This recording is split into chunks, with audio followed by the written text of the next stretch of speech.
Good morning, everyone. Welcome back to Bescheuertes Kurzes Bein. My name is Lea, and welcome back to Melbourne, second day of the Boxing Day test. Breaking news: Virat Kohli has been fined for his shoulder barging with Sam Constance. He will also receive a demerit point. I think it's 20% of his match fee is the fine, and he will also be handed down one demerit point from the ICC for a bit of an altercation that happened between overs yesterday.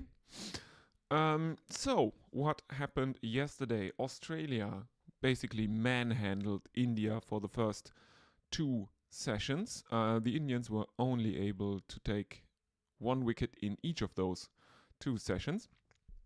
But the Indians came roaring back, courtesy of Jasprit Bumrah. Who else?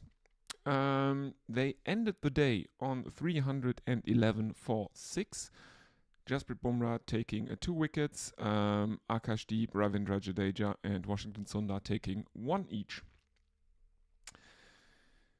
What else was remarkable yesterday? Oh yes, Travis Head made his first international duck against England. Sam Constance made a 60 on a debut of 65 deliveries. The top 4 Australians all reached 50, but no one went on to make a century as of yet. The not-out batsmen are Steve Smith, who still has the chance to make a century, and Pat Cummins is keeping him company. He's on 8 of 17. Smith is on 68 of 111. The pitch is not a road. It was a good batting surface on day one, but it's now starting to go up and down a bit. So there is still something in it for the bowlers. Australia, 311 for 6. I would say marginally on top here after the first day, but the Indians are not out of this yet, thanks to that Jasprit Bumrah performance in the evening session, I would say. We got 86 overs in yesterday, so only 4 short of the scheduled 90. Very good. So what are your expectations for this second day, everyone? Please let me know in either the YouTube chat, or you can also use Blue Sky. The top Blue Sky handle on your screen right now is probably the one you would want to address all your comments to. I will monitor the social media side of things between overs. You are very welcome to chat to me. Makes it all a bit more interesting, I would say.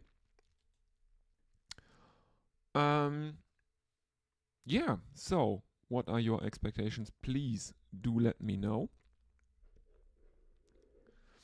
Just a sip of coffee, as it is as time is advancing towards 12:30 here in Germany.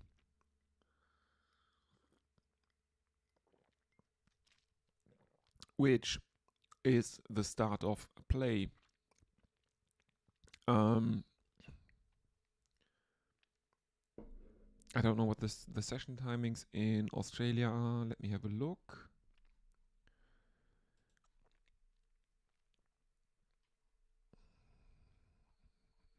A 10:30 start in Australia translates to a 12:30 a.m. start here in Germany. So yeah, if you are suffering from insomnia, because I know that most of my viewer and subscriber base is located in Europe, please chime in, let me know.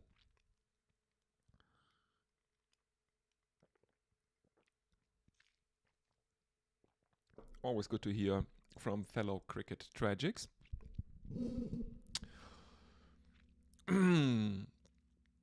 Well, I think a lot of the match depends on what happens in this first session today. If the Indians can actually take the remaining 4 Australian wickets relatively cheaply,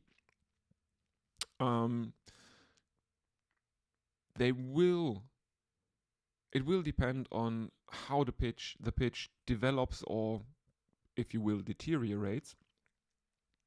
Always remember one of the tenets of Servagology. On day 2 and 3, the pitch might be the best to bet on, or oftentimes the pitch is the best to bet on. So if something like in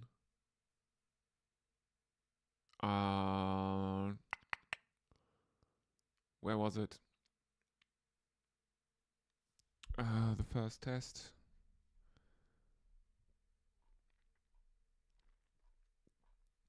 In Perth. If something like Perth happens, and the Indians get a really big innings in, it might actually be a very close and thrilling game. So what are your expectations? I think you can't judge a pitch before both sides have betted on it. Of course, the Indians have their own troubles with their top order, and this match, the Australian top order, one of their weaker points going into the series, fired. So let's see.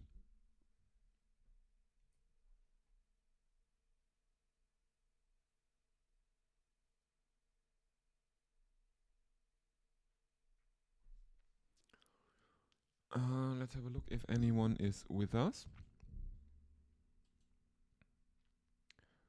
Nothing yet on Blue Sky. Let's have a look at the YouTube chat. Nothing there yet. Yes, also, obviously, do consider liking and subscribing the stream. Really helps a small channel like mine out. And yeah, let us hope that the internet service provider is not doing any maintenance again today between 3 and 4. Yesterday, my internet crapped out for over an hour. That was hell of that was really frustrating. Let's put it that way. As we are now seeing the teams coming out into the middle, Pat Cummins and Steve Smith, the not out batsmen, following the Indians onto the field.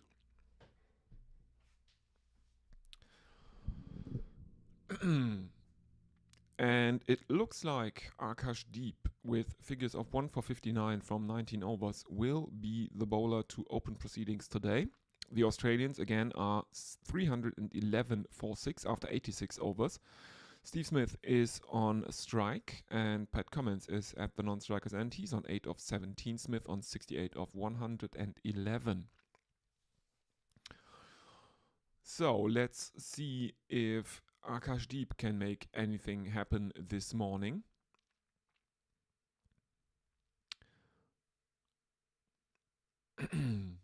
Oh yes, one record that Sam Constance also broke on, or 2 more records. The first one is that he now has the joint most sixes of Jasprit Bumrah in Test cricket, 2, alongside Jos Buttler. He also made the 3rd fastest 50 on debut for Australia.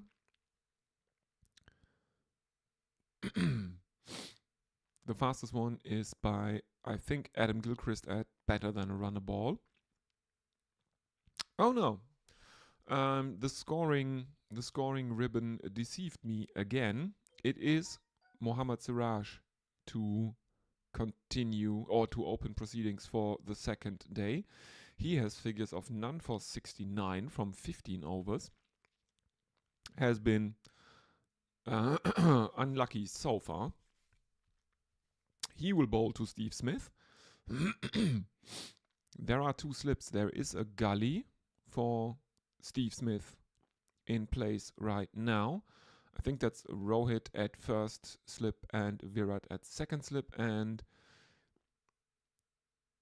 going by the field settings yesterday, it is Yashasvi Jaiswal at gully. In comes Mohammad Siraj, right arm over the wicket. And Steve Smith squirts one out towards point. And it is indeed Jaiswal, by the looks of it, who comes around from gully trying to field it as the Australians steal a quick single. So Cummins on strike, 312 for 6, the Australians.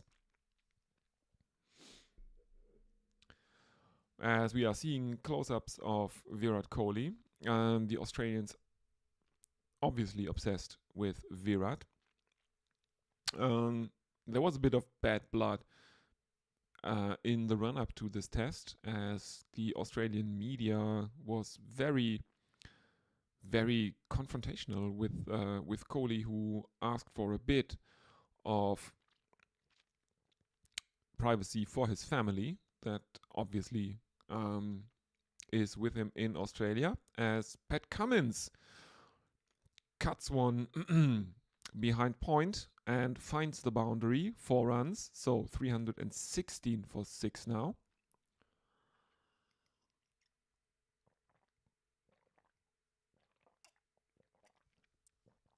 As Mohammad Siraj gives him maybe a bit too much width there. Cummins races to 12 of 18 now.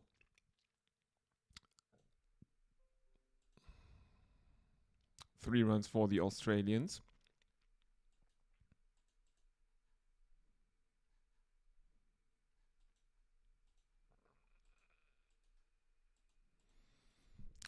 Give me a minute. It's getting a bit annoying again.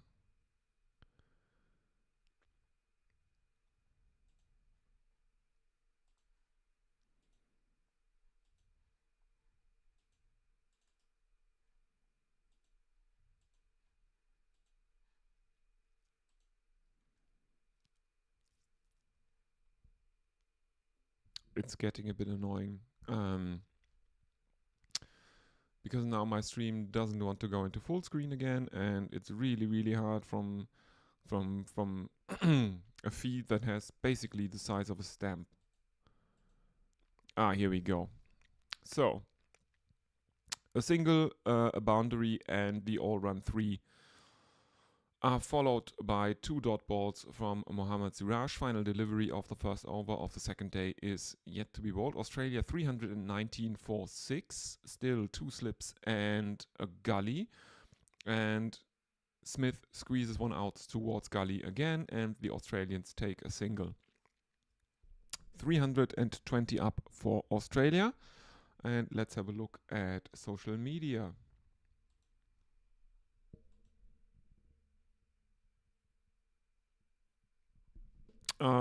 Just someone liking the announcement of the stream over there. Well, reminder, if you liked the announcement of the stream and are watching, you can write in anytime. Please let me know. Do you like it? What are your predictions? Anything else you want to talk about, cricket related or otherwise? You know how it is at GC Radio, the more the merrier. So please use the YouTube chat freely and also write in on Blue Sky. 87 overs gone. Australia 320 for 6.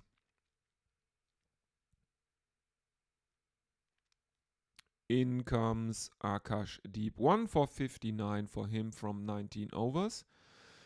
And he is facing Smith, and this one is shaping away from Smith, ending up very, very wide when it passes the batsman, and it is left alone by Smith, and Rishabh Pant takes it a step to his right, basically. Smith is on 70 of 116, and he still has the chance to make his century. He would be the only top 6 Australian batsman to get to triple figures in this innings. Again, shape through the air from Akashdeep to Steve Smith, and again it is swinging away from the batsman. Rishabh Pant having to take a quick step to his right again to stop the ball from turning into byes. As we are seeing Jasprit Bumrah fielding probably somewhere around deep fine leg near the boundary. In comes Akashdeep again. This time is more onto the stumps, and it is played out to mid-on by Steve Smith, where it is stopped and there is no run again.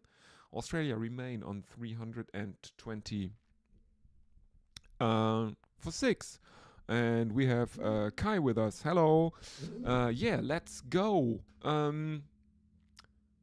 As we are seeing wide shots off the ground, a lot less people in today than were in for Boxing Day. I think there were over 80,000 in for Boxing Day yesterday. 82,000, I think. The fourth delivery is another dot ball, as we are seeing Mitchell Starc, Pat Cummins is out in the middle. Mitch Starc sitting up in the Australian dressing room, padded up. But unlike Nathan Lyon during the last test, he's not wearing his lid indoors. So does that mean he will actually have to bat? Unlike Lyon, who was wearing his helmet in the dressing room, only for Captain Pat Cummins to declare before he had a chance to go out to bat. As Akashdeep is back to his away swingers, and Steve Smith leaves that one alone as well. And there is no run. 320 still the score for Australia for the loss of 6 wickets. Steve Smith has played 12 tests at the MCG and he averages 83.07, 400s in his 12 tests here in Melbourne. Akashdeep more on the pads of Smith. And this one is stopped by KL Rahul at mid-off, and there is no run. So a maiden for Akashdeep first up on the second day. Let's have a look at Blue Sky. I read the YouTube comment from Kai.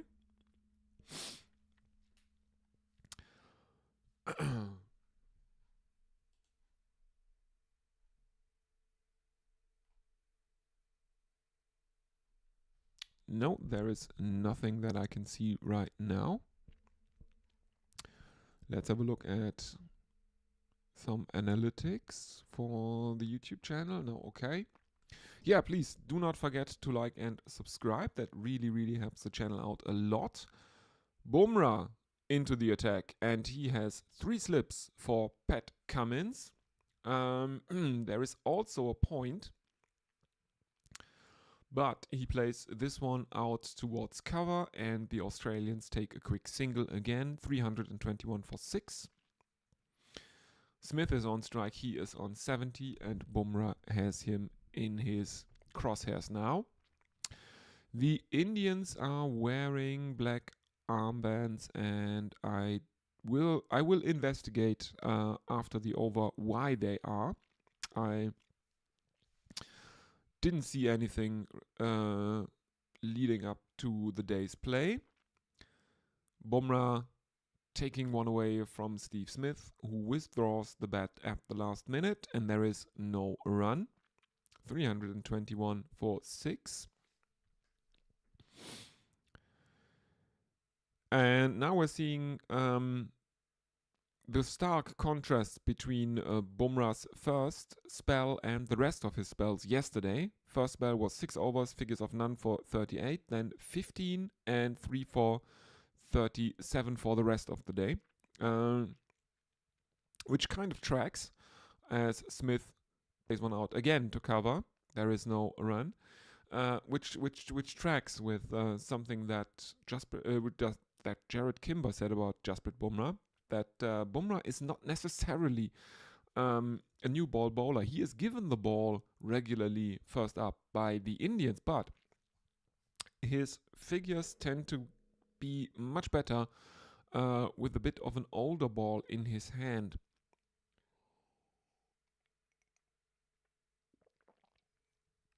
So he is not necessarily one of those bowlers that is relying on movement through the air that the new ball provides. He's a much rarer specimen, a skillful old ball bowler. Fourth delivery is awkwardly deflected out towards gully by Smith, and there is no run. 321 for 6.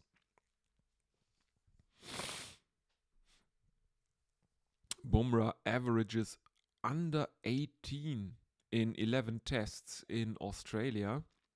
11 tests, 56 wickets, and an average of 17.52. Very, very good figures for Bumrah. 2 slips and a gully in for him to Steve Smith. And this one is bowled onto Stephen Smith's pads, and he defends it back towards Mohammad Siraj, who is fielding it at mid-on, and there is no run. Final delivery of Jasprit Bumrah's first over of the day coming up now.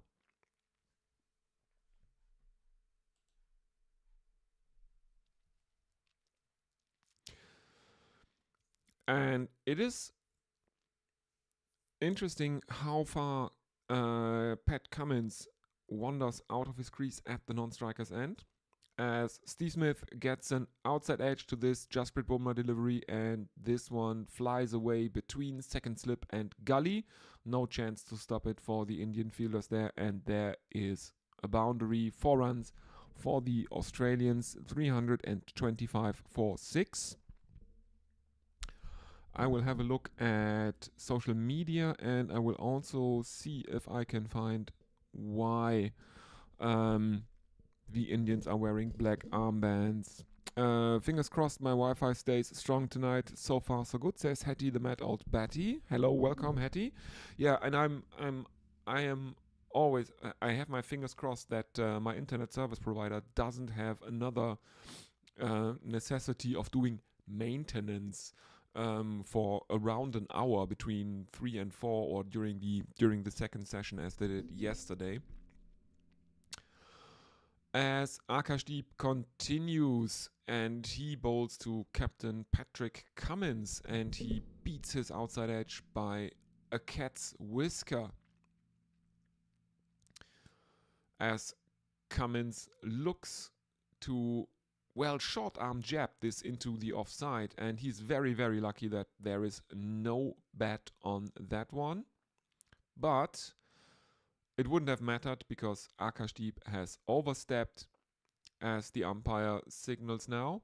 So Australia 326 for 6. In comes Akash again, right arm over the wicket, and Cummins plays that one out to mid-off, and there is a single taken by the Australians again. 327 for 6.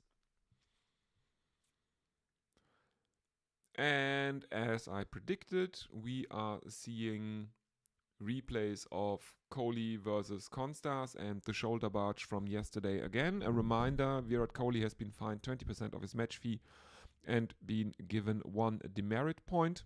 There is a bit of online debate going on if that was too lenient, as Smith defends one out to cover and there is no run.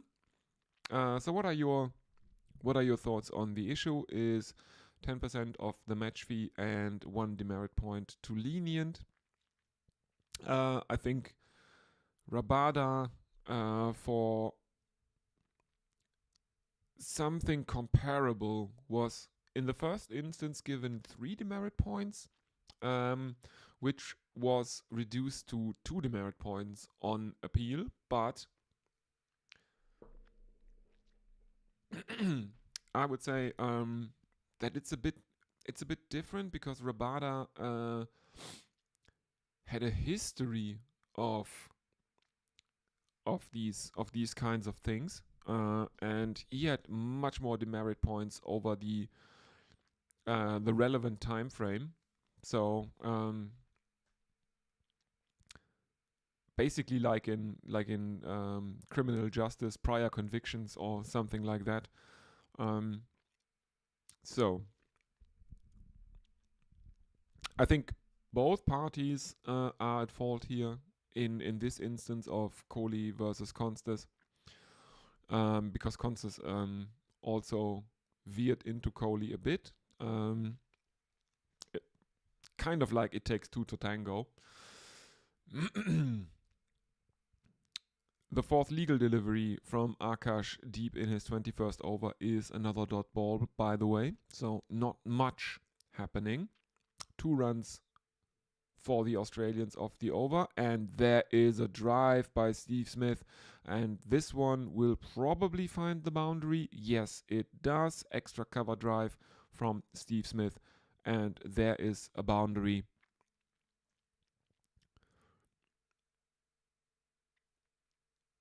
And the Australians bring up there, I think that means they are on 330.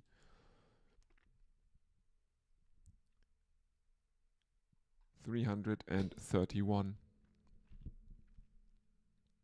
Australia. Final delivery coming up now. In comes Akash deep, and there is a run into the leg side. I'm not sure that Smith got bat on that one. It was a leg sidey delivery from Akash deep.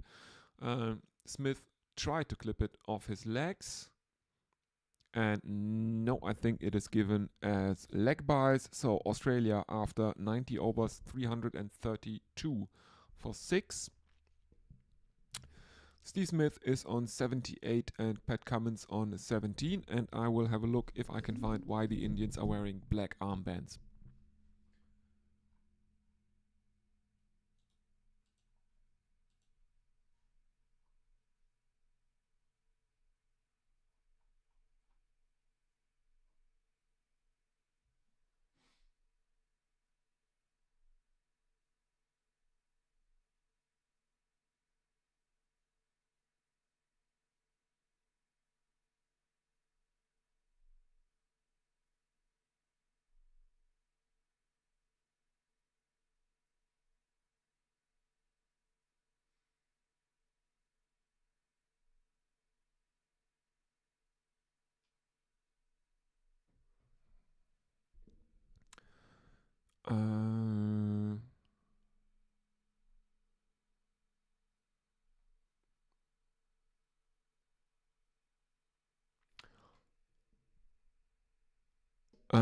Okay. Apparently, the Indians are wearing the black armbands for former Indian Prime Minister Manmohan Singh, who I didn't realize passed, but he might well have. As Bumrah continues, 2 dot balls to begin his 23rd over.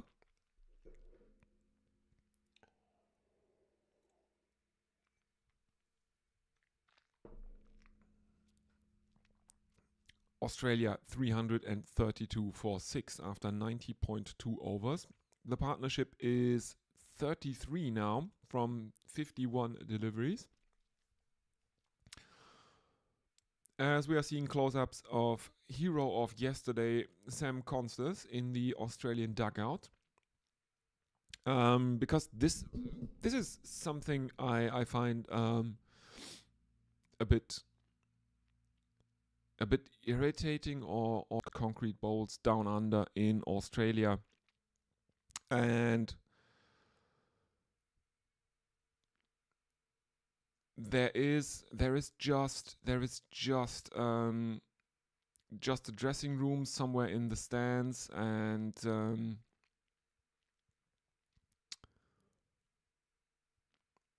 And there is also a T20 or one-day international or limited overs um, in general style of dugout out near the boundary at the ground, on the ground, where mostly the support staff sit and probably the 12th man and the drinks carriers and stuff like that.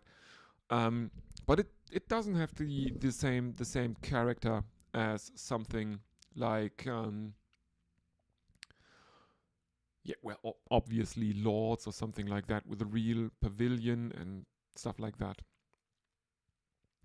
So, and we are back, and my pictures show me that Steve Smith was caught off his pad. No one appealed for LBW though, and it wasn't given out because he didn't hit it. The sound came from the ball touching his pad.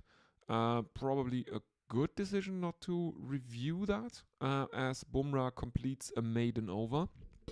Australia remain on 332 for 6.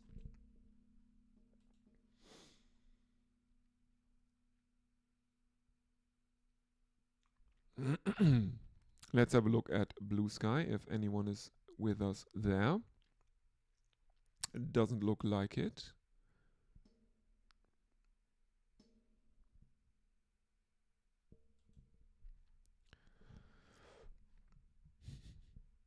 Jack Mendel says Steve Smith is turning into Manus, which is weird because Manus turned into Steve Smith. Yeah, kind of. I can see the point. Manus always looked a bit like the even more extreme version of Steve Smith with his with his even more twitching and lightsaber leaves, and yeah. As we're seeing a comparison between Bumrah and Akashdeep as they go through the crease. Bumrah much more extended, Akashdeep a lot more compact in the delivery. As Pat Cummins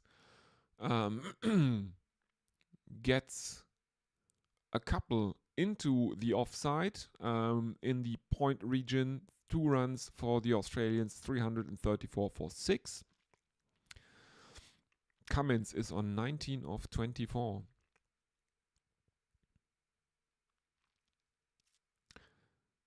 Interestingly enough, the release points are very, very similar between Akashdeep and Jasprit Bumrah. Bumrah tending to be a bit closer to the batsman and a bit lower on average. Deep a bit more towards the crease, the bowling crease, and a bit higher. And he has been called for another no ball as he has marginally overstepped.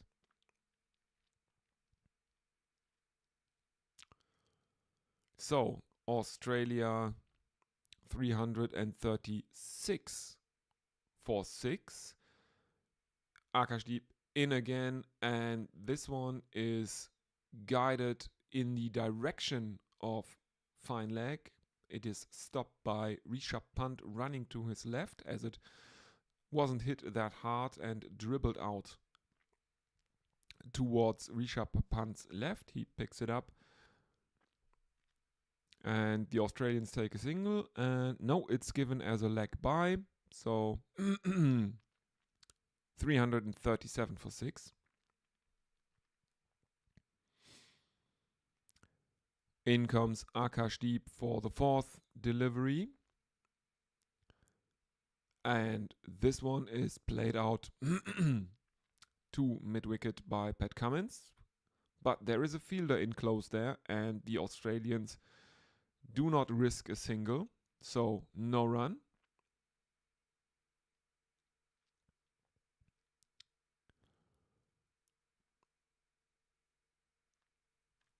Yeah, the Indian bowlers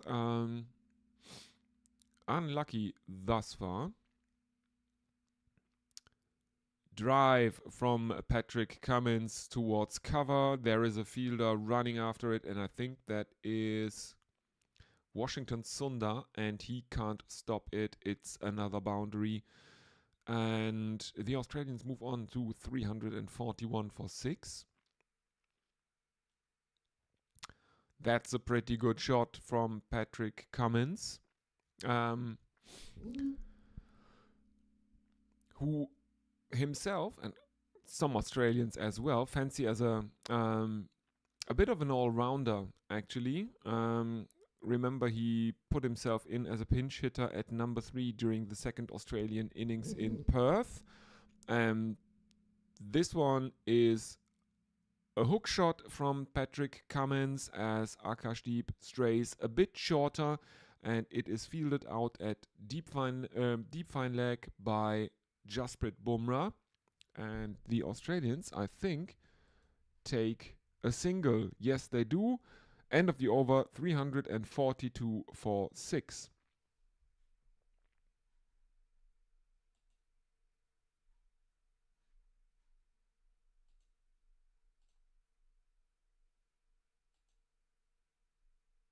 Let's have a look if anyone is with us on YouTube. No, doesn't look like it. The last one is Hattie. Okay.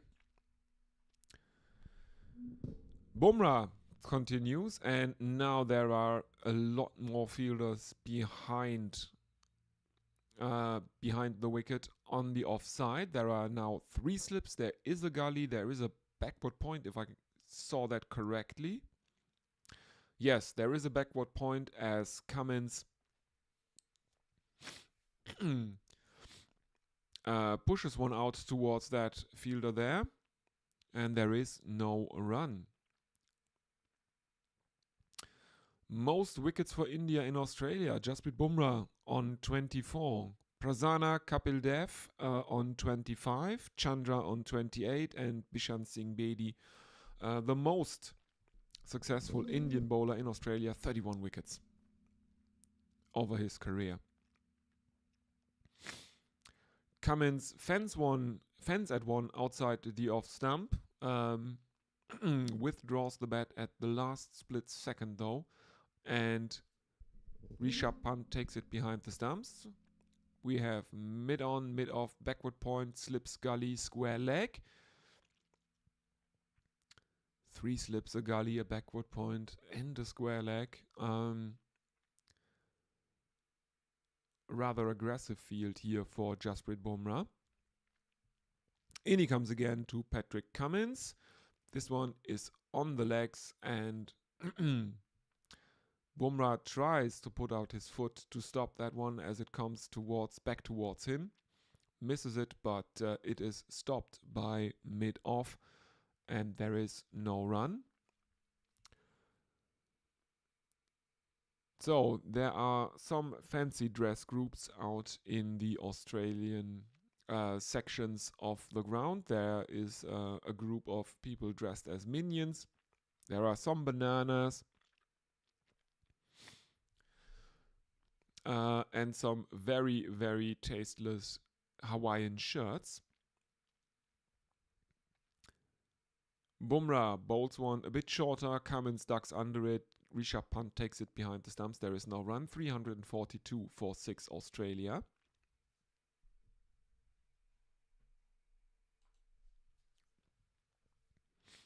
Let me just refill my cup of coffee.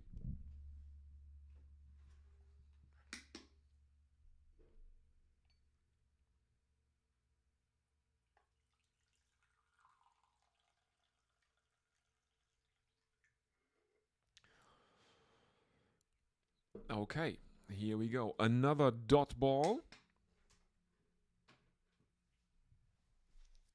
As Bumrah is keeping the Australian bats very, very quiet here. But he is again coming dangerously close to bowling front foot no balls. In he comes again, final delivery of his 24th over. 2 slips, a gully, but there is now a leg slip in place for him. As Patrick Cummins almost gets an inside edge to a delivery from Bumrah as he sneaks one through the gate. There is no run though. 342 for 6 still the Australians after 93 overs. Partnership of 43 of 68. Highest score of the series for Patrick Cummins. Previous best was 25.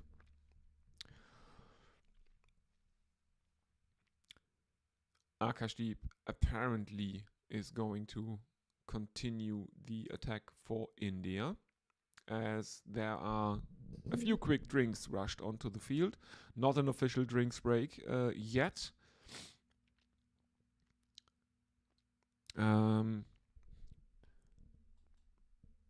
Yesterday there were extra drinks breaks scheduled because of the temperatures in Melbourne at the moment. I don't know if there are any extra drinks breaks scheduled for today.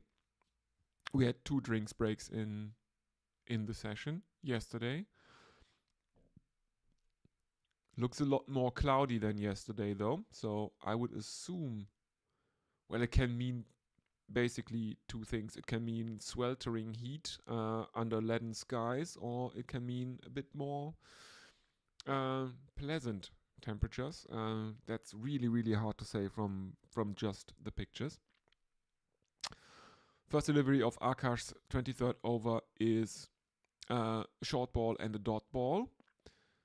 In he comes again, and he bowls right arm over the wicket to Steve Smith, and again targets his chest a bit, going down the leg side, and Steve Smith leaves that one alone as well, sways back a bit. Another dot ball, 342 for 6. Smith on 78. Cummins on his highest score of the series, 25 from 34.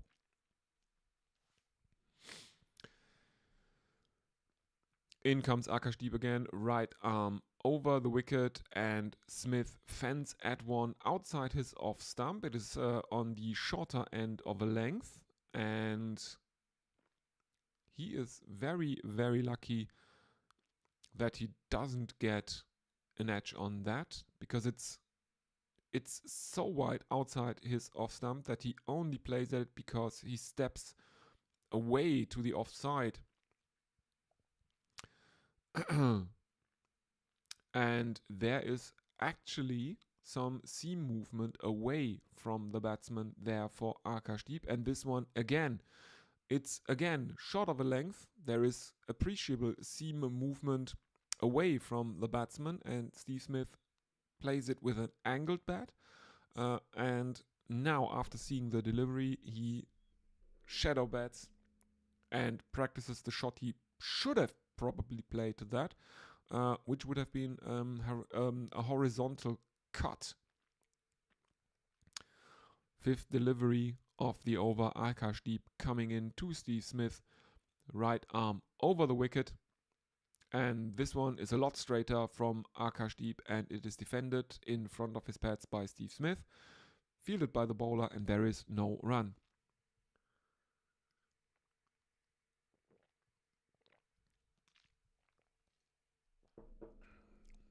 So, final delivery of Akashdeep's 23rd over coming up. Steve Smith, the batsman, on strike, 78 of 143. Australia, 342 for 6. There is a mid-wicket, there is a mid-on, mid-off, there are 2 slips, there is a gully, and Akash bowls shorter. Smith ducks under it, and there is no run. 342 for 6 after 94 overs, the Australians. Let's have a look at YouTube chat. Nothing new there, I think. Always remember, if you are watching this, like and subscribe. Really, really helps the channel.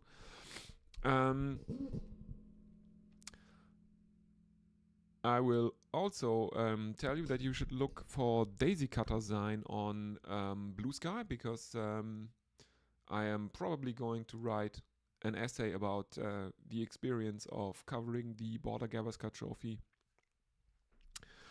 here on YouTube live, and that is the centerpiece, and it's going to be about, well, kind of a slice of life essay about this time in my life, and I'll probably publish that in the Daisy Cutter Zine. So give them a follow, look for them on Blue Sky, or just Google them, Daisy Cutter, Zine, Zine, as in fanzine.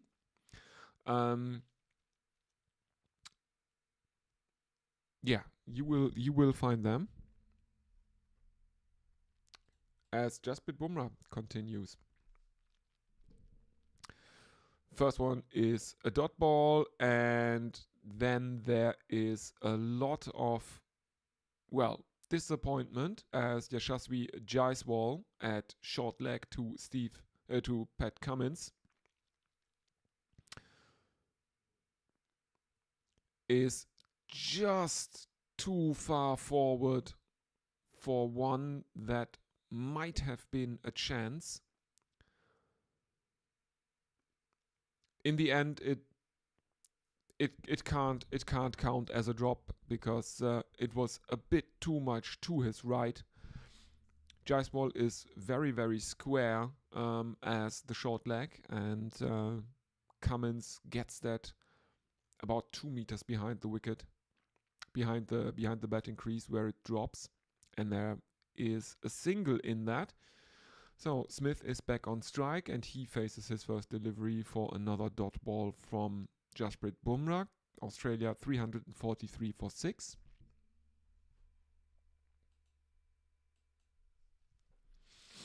Partnership of 44 from 77.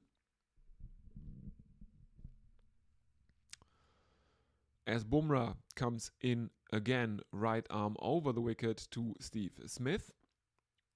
And Smith looks to pad it away outside his off stump, but he underestimates the bounce and it passes him above the knee, and there is no run. As we are seeing a replay of that Patrick Cummins shot that just evades Yashasvi Jaiswal at short leg. 2 slips, a gully, and again a short leg to Smith. Bumrah comes in, right arm over the wicket, and this one is fielded at mid-wicket by Washington Sundar, and the Australians take another single. 344 for 6, edging ever closer to the 50-run partnership. 136 kilometers per hour, the release speed of Jasprit Bumrah in this instance, the TV informs me. In he comes again to Cummins, right arm over the wicket, and this one is short. Cummins gets his hands above his head as he ducks, and there is a very, very half-hearted appeal for caught behind, as he actually might have gloved it behind to Rishabh Pant, but it's not given on the field. And yeah, I think that's more of a more hopeful appeal from the sometimes very, very excitable Rishabh Pant behind the stumps for India.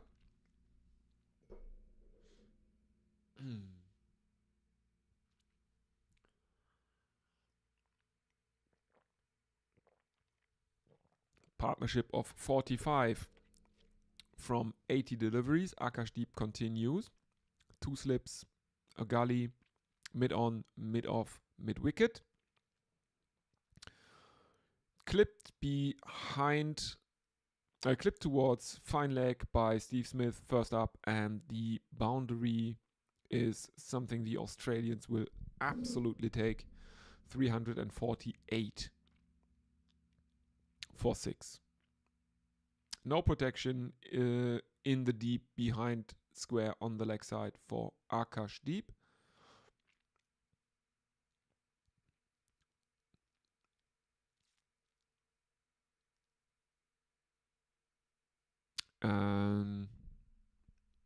Yes, 348 for 6.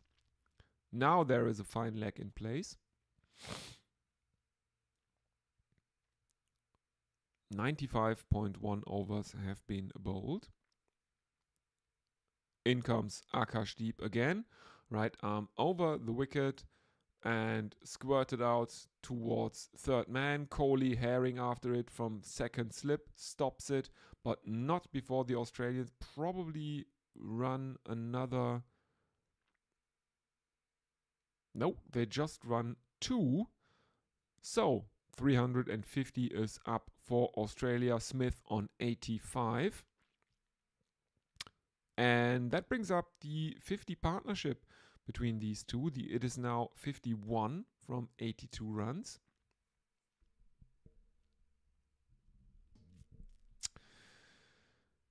Eight fours, 1-6, 43 scoring shots in all for his 85 from Steve Smith. Clipped off the legs, fielded by mid-wicket. KL Rahul stationed in the leg side there.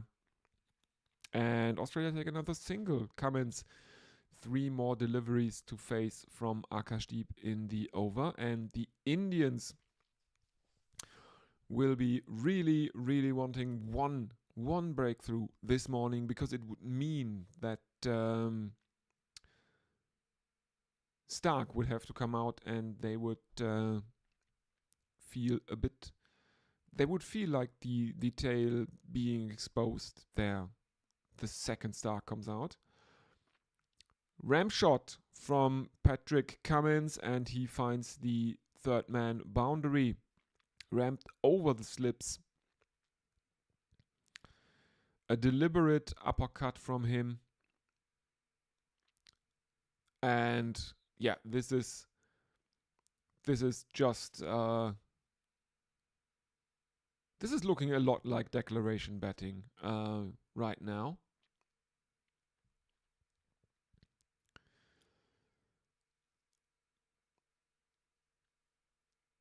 Akashdeep in again, right arm over the wicket, and is that out? No, it's not. It is again short. Cummins steps away to the leg side and tries another ramp shot. Keeps his bat too low though this time. Misses it, punt, takes it, jumping to his left. Not leaping, just jumping up. And there is no run. 355 for 6, the Australians now. Partnership of 56 from 85. In comes Akashdeep again, right arm over the wicket. And this one is onto the stumps, and Cummins steps away to the leg side to give himself room, exposes his stumps, but cuts Akashdeep away for another boundary. 359 for 6 now.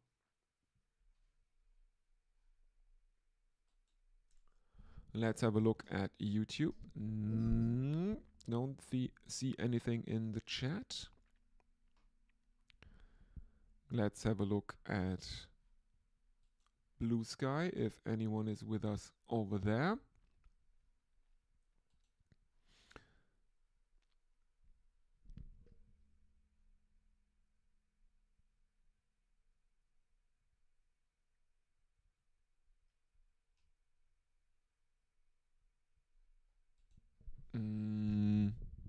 Bumrah to continue.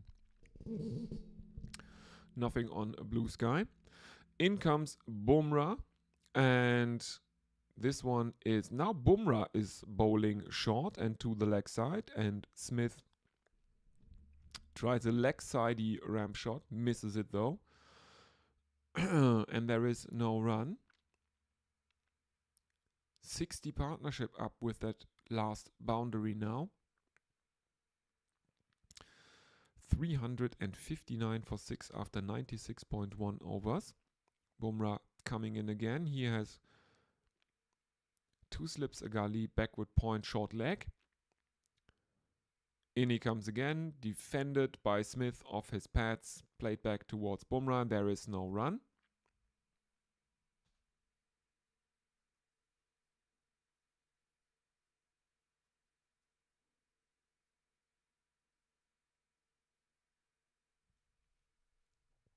And we are again seeing a comparison between Bumrah and Akashdeep and their release positions for the bowling. Akashdeep a lot more compact at the crease. Bumrah leaning forward much more, which makes him so very, very dangerous. His release point is so far ahead of the crease that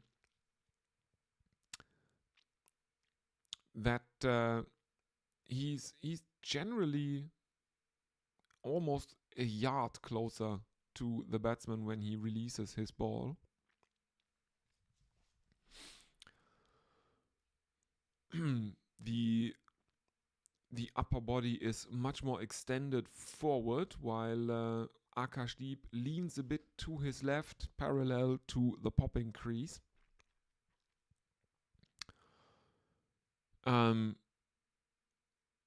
That's one innovation I can get behind during the broadcast of this series from Australia. The other one being the Matrix 300 or 180 degree spin camera. That's a bit, well, it was a bit overused during the Perth test. Let's put it that way. It's much better used in moderation during the following tests, but in Perth it was overused quite a bit. 2 slips gully, backward point,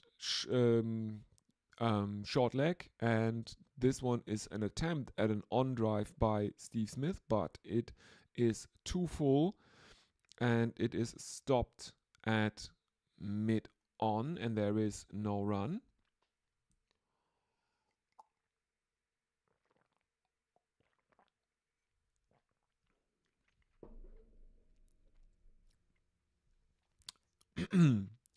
The Indians need at least 2, if not 3 more wickets in this session, one would think, to stay in this game. 2 more deliveries from Bumrah to come.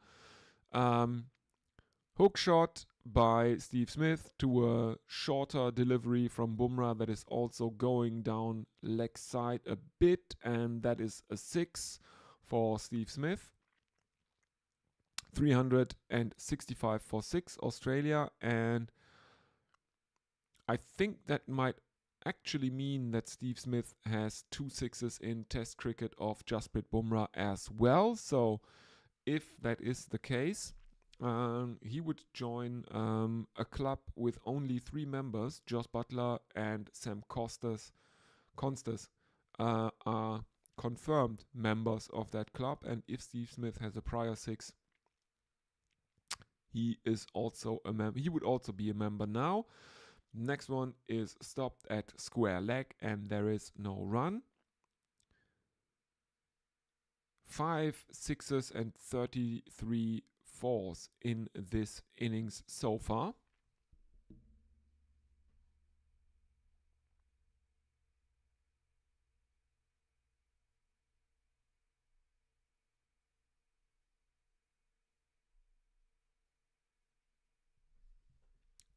Let's have a look at social media. Nothing new on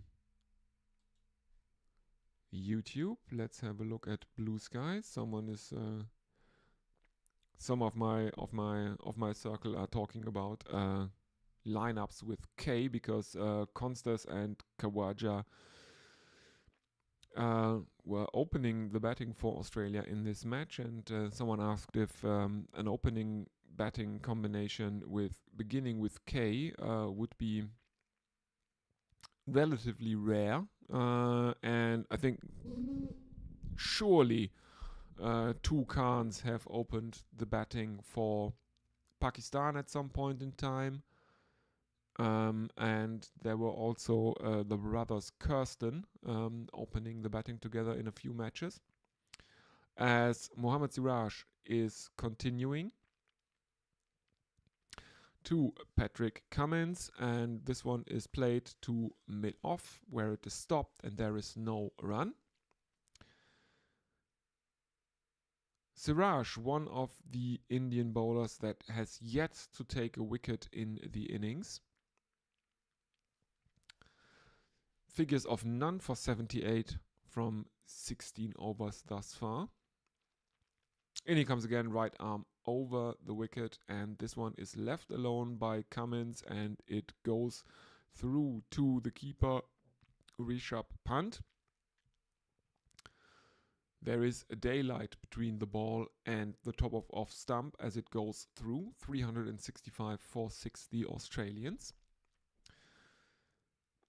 Smith is in the nervous 90s right now, as we are seeing highlights of the innings so far. Jadeja, the first one amongst the Australians, dismissing debutant hero Sam Constance for 60 LBW. Third delivery is another dot ball.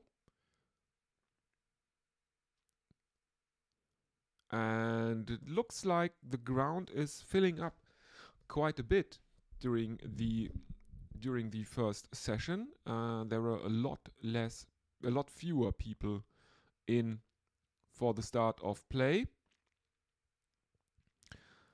as Siraj bowls one onto the pads of Patrick Cummins. That Cummins does very, very well to keep out into the leg side. There is no run though.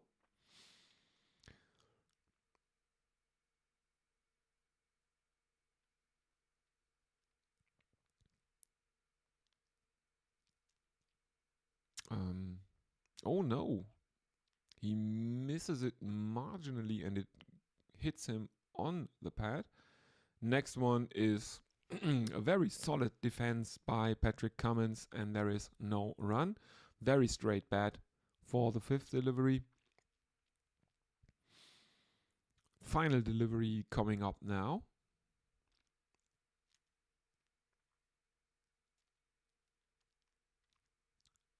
Partnership is 66. The Australians remain on 365 for 6. Cummins on 34 of 45. His best score by quite a ways. And this one is an attempt at a cut. He keeps it down. It is taken on the bounce by Ravindra Jadeja, and there is no run at backward point. So, Australia 365 for 6. Let's have a look at social media. Doesn't look like it.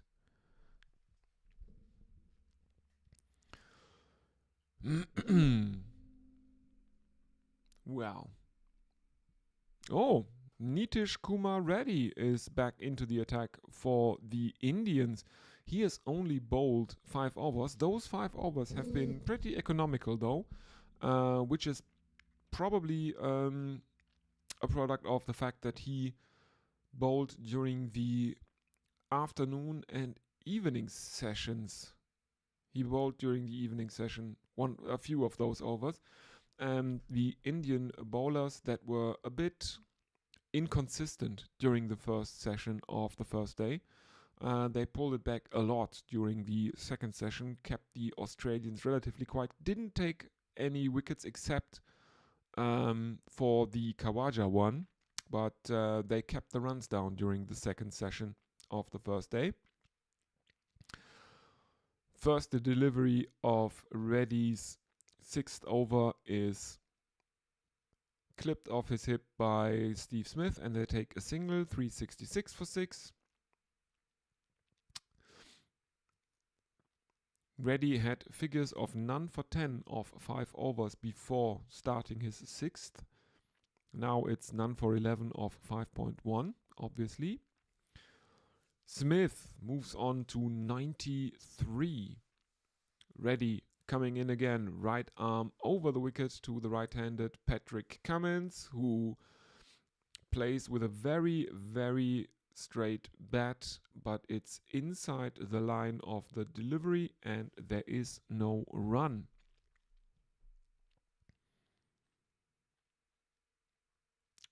Cummins remains on strike. Australia remain on 366 for 6. Rohit Sharma applauding his bowlers, hyping them up a bit, probably. 2 slips in place for Reddy. Cross-batted shot that is stopped by deep backward point, and the Australians have taken another single.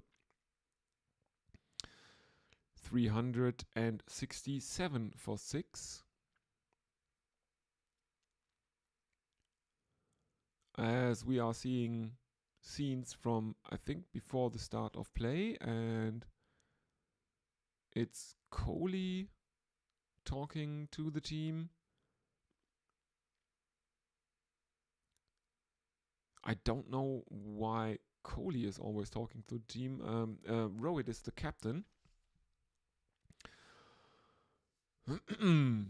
Next delivery by Nitish Kumar Reddy hits Steve Smith on the fingers of his...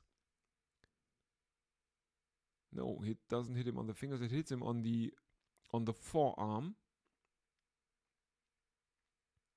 He is shaking his hand. That must have hurt. He's not wearing a forearm guard, obviously. The only player to regularly wear a forearm guard in the top 6 in this series is Yashasvi Jaiswal.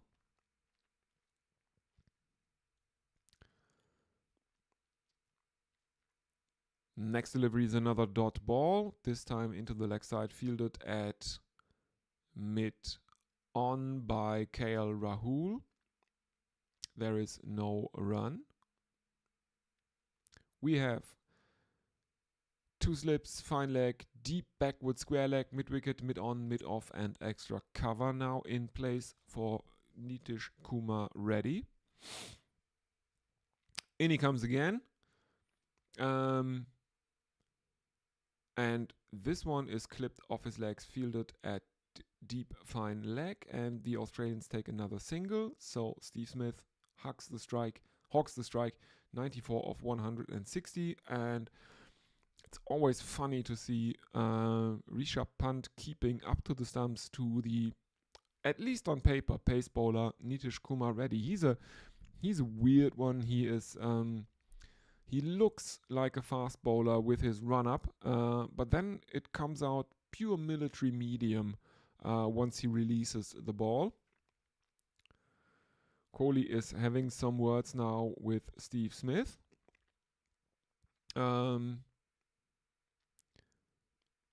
Surely trying to get into Smith's head.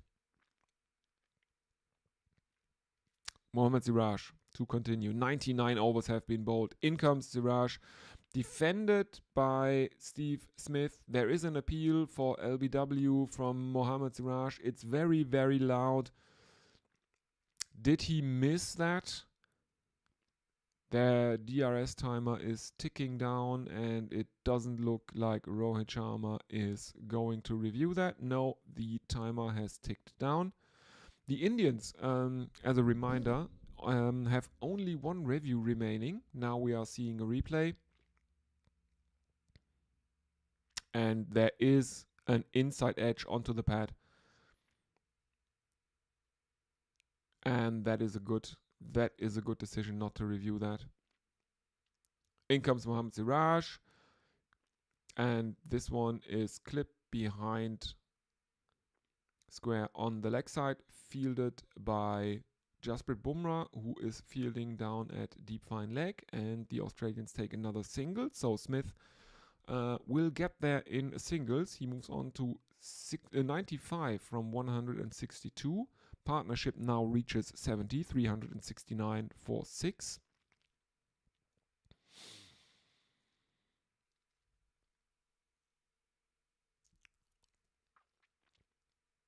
4 more deliveries, and I think that is... we will have a drinks break after this over. In comes Mohammad Siraj, right arm over the wicket, very straight and onto the stumps of Patrick Cummins, who defends it back to the towards mid-on, and there is no run. Australia 369 for 6. 3 more deliveries in Siraj's 18th over left. Most centuries versus India. Smith has 10 hundreds against India, as does Joe Root, but Steve Smith took 12 innings fewer than Joe Root did. Smith did it in 43, Root in 55.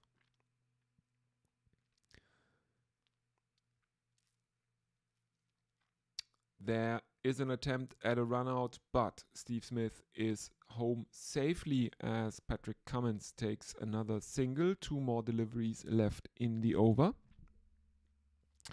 Partnership of 71.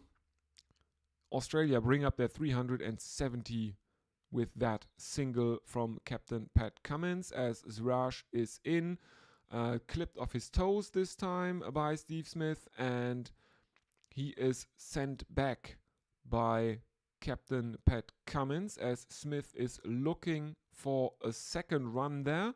Would have been very, very dangerous second run, a risky second run.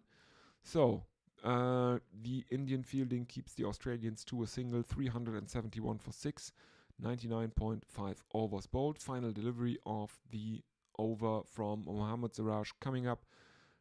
In he comes, right arm over the wicket. And there is a loud appeal for LBW again as he squares up captain Pat Cummins this time, and it is not given on the field. And that is a drinks break. I'll have a short look at social media and then I will take a short drinks break.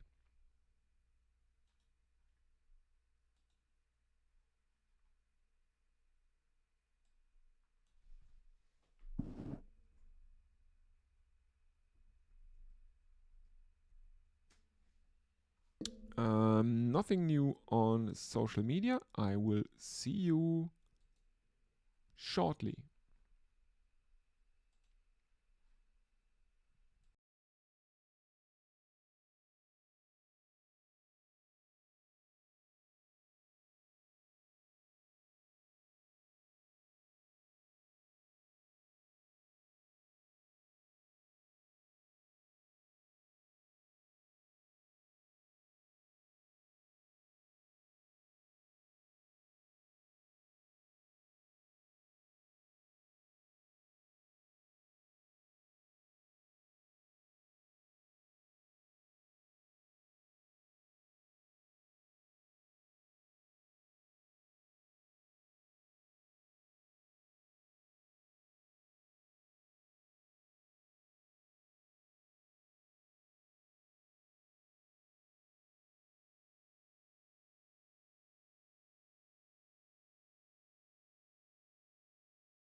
And we are back after the drinks break.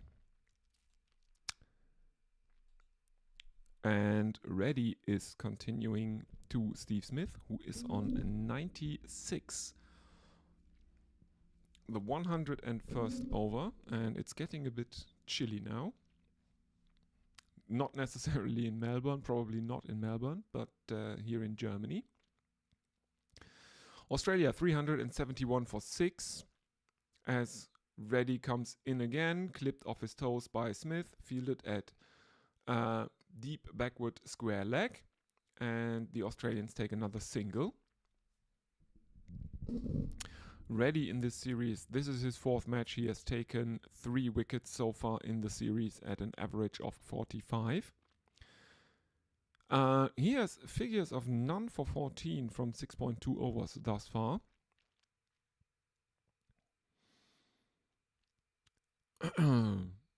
And now Pat Cummins is taking strike to him. It is defended towards cover and there is no run. And Rishabh Pant continues to keep up to the stumps to Nitish Kumar Reddy. Would be fun to see a stumping of a pace bowler in a men's test match. We have seen it recently in women's cricket. Oh no, it wasn't. It was caught behind. She took off the bails though as well. As this one is played out to backward point, and the Australians take another single. Smith on strike again on 97.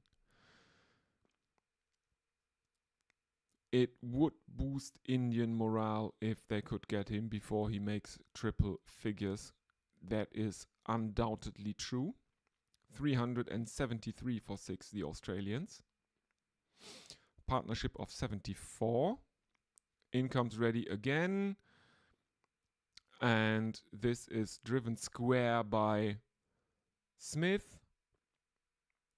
And they have taken, I think that's a couple. Yes, Steve Smith is on 99 of 166 and his century is within distance for him, within his grasp.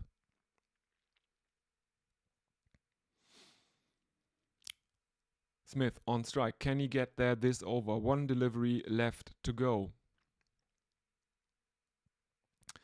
There is a backward point. There are 2 slips. There's a deep fine leg. There's a mid-on, mid-off, and mid-wicket. Cover is in as well now.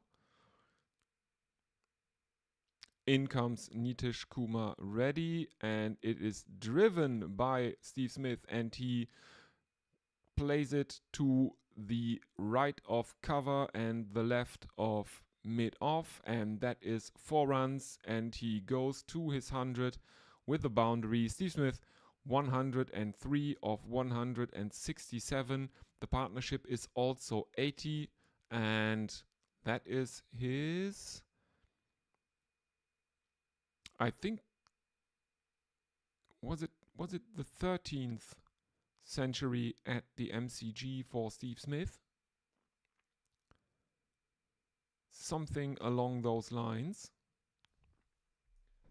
Let's have a look if Crick Info can enlighten us here.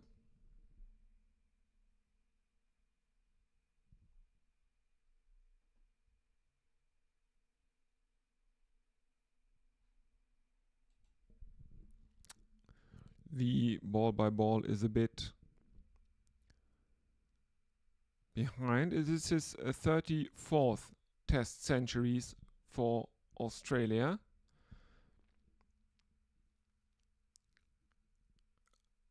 As Cummins is now uppercutting Mohammad Siraj for 4 runs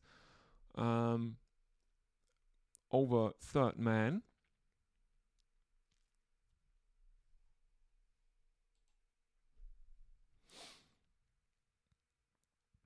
And the Australians are well on top, at least in this session. They were on top for the day, but only, well, no, a bit more than marginally, but they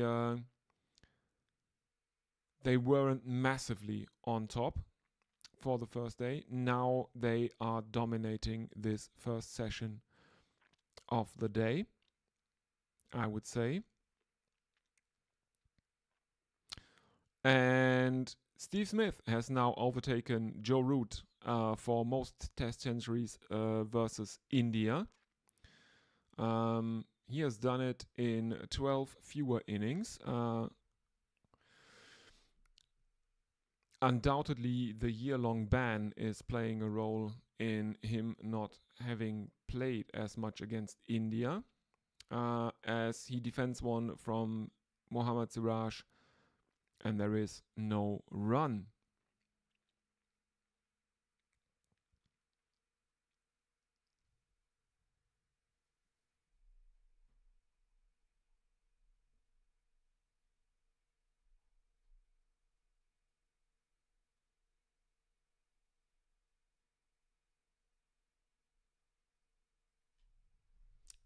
No, Crick Info doesn't tell me how many centuries Smith now has at the MCG. They showed it on the screen earlier, but I forgot how many test centuries he has at the MCG. But it wasn't that. It was a good number.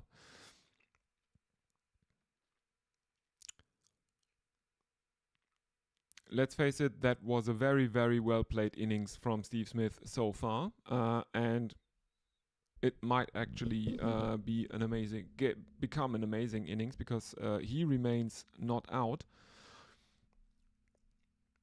In comes Siraj, driven square by Pat Cummins, and I think that is Jaiswal trying to reel it in on the boundary, gets a finger to it, but cannot stop the boundary. 389 for 6, the Australians now.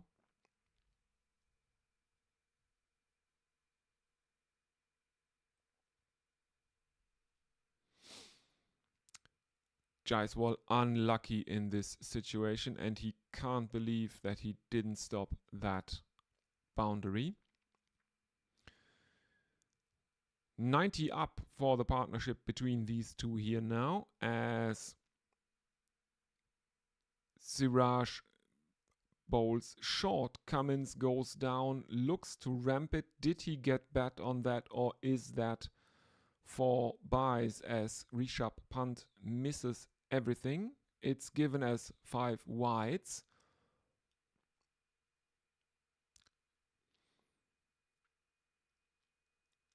It's also given as a wide. Yes, 5 wides. Rishabh Pant misses it as well. It reaches the boundary behind the keeper at the long stop. And the Australians, 394 for 6. In comes Siraj again.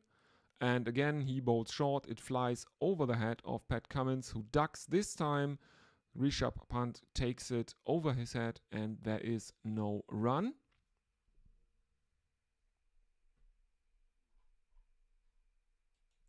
Let's have a look at social media. Reminder, get in touch with the stream. Use either the YouTube chat, or you can also use Blue Sky. The Blue Sky handle that is relevant for that one is the @linuxlea.bsky.social one. If you are listening to this, also remember to like and subscribe. Really helps the channel out, especially a small one like this one. Not even 100 subscribers.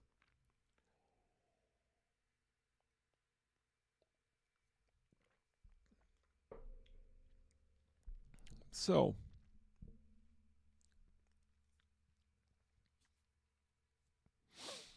as we are seeing replays of Steve Smith celebrating his 100, Kohli patting him on his back. He doesn't look very pleased with Steve Smith's performance, as Jadeja is back into the attack. and he is cut away to backward point, first up by Steve Smith, and the Australians take a single. So 104 from 170 for Smith, and Cummins is back on strike.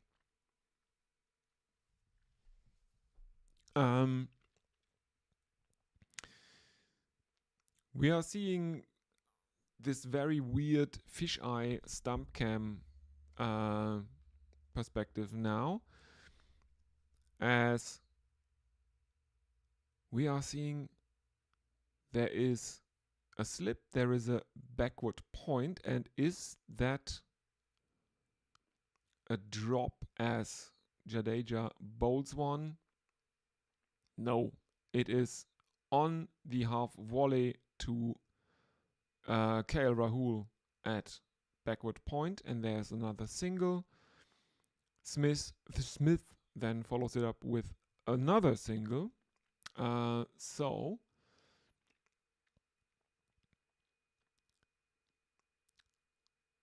Australia 397 for 6. Cummins is on strike. There is a slip in place, and he plays that into the ground in the direction of backward point. This time KL Rahul is in closer, and there is no run as he feels it. In comes Jadeja again.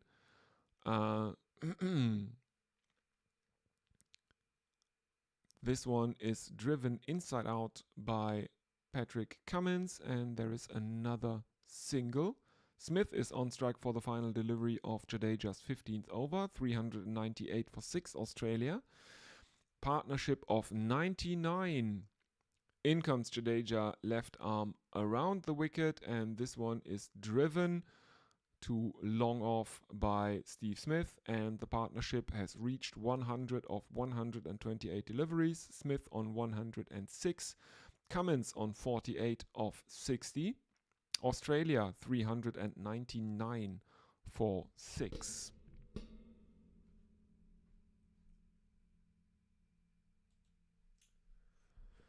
Reminder, if you want to get in touch with the stream, you can always use the YouTube chat for that one. You can also use Blue Sky. The @linuxlea.bsky.social handle is the relevant one there. It is on your screen now.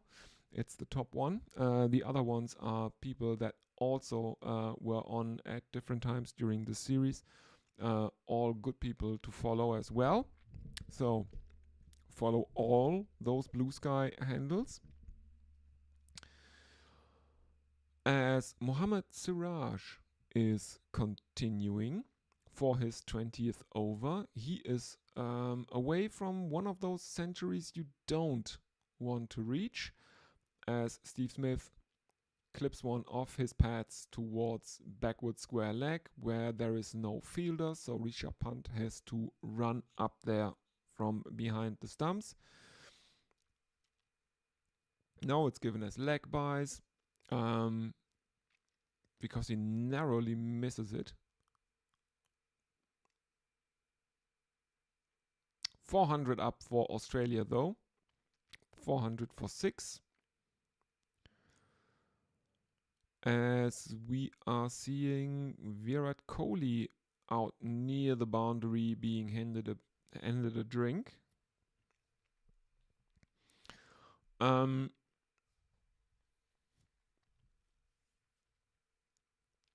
And he is hyping up the crowd because he's standing in front of an Indian section, and he's doing the "I can't hear you, speak up" kind of routine. 103.1 overs have been bowled, 400 runs scored by the Australians. In comes Mohammad Siraj, and there is no slip in place now for him, as he bowls short, and Cummins tries a ramp shot, an uppercut, and misses it, and Rishabh Pant takes it behind the stumps. There is no run.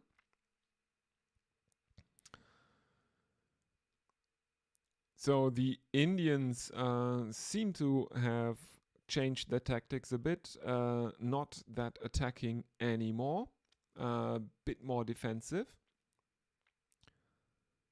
Played into the leg side, fielded by Akash Deep at mid-wicket, and the Australians take a single, 401 for 6. Smith on strike on 106 of 173.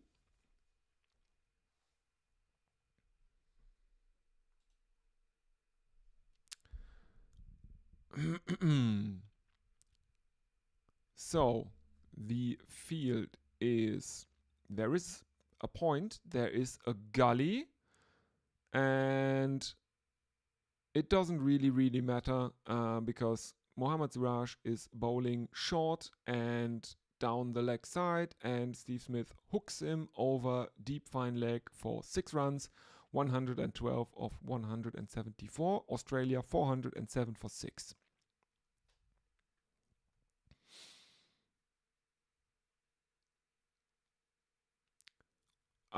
Smith could have let that one go, but looks like he picked up the trajectory, swivels around, hooks Siraj over the boundary for 6 runs. 2 more deliveries to go. Australia 407 for 6. In comes Siraj again. Smith steps away to the leg side, exposing his stumps, but it doesn't matter as he drives that one square for 4 runs. And the Australians are on the march here, 411 for 6. They have now scored 100 runs in the session. They were 311 for 6 at the end of the first day. 100 runs for the Australians, no wickets for India. So Australia massively on top in this session. Next one is defended by Smith back towards the bowler, and there is no run. Partnership of 112 from 134 runs. Social media.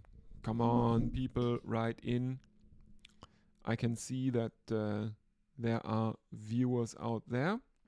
Get in touch with the stream. Makes it much more enjoyable for everyone involved. I'd like to hear from you. Use the YouTube chat or use Blue Sky as the you should use the top Blue Sky handle on your screen now.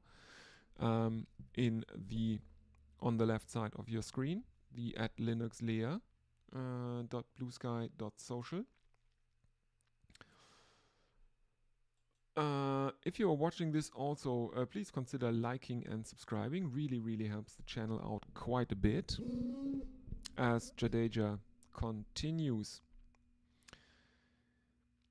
And that one brings the wicket of Captain Pat Cummins, who plays an injudicious shot and is out caught by Nitish Kumar Reddy, if I read that back of the shirt correctly. Jadeja comes in, left arm around the wicket, and Patrick Cummins chips it high up into the air, and there is Nitish Kumar Reddy running around in the offside, and that is a very good catch, and it dismisses the Australian captain before he can make his half century. He has to go.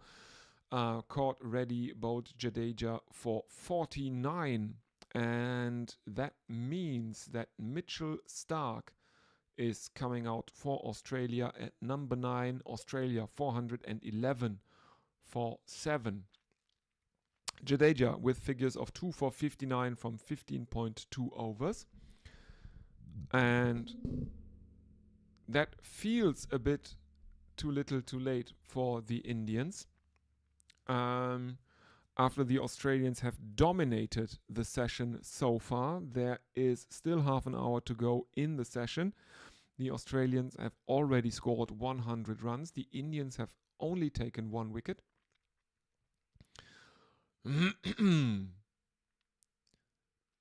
They will hope to be able to dismiss the tail relatively cheaply from here on, but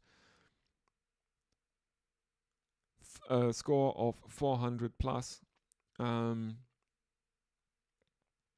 this series, in the first innings in this series. Feels very, very, very, very good. Let's have a look.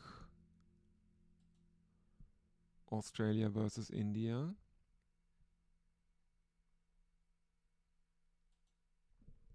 Now come on. As Stark plays out the first two deliveries he faces from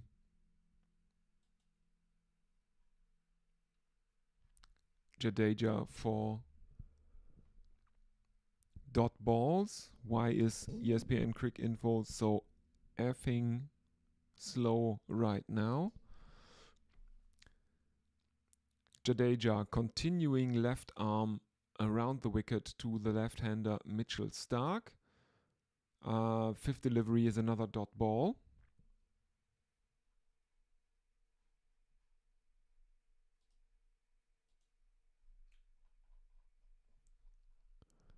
And the final delivery is also a dot. So, wicket maiden for Ravindra Jadeja. Stark on none of 5. Smith, the Centurion.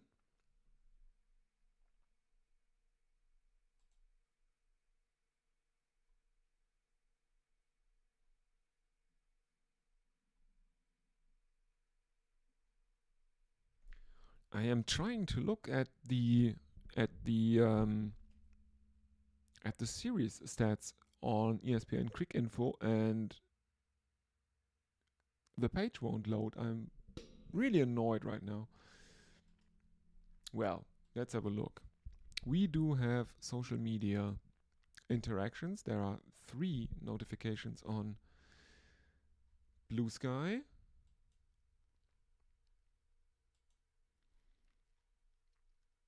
And now Blue Sky is also very slow. So, Mohammad Siraj continuing for his 21st over. And he is facing Steve Smith, who takes him for a couple first up. Smith moves on to 118 from 177.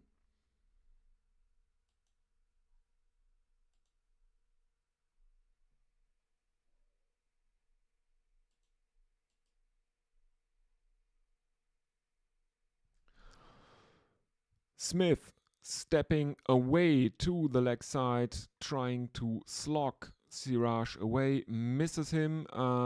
Siraj bowls too wide down the leg side here though. No chance of that ball hitting the stumps, going down leg side. But Steve Smith has stepped so far away to the leg side that it passes him towards the offside. And there is no run, 413 for 7. In comes Mohammad Siraj again, right arm over the wicket. And this one is cut by Steve Smith. And the Australians, I think, have taken just the single. Okay.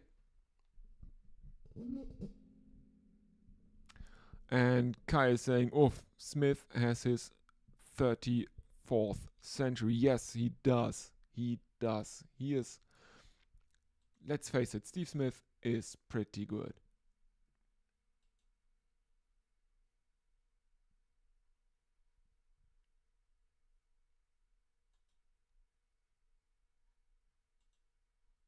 And I'm trying to look at the series stats for India versus Australia. As Mohammad Siraj is continuing,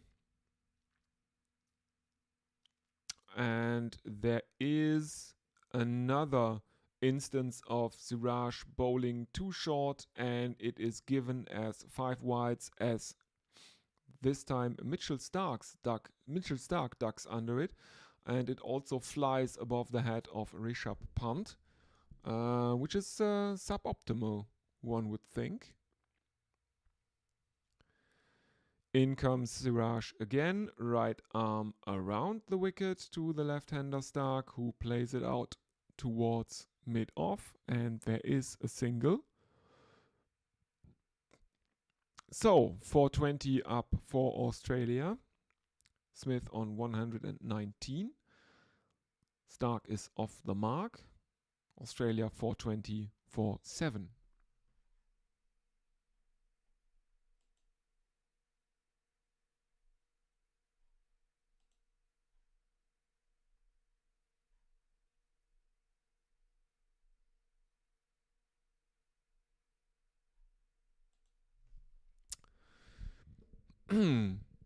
I don't know what's going on with Crick Info. I can't get.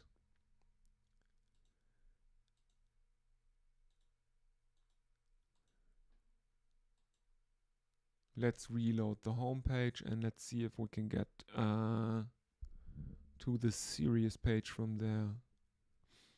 Maybe this is a problem from on the end of ESPN Crick Info, as Steve Smith plays out the final delivery of Mohammad Siraj's 21st over for a dot ball, but the damage is done. Mohammad Siraj has completed his century, 115 runs he has conceded, and he has taken 0 wickets.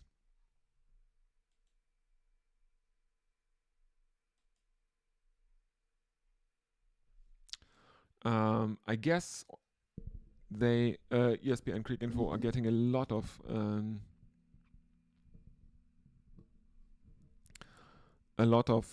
traffic from India at the moment.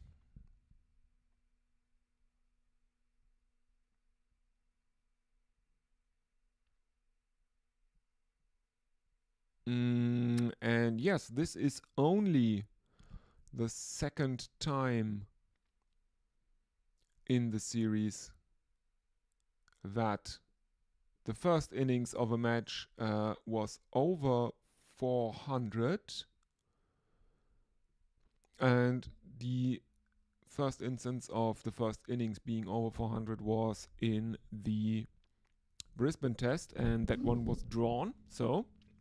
But it was also very, very rain affected. This one doesn't look like it will be that we will lose any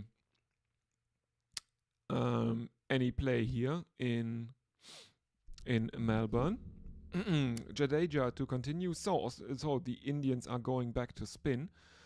First 2 deliveries of the over are played out for dots by Mitchell Stark. Second one is a single. Third one is a single. So Smith is back on strike. Jadeja bowls left arm around the wicket to him. As Smith looks for a scoop shot, misses it. It bounces off Rishabh Pant's gloves and into the stumps, but Smith's foot is planted securely behind the crease. Next one is played out to mid-wicket by Smith for 4 runs as he finds the boundary. Goes down on one knee and sweeps him from outside the off stump for 4 runs. Final delivery of Jadeja's 17th over coming up. In he comes again. Inside out shot by Smith. It is fielded at cover. And the Australians have taken another single, 426 for 7. 107 overs gone.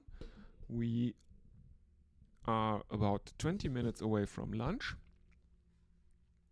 Let's have a look at social media. If you are listening, feel free to use the YouTube chat to get in touch with the stream, or you can use Blue Sky.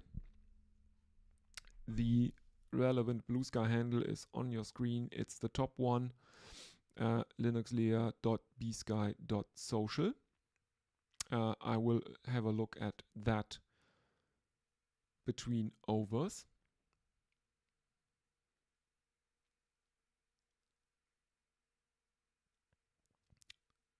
Washington Sundar is back into the attack for his 13th over. He has figures of 1 for 73. Smith is on strike. He's on 124 of 184.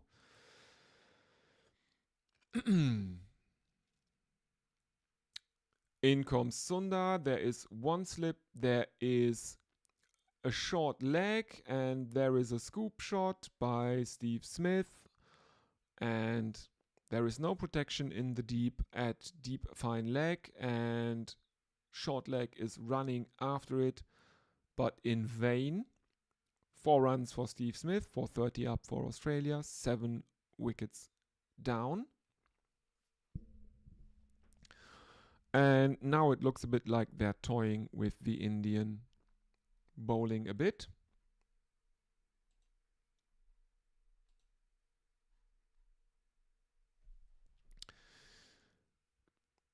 In comes Washington, right arm around the wicket to the right-handed Steve Smith. And this one is played behind square on the leg side. The Australians take a single. Smith averages 84.8 in first innings in tests. Yes, 24 centuries in first innings in tests. What a monster.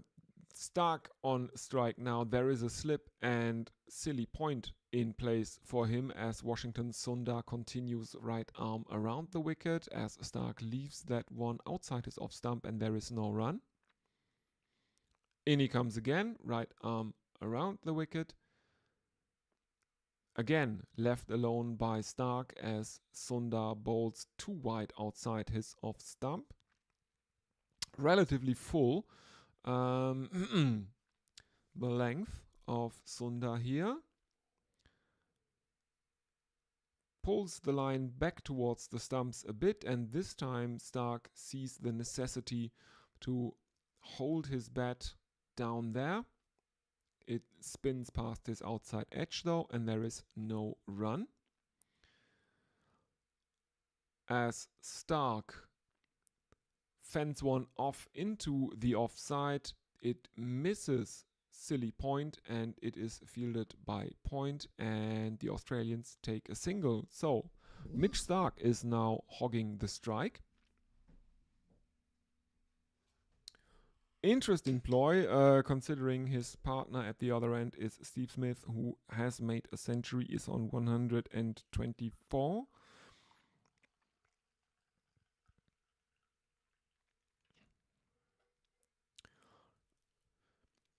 Well, I mean, at this point in the match, the Australians probably don't care who is on strike.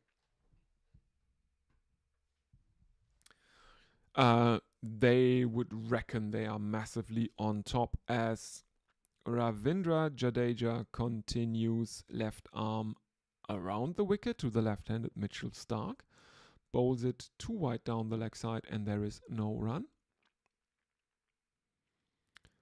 This one is angled across Mitchell Stark, and it is played into the leg side for a single by Mitchell Stark. Australia 433 for 7. Smith on strike 129. 129 runs he has made. And he lofts one, and I don't know if the fielder is in contact with the boundary sponge when he feels that it is Nitish Kumar ready down there at long off.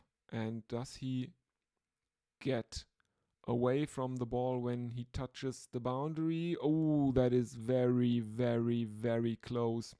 He doesn't control the ball. He doesn't really fence it back into the field of play. It's bouncing around between his arms, and he is then sliding into the boundary, the ball bouncing between his arms, and I think that is another 4 runs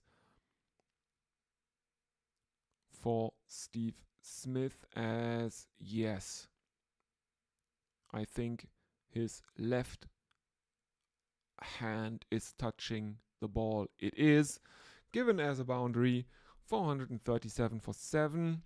Smith on strike, 133 of 187. Next one by Jadeja, left arm around the wicket, driven by Smith to long off, and the Australians have taken another single. 15 minutes away from lunch. 2 more deliveries left in Jadeja's 18th over. He bowls left arm around the wicket to the left-handed Mitchell Starc, who drives it out to long off, and the Australians take another single as Jadeja tries to cut it off, but is too slow. Jadeja left arm around the wicket to the right-handed Smith, who plays that straight to cover, and there is no run.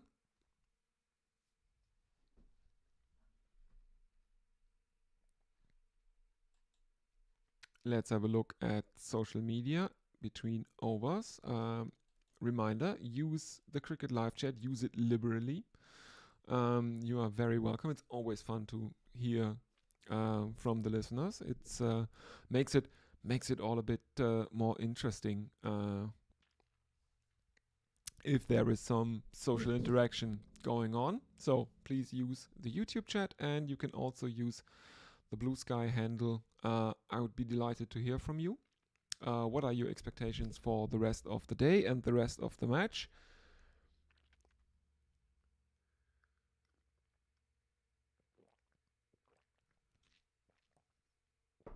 Will the slightly rejigged Indian batting lineup be able to match this massive Australian first innings? As Washington Sundar continues right arm around the wicket to the left-handed Mitchell Starc, first delivery is a dot ball. There is a slip and a silly point in place for Mitchell Starc, who puts down his bat for the second delivery, misses it as it spins past his outside edge, and there is no run. 439 for 7, the Australians still. In comes Sundar again, right arm around the wicket. And this one is more onto the stumps, and Mitchell Starc defends it back to the bowler, and there is no run. The partnership is 28 of 32.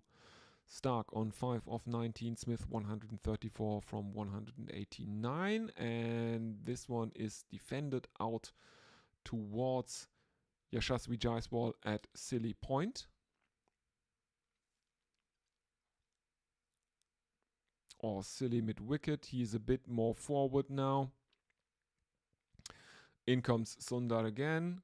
This one is played to the right of Jaiswal, there at silly mid-wicket, and mid-wicket comes around, but he can't stop the Australians taking a single. 440 for 7 now, Australia.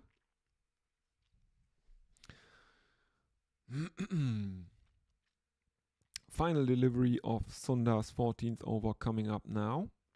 Smith is on strike. What will Washington Sundar do? Right arm around the wicket. There is a slip, and there is a fine leg in place. Smith plays it out for a dot ball, and there is no run. Australia 440 for 7. Let's see day 2 highlights. The Australians made almost 130 runs, 129 so far. The Indians only able to take a single wicket.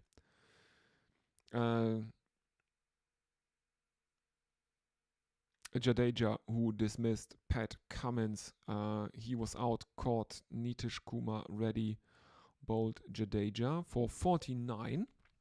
So he missed his half century. Let's have a look if anyone is with us on the social media.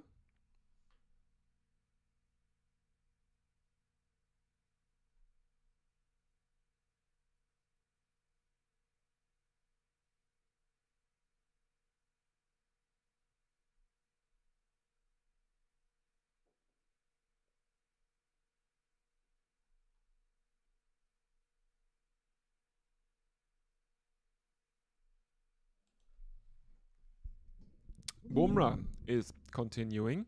Stark is in his sights. First delivery is a dot ball. Bumrah figures of 3 for 88. Easily the pick of the bowlers. We have mid-off, mid-on, square leg, leg gully, fine leg, slips, backward point and extra cover in place for Bumrah here. As he continues right arm around the wicket to the left-handed Mitchell Stark, who lofts him high and handsome over long on for 6 runs. That one was in the slot.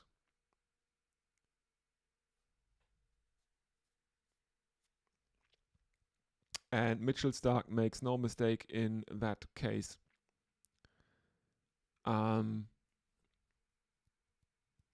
Before the start of the day, only 2 players had 2 or more sixes of Jasprit Bumrah in tests, and those were Jos Buttler and Sam Consis. And now I'm not really sure if that club hasn't grown by maybe even 2 members. Stark, who is a bit of a slogger, getting a 6 of Bumrah here.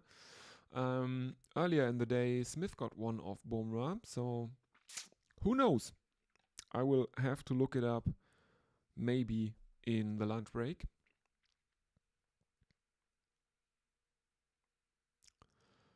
Bumrah is not happy with how his day has been going so far. He has not taken a wicket. The only wicket to fall for Australia was taken by Ravindra Jadeja.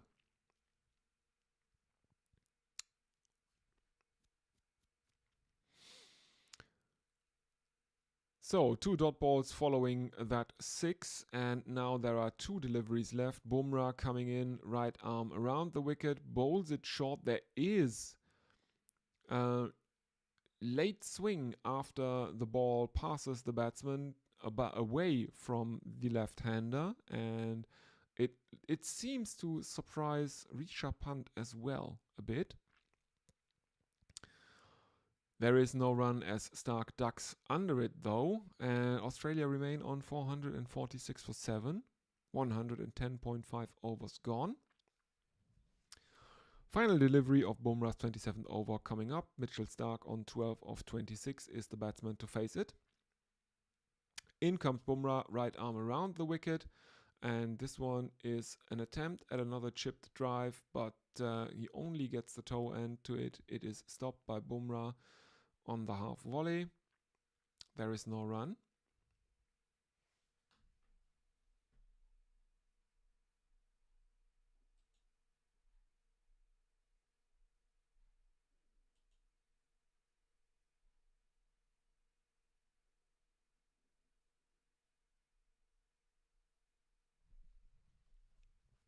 All right, the partnership has reached 35 now. In basically no time, 111 overs gone in the Australian first innings, 4-4-6 for 7. Washington Sundar to continue. He has figures of 1 for 44 from 14 overs thus far. He will bowl to Steve Smith. He now has the ball in his hands.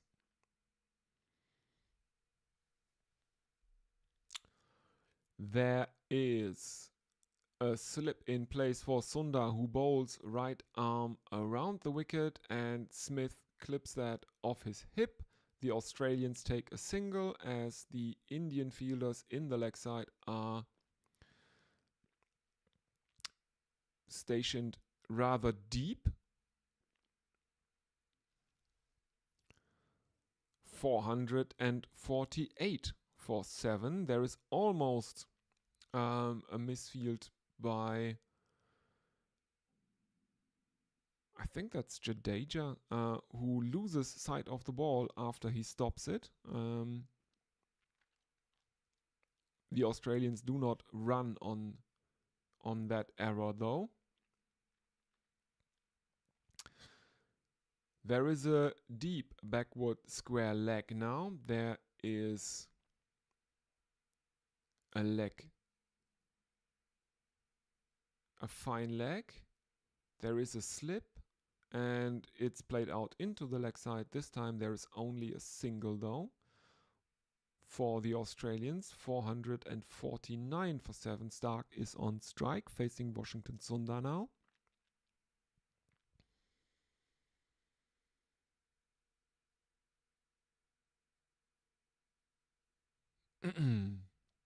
Third delivery coming up. We are seeing again the stump cam, this kind of a fisheye lens.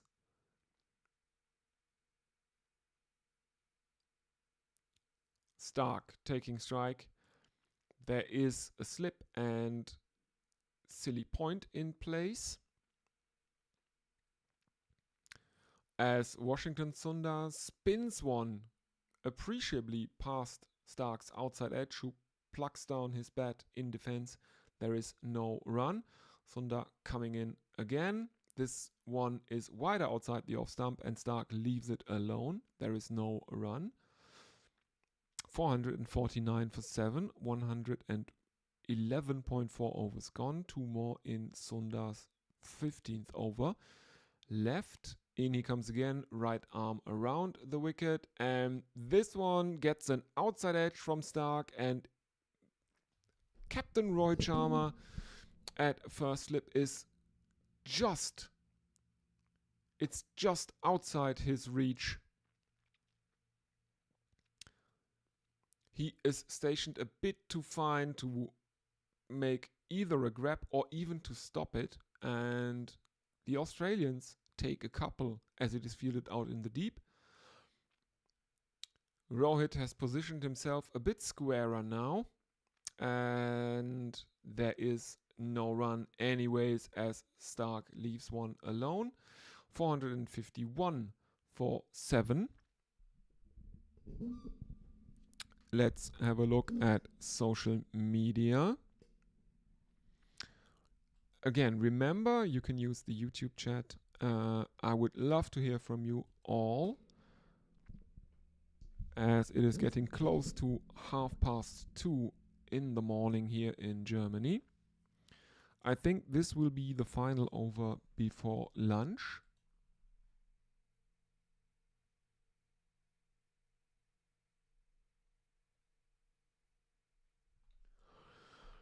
Apparently there have been no sixes against Bumrah for 3 years, and now 4 have been hit off him in the innings. Smith is on strike, 137 from 192. Jasprit Bumrah is bowling to him his 28th over. In he comes, right arm over the wicket, played to mid-wicket by Smith, and there is a single. Stark on strike, partnership 41. Australia 452 for 7.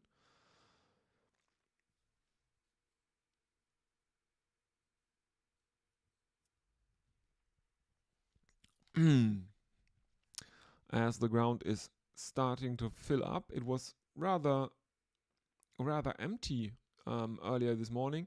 Yesterday there were over 82,000 people in attendance. I think we won't have 82,000 in today, but it is getting fuller. Bumrah going a bit shorter to Mitchell Stark, who ducks under it. It's not given as a wide, it's just a dot ball. Most test runs for Australia. Smith now has 9,947. He is in 4th place after behind Steve Waugh. In comes Bumrah again, right arm around the wicket to the left-handed Mitchell Starc, who chips that out towards mid-on, and there is no run.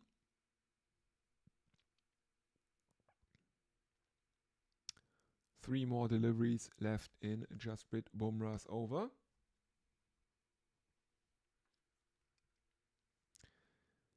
At the beginning of the day, the Australians were 311 for 6. They are currently 452 for 7, as there are 2 slips in place for Jasprit Bumrah. And this one is a bit too short from Bumrah, outside the off stump of Mitchell Starc, and he pulls it.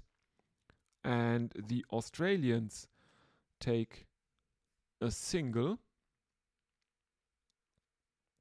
as it is fielded by square leg, deep square leg. 2 more deliveries left in Jasprit Bumrah's 28th over.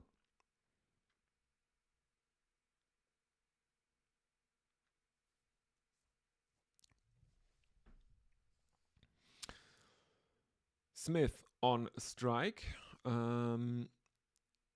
We have 1 slip at least. There are 2 slips in place, and clipped to backward square leg by Steve Smith, and the Australians take another single. Final delivery before lunch. Mitchell Starc to face it.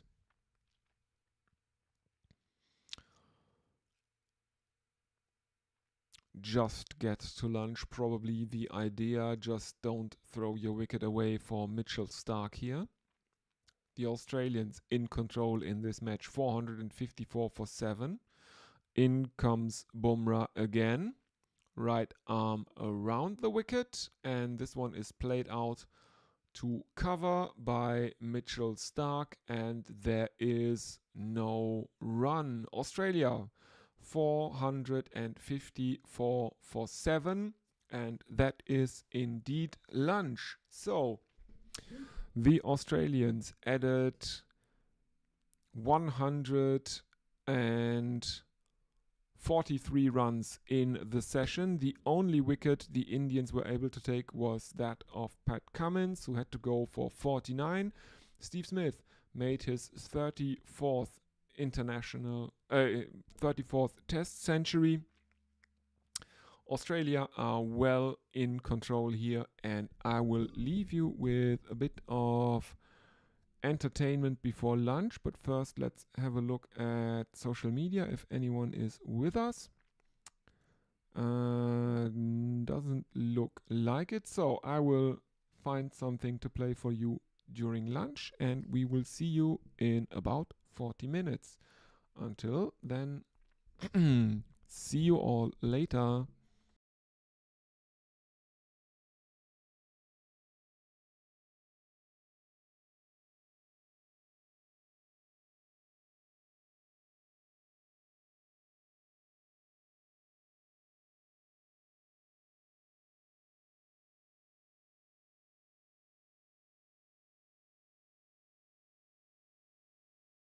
Behind the team players. So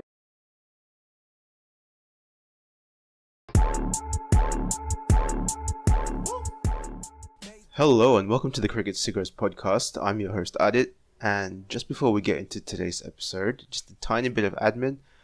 I have finally gotten some form of social media to plug the podcast, and so yeah, I'm on Blue Sky. That's at Adit RS at B Sky Social.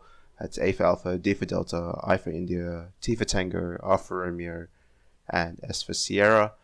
So if you're on there, you can follow me and we can talk cricket there. And yeah, today's guest has been a regular fixture in cricketing publications everywhere in the past 10 years. I was incredibly lucky to be joined by Melinda Farrell. She was a complete legend with lots of stories and possibly even some advice for budding journalists. So yeah, hope you enjoy the episode.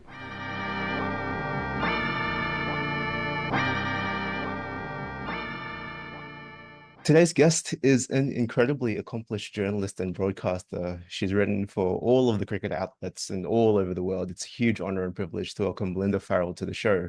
Hi, Mel. Hi, it's a huge honor and a privilege to be on here with you, Adit. So thanks so much for having me. It's my pleasure. So on the Cricket Sickos podcast, we always love to hear the guests' cricketing origin stories. So could you talk about your introduction to cricket for you growing up in Orange, New South Wales? First of all, now I'm not sure how I feel about being called a sicko, but just for you, I will accept that. I mean, I think like a lot of Australians growing up in as you say, country town in Australia, sport was very much a part of it. When I grew up, we actually had a tennis court. I grew up on an orchard outside of Orange, and we had a tennis court out there. So that was a big part of every family gathering. And I played a lot of different sports. I was a really keen netballer, played basketball, obviously tennis, touch football, everything. But the bat and ball sport that I played in the summer was actually softball, because it never even occurred to me that girls could play cricket. Never had heard of an Australian women's cricket team or anything like that. And it really is only, I think, in the past 10 years, with the advent of the WBBL, that has really changed. So it's just this sort of new generation kind of growing up now. But I think for me, the sports that I watched on TV, and I loved watching sport. In the winter, it was very much rugby league. My brothers played rugby league, and so I used to watch that. And in the summer, the two sports that I used to love watching were tennis and cricket. So I would quite happily sit in front of Test cricket when I was as young as I can remember. And just sitting there watching all day, but then also loved ODI cricket as well, and the colour and the spectacle of that. So that was probably my first interest. I had no real inkling that I would end up kind of making a career out of enjoying watching cricket. So life has some funny turns sometimes. You can't always predict how it's going to go, but it's just very much a part of the culture in Australia that in the summer, I maintain that a lot of people who watch cricket in Australia aren't necessarily diehard cricket fans, like they might be in England or they might be in India or some other countries. They're people who love sport and who like watching cricket in the summer. So it's very possible that people don't watch cricket. The only cricket I can remember really watching overseas or paying any attention to before I started working in it was really the Ashes. So that was probably the only one, and I can remember staying up late to watch it, but everything else kind of flew under the radar. And I think that actually still happens in Australia. The Australian cricketers can get away with a lot more overseas than they can get away with in Australia as far as performances go. Yeah, I completely agree with that. And on your point about like the sickos terminology, being one myself, and being lucky enough to be in communities where I am surrounded by cricket obsessives, it does strike me that there's probably something a little bit wrong with all of us. And one of the symptoms is, especially for like you say in Australia, like cricket is a summer sport, but when it happens overseas, it kind of doesn't exist. Whereas for people who are of a certain disposition, like that's just as important, if not more, because you have players who, yes, they can perform at home, but can they perform away? And yeah, they're the ones who really care about the game. Yeah, and I find that because obviously I travel a lot, and the difference I would put it this way. When you look at the first class competitions Mhm. in, say, England and Australia and compare those, and part of this, I think, is because, you know, cricket's been behind a paywall Mhm. in England since Right, 2005 2005. Ashes. And so people kind of have to seek it out. And so I think they're very invested. And also the structure of it is, it's so much more like a club-based game, Mm. like you would have football codes in Australia. And so, you know, I do quite a lot of commentating on the county championship, and it just always, one of the things I love about it, and I see it all the time, is just how invested Mm. fans are when they go. And people might say they're small crowds. They're not small crowds compared to the Sheffield Shield in Australia. Yep. If you ask someone in England, more often than not, who they support, they'll say, you know, well, I'm a diehard Somerset fan, Yep. and England, of course, or they're a big Essex fan, or Yep. whoever it might be. And they're generally very knowledgeable about not just the playing 11 at the Mm. counties, but also the up and coming. So Yeah. it's quite different. And here in Australia, honestly, there are very, very few people I've met who I would hear say, oh, I'm a diehard Queensland fan, Yep. or I'm a diehard South Australia fan. There'll be some, but Mm. it's not quite the same. Yep. And a lot of the media attention around Sheffield Shield tends to be, you know, like what we saw recently Mm. with various bat-offs, because there's a Yep. position going in the Australian team. So it Mhm. then becomes all about the national team, Mm. rather than the fortunes of, oh, who's winning the Mm. Sheffield Shield. Yeah. And yeah, so it's just kind of it's a little bit different that way. Mm. And it's not saying, you know, one's necessarily worse or better. I've spoken to players in England who say they like the way that the Australian system is more performance based, kind of Mm. geared towards that top level. Um, but it's just different, and Mm. it's just realizing the sort of different culture Mm. around it. And players say that when they go and play in the county championship from Australia as well, that really strikes them, the Mm. more club-like nature and the dedication of fans to the county for the sake of the county itself, not just as a, like, who might be pushing for selection. It's all, you know, about promotion and relegation Yep. and winning the championship. So getting back to your story. So you're mentioning that like women's cricket wasn't really on the radar, so on your radar, so that even though you were playing all the sports you could, essentially, you weren't necessarily playing cricket. Is that why you decided to go down the journalism path so that you could be around the game? No, not at all. Gosh.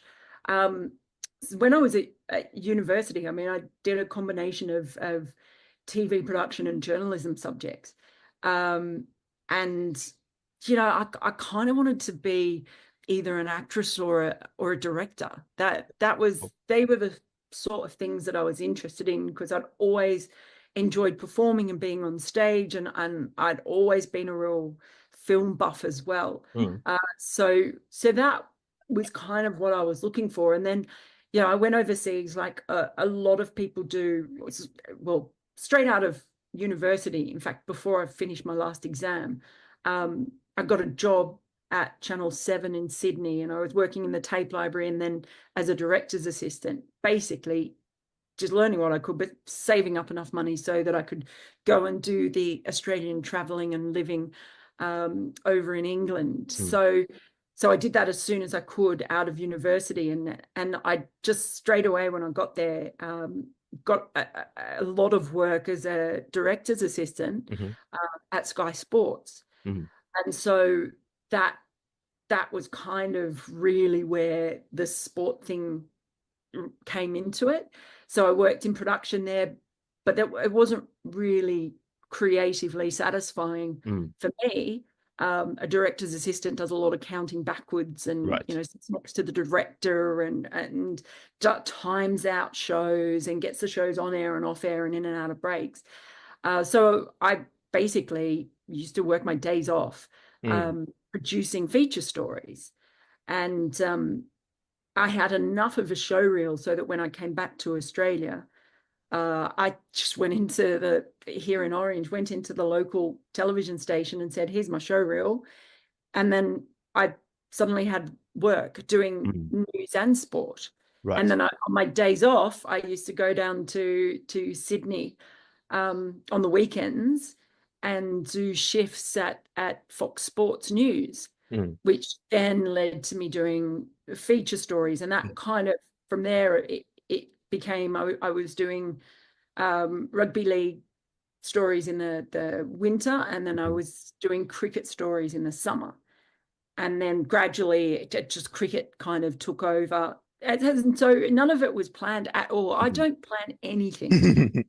I kind of just stumble and bumble my way around life and see where it ends up. But once I kind of became established in cricket, then I realized that's where I wanted to be. Certainly, I don't look backwards. All the other sports kind of faded away, and yeah, that felt like a natural home to me once I kind of was full-time covering cricket. Yeah, that's really, yeah, it's always fascinating to hear people's paths into the game, especially when they end up doing so professionally.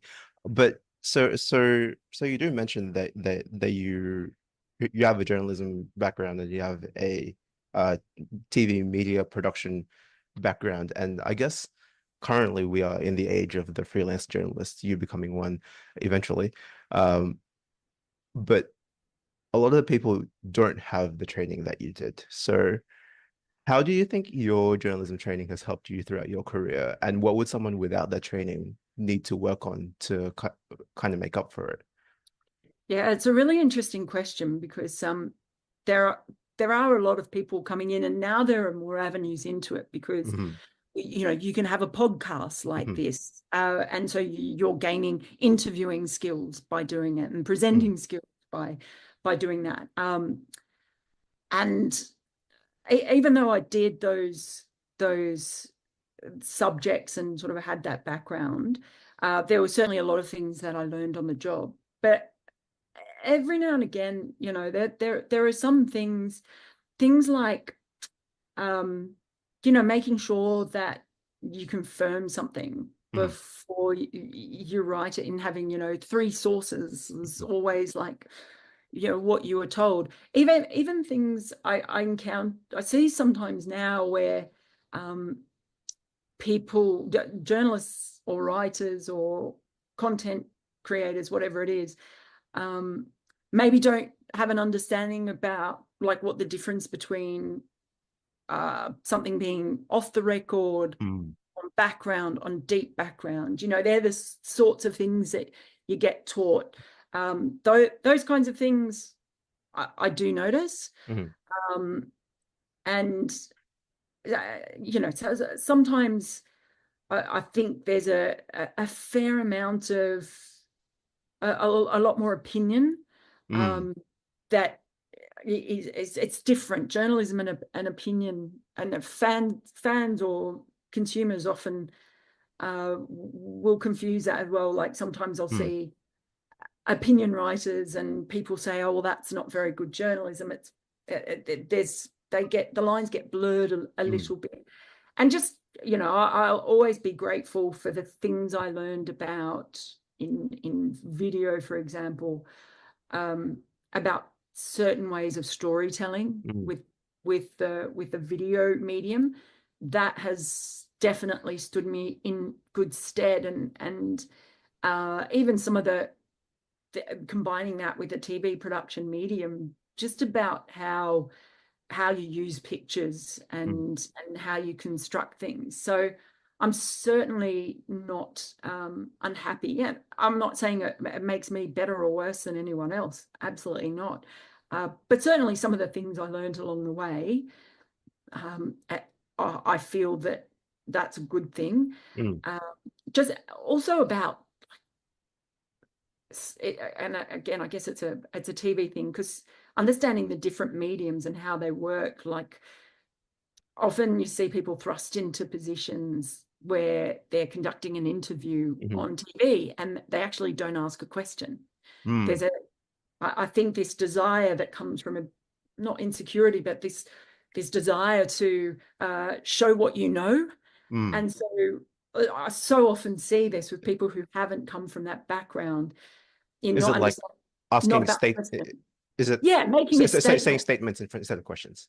Yeah, making a statement and then pausing and waiting for someone to then say something. And sometimes saying, asking or making a statement that shows with all these facts and figures and opinions and everything else, because they desperately want to prove that they deserve to be there. And that's something I kind of noticed quite a bit. And it's something I think that goes back to those early days of learning fundamentals. A good question is one that gets the best answer. So even though people might think you don't know what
what you're talking about when you ask a question. It's not about that. It's actually about what can you elicit from someone. Because it's not about the interviewer, it's about the guest, the subject. Yeah, exactly. So look, there's some of the things that I think, and I think it helps with broadcasting too, having that production background that I've had, because I understand what the cameraman needs from me, or what audio is trying to do, or whatever it is. And I still make loads of mistakes, and I still have heaps to learn, or always learning.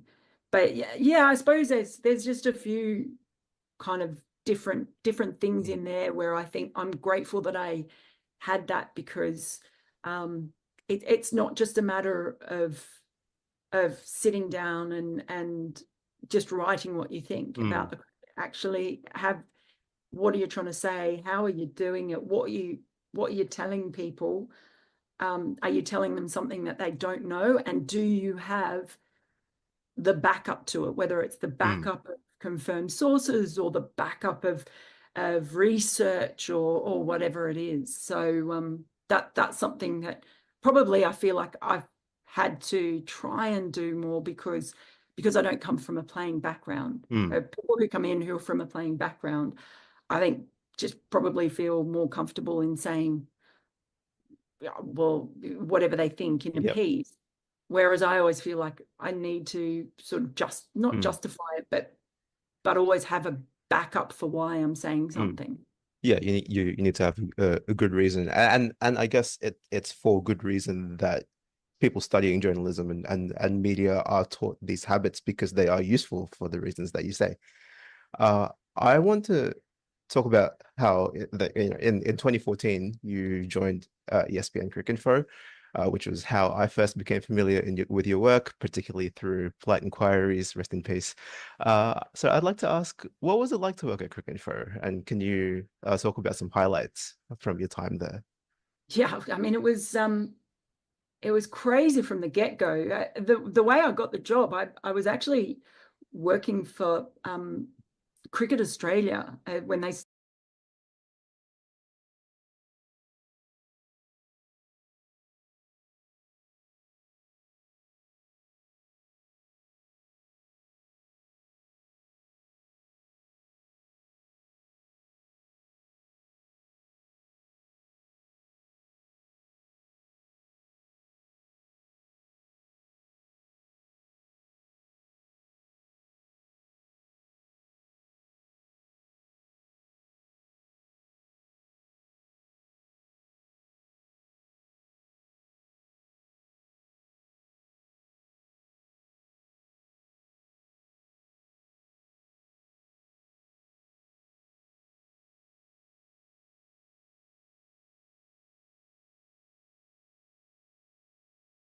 started up cricket.com.au, and I signed a 2-year contract with them, but I left after 3 months because it was not for me. It was extremely stressful. They were setting it up. There were lots of, that it started off, it was touting itself as an independent news arm of Cricket Australia. And I guess the thing is, you can't change the meaning of the word independent. Yes. It was Cricket Australia. So, but it just led to a lot of pretty stressful opening for all of it. And pretty soon it was clear that it was not independent. I'm probably a pretty independent person myself. I struggled with a lot of the politics around that. So I left after 3 months, and so I was only there for the 13-14 Ashes essentially. But I had met a number of the Cricinfo guys then, and they had told me that Cricinfo were looking for someone who could do video. Okay. The problem was I was Sam Iqbal was the editor, and I was sending him emails, and I wasn't hearing back from him. So I found out that he was going to be at the Oval. So England were playing India that summer, and he was going to be at the Oval on day 3 of the 4th test. Okay. So I basically went, right, I saved up whatever I could. I used a credit card to pay for the rest, and I went over to England. I took whatever. I went back to my old job as a director's assistant, just freelancing for Sky. I wrote stuff. I covered the England-India women's series, did whatever I could to just stay afloat so that I would be there on 3 of that 4th test. Poor Sam, but I mean, he just couldn't avoid me. Yeah. So basically, within a day, I think, of meeting him, we shook hands and they found a way to employ me. And then the roller coaster started, because I came back, and 10 years ago, the first job I did for Cricinfo was to go up and cover Philip Hughes' funeral in God. in Macville. So that was quite an interaction. From there, it rolled into that incredibly emotional test series, and then it didn't stop. Because from there, I basically was going from test series to World Cup to England summer, to another tour somewhere else, to the Australian summer, another World Cup. And so it was quite a roller coaster. And I actually probably was got a little bit burnt out, really, but I absolutely loved it. I loved every bit of the tours that I did. The first time I went to Dharamshala in India, first time I went to New Zealand for a series, every summer, every World Cup, it was always, I had to pinch myself a lot of the time and go, how am I actually getting paid to do this? It was sometimes very stressful, very, very long days, a lot of living out of a suitcase. Nothing much has changed. But it was great to be part of an organization that did apply some very rigorous journalistic standards to things. Like, I would get picked up on stuff, and because if you wrote something during an Australia-India series, it might be sub-edited by someone in England, so with a completely different perspective. So I always really enjoyed that, and I always felt like I was in really good hands because of that. And they also allowed me to do other things. I came in as a video journalist, but I ended up doing a lot of writing, and I was actually encouraged to write more. And so I think I really started finding my own voice within Cricinfo, because I was pushed to do stuff, and in a very positive way. So yeah, and it was great. You always had a little posse of you as well. So when you were on the road, you kind of had people who you could rely on and form those friendships and relationships with, that really helped when things got stressful, or you'd been living out of a suitcase for 6 weeks and you were kind of done, which does happen. Yeah, so I was really fortunate to be part of that, and I maintained a great relationship with them since I left. And who knows, maybe there'll be a time when I'll end up back there. They always say you never really leave Cricinfo. So I wouldn't rule that out at all. It was just circumstances changed, and it was time for me to try a few other things.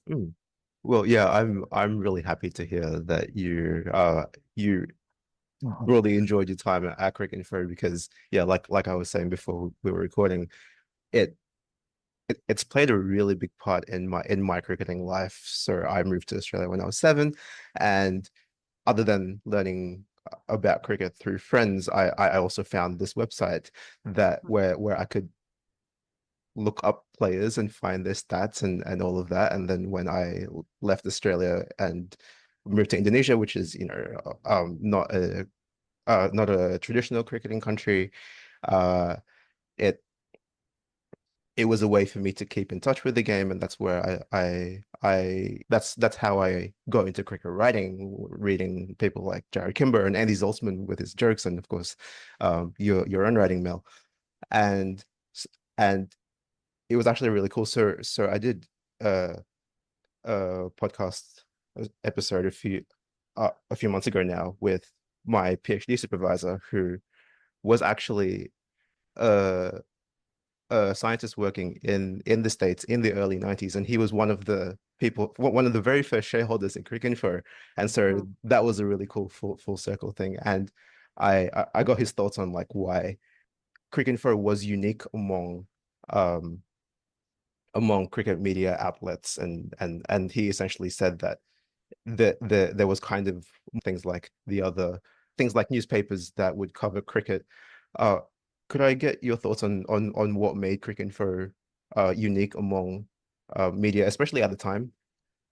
Yeah, well, yeah, it's interesting you say that about it being a bit more freewheeling. I mean, I learned a lot about writing from all of the writers there, and I still go on and read stuff. Jared, you mentioned Jared, like obviously he has his own completely unique style, and I from that I was like, okay, I don't have to do it necessarily in this highbrow way. There were so many I learned from. Like I love Osman Samudin's writing, because Oz is kind of like that as well. He'll come out, he's not constrained by, he'll use loads of slang and all sorts of stuff in there, but whatever he uses, it always paints a picture. It was the same Bryden Coverdale, who I worked with in Australia, who I miss his cricket writing now that he's on the chase. Yeah, he's on the chaser. He writes questions. I'm still message Bryden quite a bit, actually, because I do his quiz in the Daily Telegraph whenever I'm in the cafe, and so I'll quite often let him know how I've done, and I love that he nearly always includes a cricket question.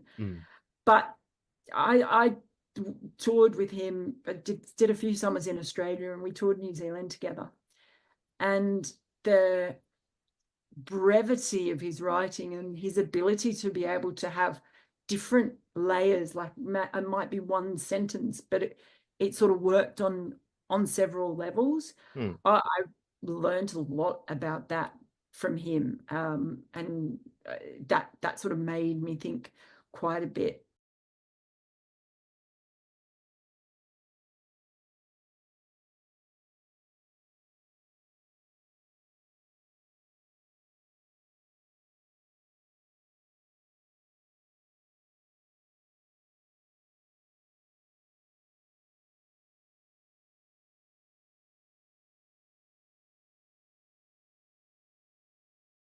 About writing. I remember when he did a couple of pieces that really stand out. One was he used Kenny Rogers stuff, and he did it so well. He did it so well.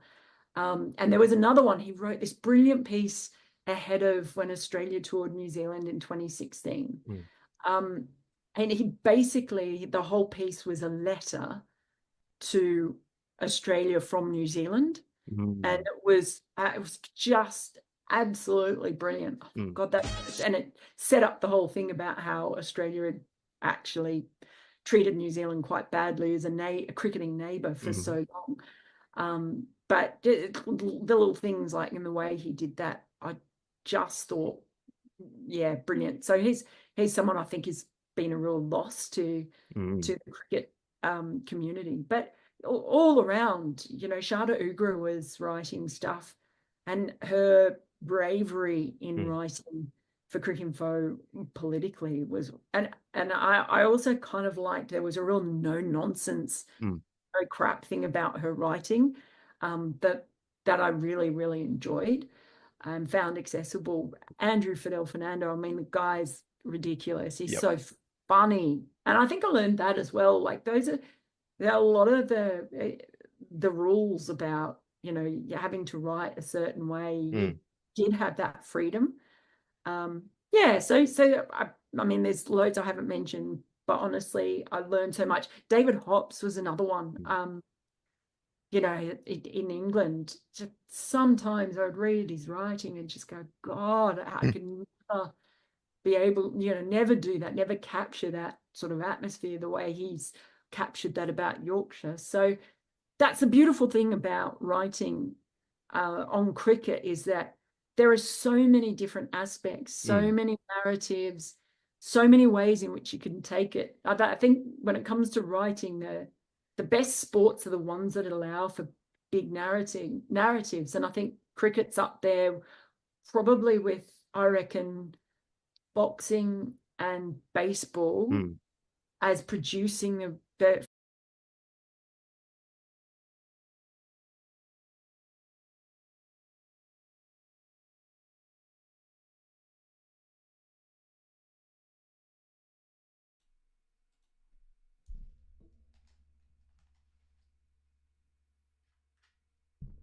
And we are back for the post-lunch session. Welcome back, everyone.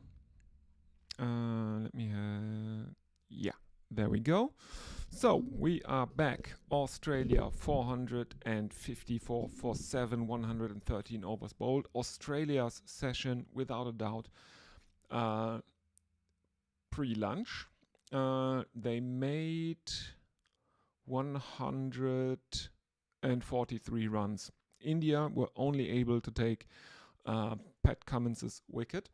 He was out caught. Nitish Kumar Reddy bowled Jadeja for 49.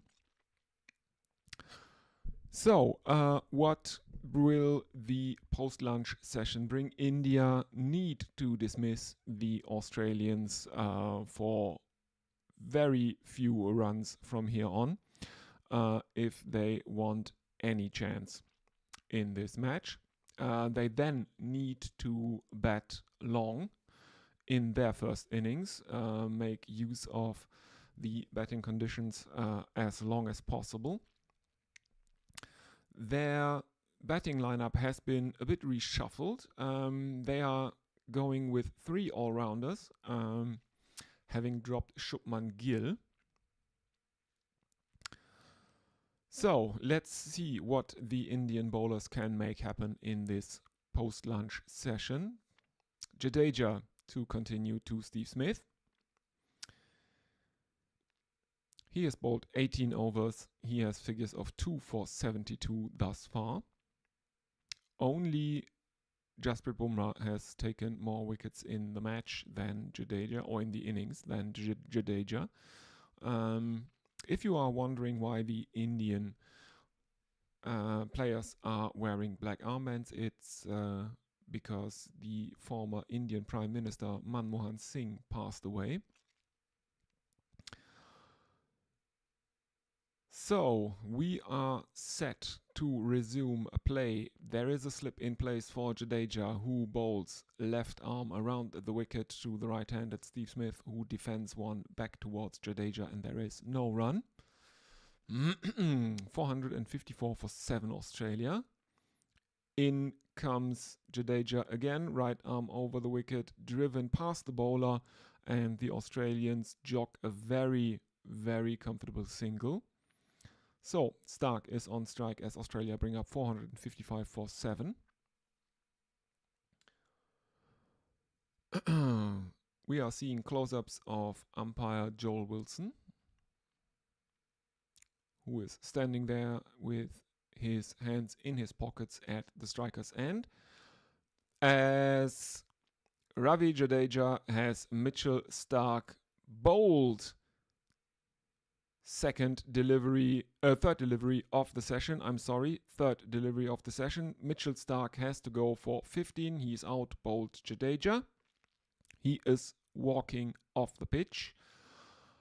As we are now seeing a replay, left arm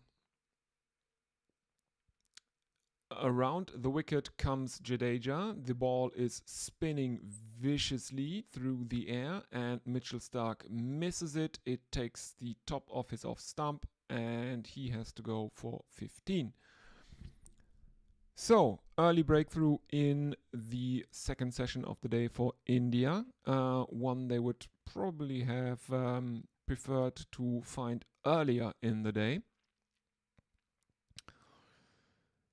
It's been the Steve Smith show for the first session of the day. Now India have a dilemma to face. Will they try to keep Smith quiet at one end while trying to dismiss the Australian tail at the other? we will see. It should be Nathan Lyon in at number 10. It is indeed Nathan Lyon at number 10 for Australia.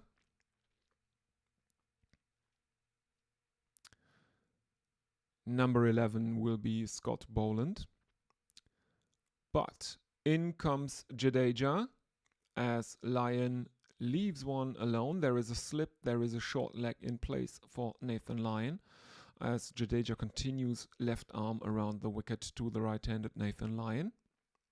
In he comes again, and Lyon puts down his bat in front of his front leg, and there is no run as he misses the ball. Rishabh Pant takes it behind the stumps. In comes Jadeja again. Lyon defends on the back foot, and there is no run.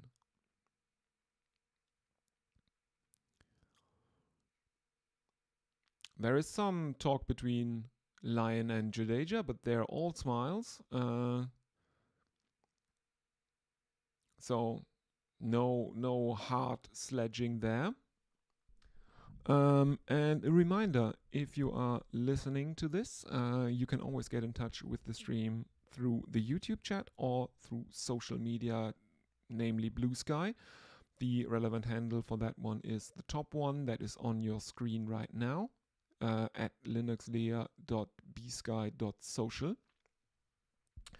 I will get to the social media interactions during between overs.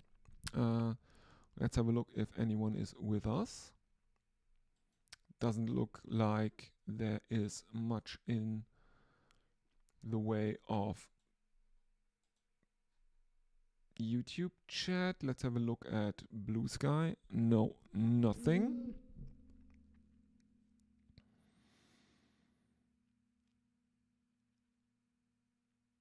And Steve Smith has thrown his wicket away.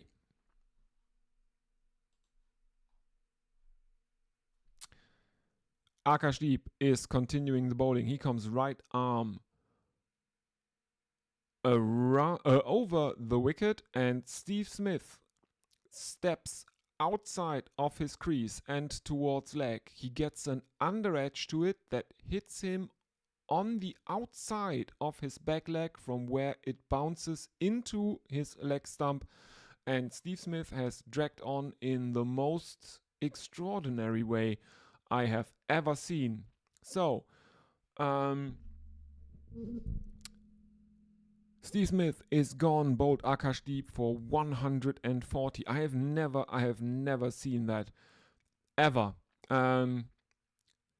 Smith stepped away to leg, gets an inside / under edge to it. It bounces. He gets it onto the outside of his back leg from where it hits the stumps. Extraordinary. Is this too little too late? Now that Steve Smith is dismissed, Scott Boland will have to come out, and the Indians will have the number 10 and 11 out in the middle. Boland with an average below 6.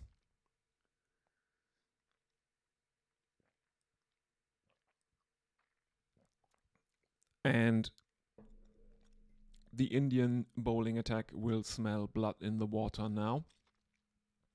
Akash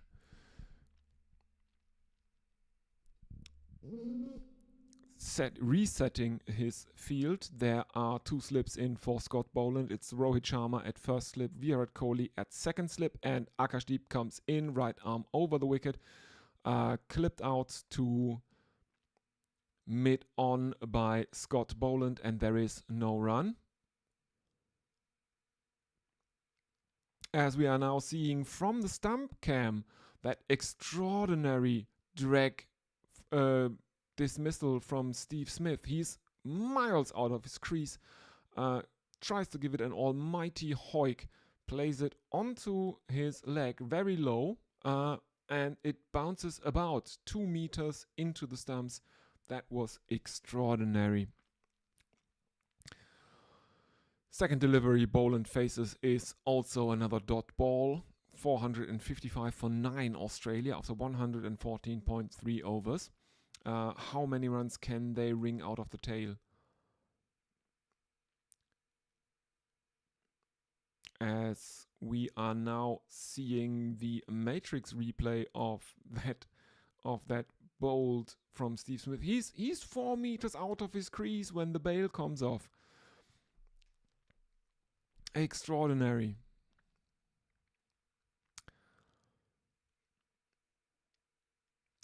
And well, that's probably one of the pictures of the day. Steve Smith can't believe how he got out here. Has his hat thrown back. Unbelievable. Unbelievable. That is one of the weirdest bowls I have ever seen. Akashdeep goes short to Scott Boland, 2 ducks under it, and there is no run. One more delivery in the over to come. Now there's slow motion replays of Steve Smith walking off the ground. He can't believe it. The Indian fans are waving their flags. But the damage has been done, hasn't it? 140 for Steve Smith. In comes Akashdeep again, and this one is defended solidly by Scott Boland back to the bowler, and there is no run.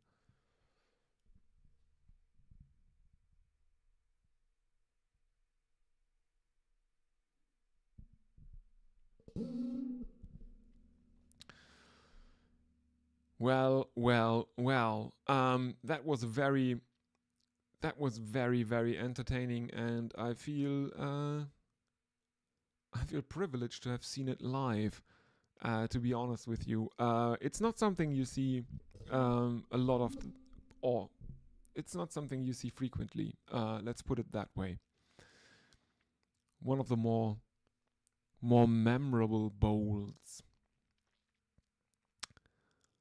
Lyon is on strike, and he will face Ravindra Jadeja for his 20th over. 455 for 9, the Australians. Jadeja with figures of 3 for 73.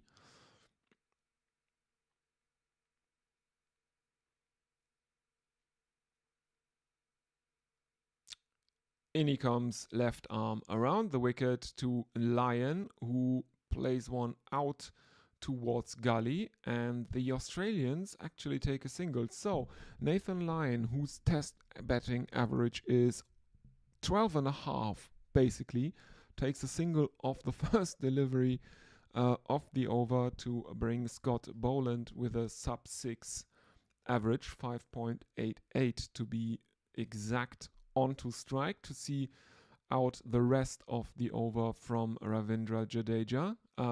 Bold plan that, Nathan. Anyway, the field is reshuffled a bit. There is a short leg, there is a slip, there is a long off in place as Boland looks to defend it back into the pitch, misses it, and there is no run as Rishabh Pant takes it behind the stumps.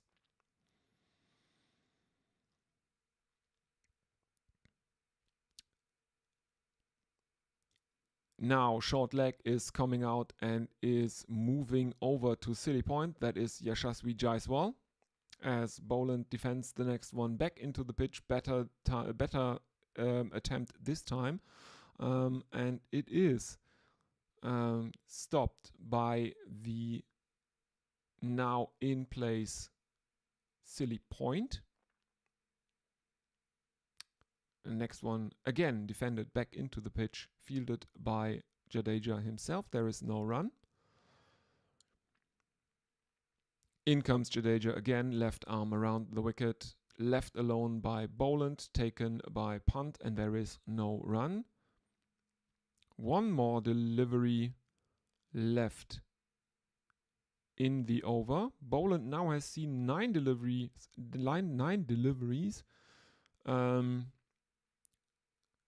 In comparison to 10, as he leaves another one alone. None of 10. Lyon on strike now. He is 1 of 4. As we see Yashasvi Jaiswal take off the helmet. So presumably he is out.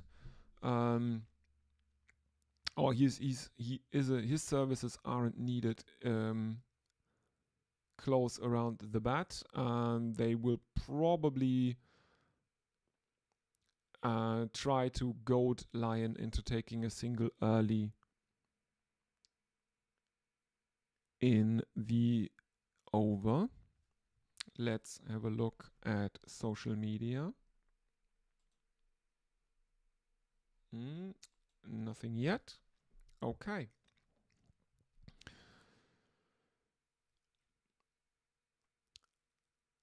Of course, I know that most of my subscriber base is probably in Europe. So depending on where you are in Europe, it is either 3:30 or 2:30. So Lyon takes a single of the first delivery of Akash Deep's 26th over. He has figures of 2 for 90. Boland now on strike.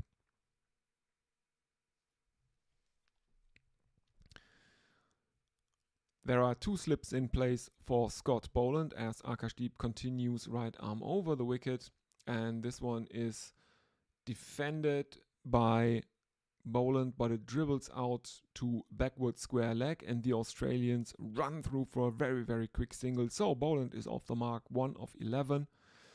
Australia 458 for 9.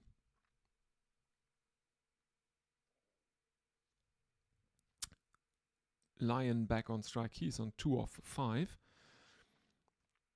As we are seeing aerial shots off the ground.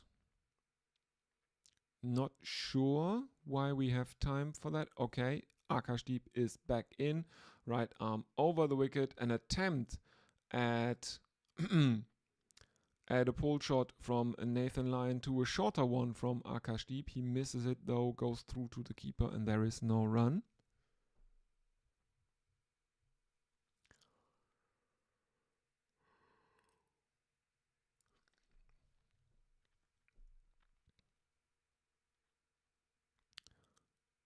Virat Kohli now at first slip, I think.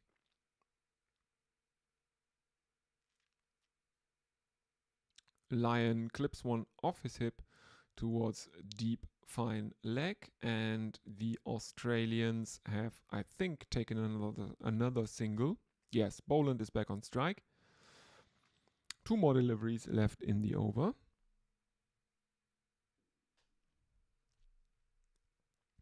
$459 for 9, the Australians.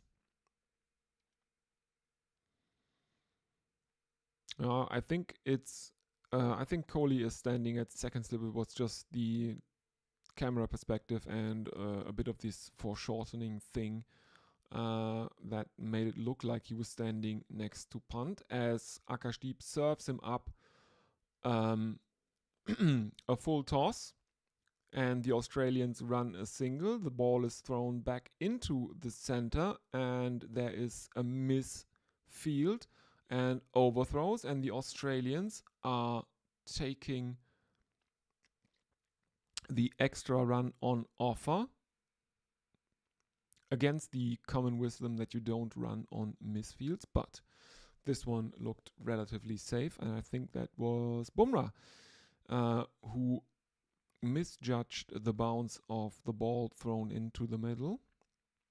Akashdeep, and it is defended by Boland with a very, very straight bat, and they do not take any runs here.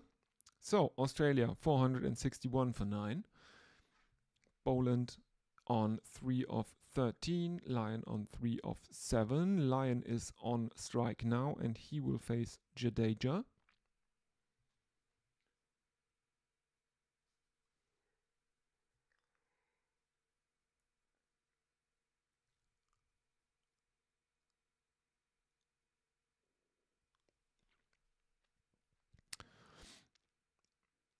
We are seeing replays of Steve Smith walking off the ground and Virat Kohli patting him on the shoulder. Not sure it's very congratulatory by Kohli. At least his face isn't. As Jadeja continues, Lyon plays the first one out for a dot ball. There's no run. In he comes again. Left arm around the wicket, and Lyon goes down on one leg and slog sweeps that one into the leg side, where it is fielded by KL Rahul, and the Australians take another single. So Scott Boland is back on strike.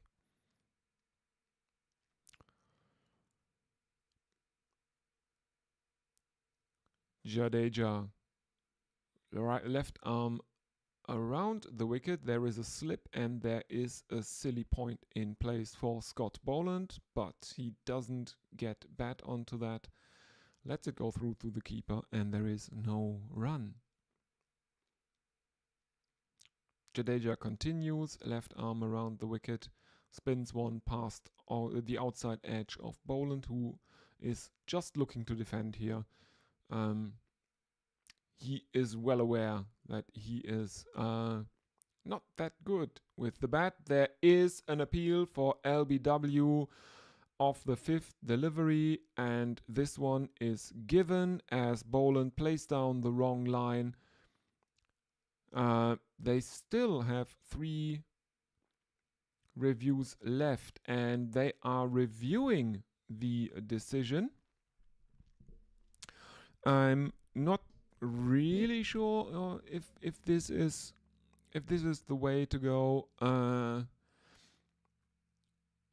This is the 5th session of the test. Do they really need the runs out of the 10th wicket partnership here, or is it? Oh, hello. Looks like there is inside edge on that one, but is it really worth? Or is there? Well, let's see what the third umpire says. It looks on the pictures a bit like there is a deviation. Yes, and it has been overturned. It is not out. People are questioning if the time wasted is worth it, because the runs are probably unnecessary for the Australians, and any time this partnership chews up basically increases the risk of Australia drawing this match.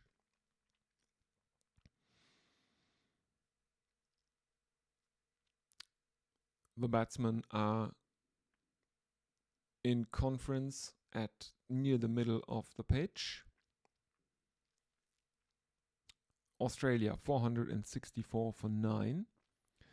Nathan Lyon should be on strike now, as Mohammad Siraj is getting ready to bowl.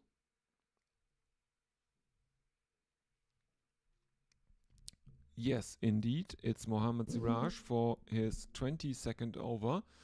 Figures of none for 115 thus far. 3 maidens, an economy of 5.5. He has been hit in this innings.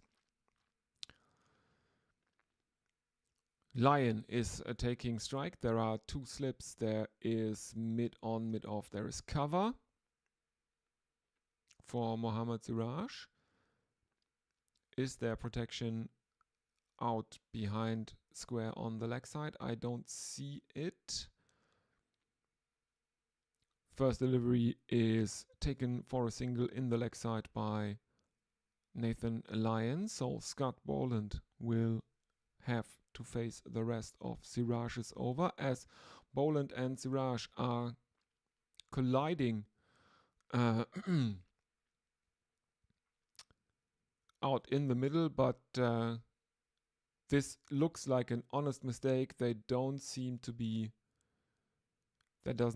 any bad blood in that situation. It's an honest mistake, as Lion is playing that one towards mid on, and Mohammad Siraj is veering hard to his right, coming from bowling over the wicket, and the non-striker is on his way to take the run, and there they collide. In comes Mohammad Siraj, defended by Scott Boland, fielded by Akash Deep, and there is no run.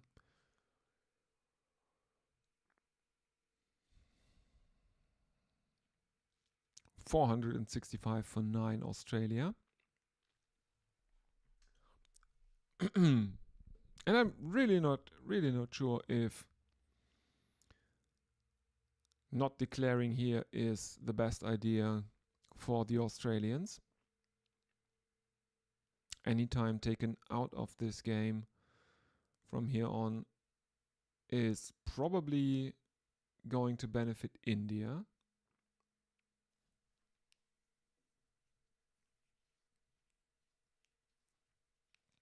Rohit now in conversation with Rishabh Pant behind the stumps, as Boland is wasting a bit of time by taking off his gloves and readjusting them. Next one from Mohammad Siraj, defended back towards the non-striker by Boland, and Akash Deep coming around from mid-on to stop it. There is no run again. 2 more deliveries left in Mohammad Siraj's 22nd over. In he comes again. Right arm over the wicket. And there is an appeal for LBW again against Boland, and this one is given again. And the Australians seem to confer about reviewing. I mean, why not? There is 1 wicket left. You have 3 reviews in the shed. There is no risk. You review that. And they have. They have reviewed it again.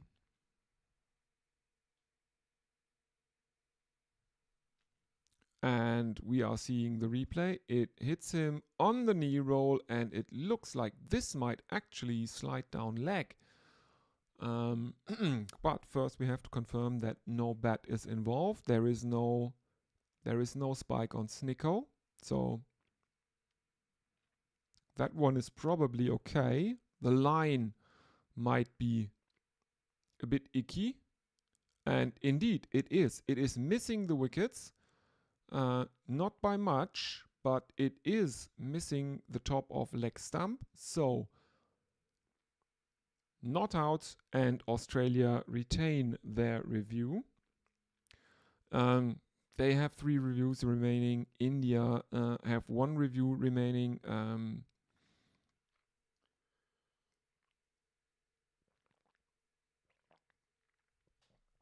Any decision against Australia is an automatic review. If you're, what do you have to lose? If you throw away one of your 3 remaining reviews, it ends okay. But it's the final wicket. Final delivery is another dot ball, and Australia are 465 for 9. Boland on 5 of 22, Lyon on 5 of of 10.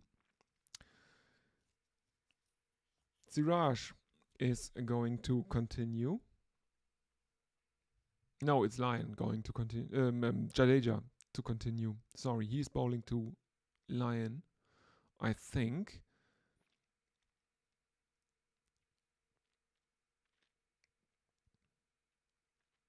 Mohammad Siraj is very, very frustrated with the decision not going his way in this case. Yes, Jadeja to continue.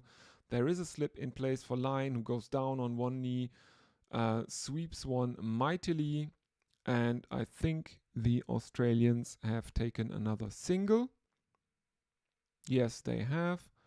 Boland is back on strike. Lion moves on to 6 of 11. And Jaiswal is thrown the lid. He will be in close around Scott Boland's bat again. Yes, he is at silly point. In comes Jadeja, left arm around the wicket. Defended into the leg side by Boland. Again, no run.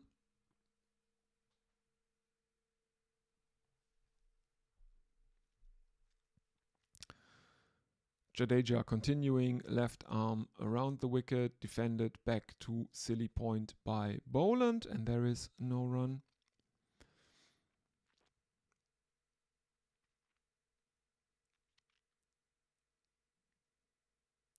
And the next one is played out to KL Rahul at mid-on. Again, no run.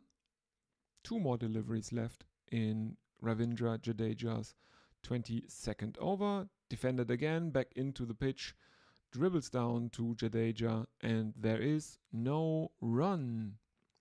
Final delivery of Ravindra Jadeja's over. In he comes again, defended again, fielded by Jadeja, and there is no run. 466 for 9. Let's have a look at social media. Again, you can always use the YouTube chat. I really love to hear from you. Talking to people on the stream is always appreciated. Makes it easier for me.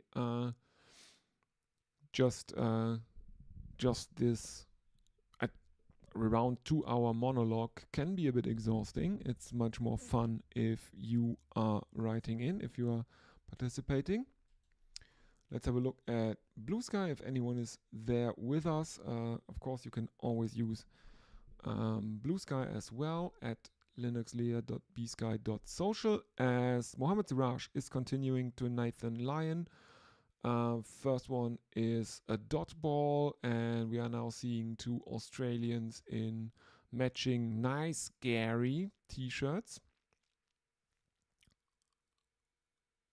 Lyon is on strike as Mohammad Siraj is walking back to his mark. In he comes again, right arm over the wicket. 2 slips in place, clipped off his legs by Lyon, fielded at square leg by Jadeja, and the Australians have taken a single.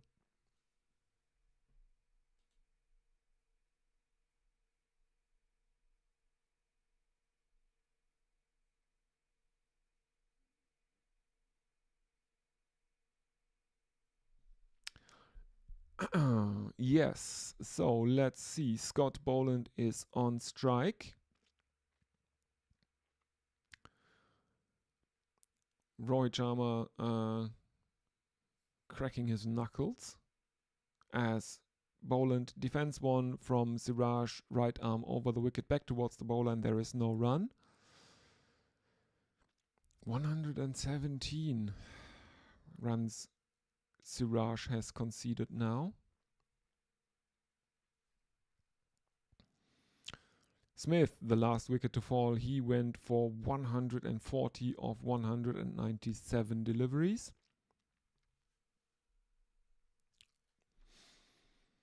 In comes Siraj, 2 slips in place.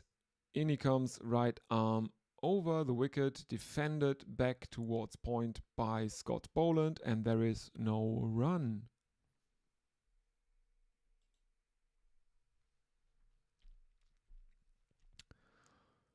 fifth delivery of the over coming up from Mohammad Siraj now.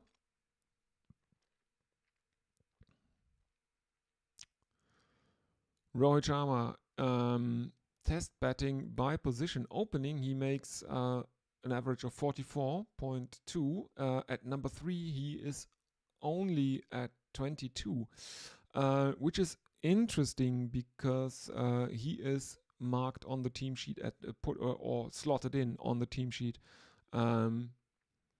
that was presented at the toss. He is at number 3 in this lineup. We will see. Scott Boland takes a single of the fifth delivery of Mohammad Siraj's over. Lyon is on strike.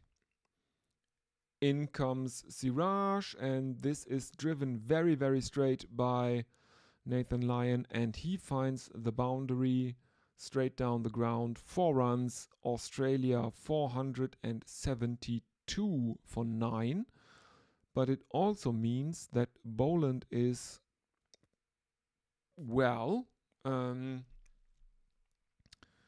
possibly, that Boland will possibly have to face a full over of whoever is going to bowl to him. I think it will be Jadeja.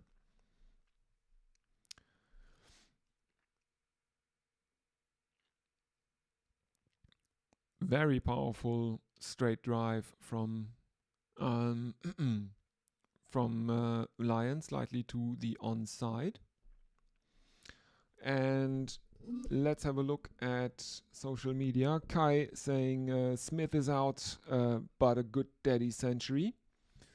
Yes, and I know there are 3 Boxing Day tests. There is one in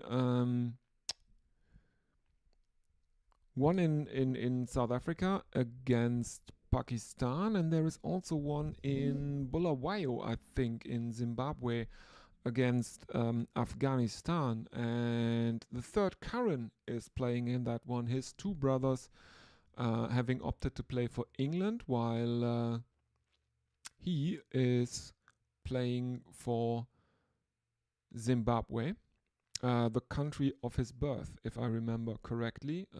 All the Currans were born in Zimbabwe.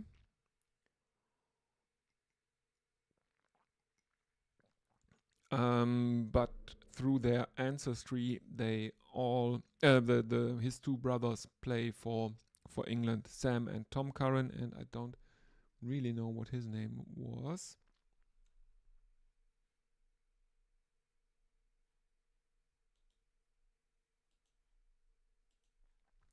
What's the name of the third Curran?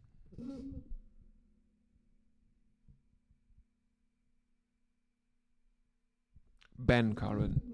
So, Tom, Sam, and Ben. If you are wondering why I am talking about the other 2 Boxing Day tests, it's because Boland very unspectacularly but solidly plays out a maiden that Jadeja bowls. So, in the Boxing Day test in Bulawayo, the Zimbabweans are 363 for 4.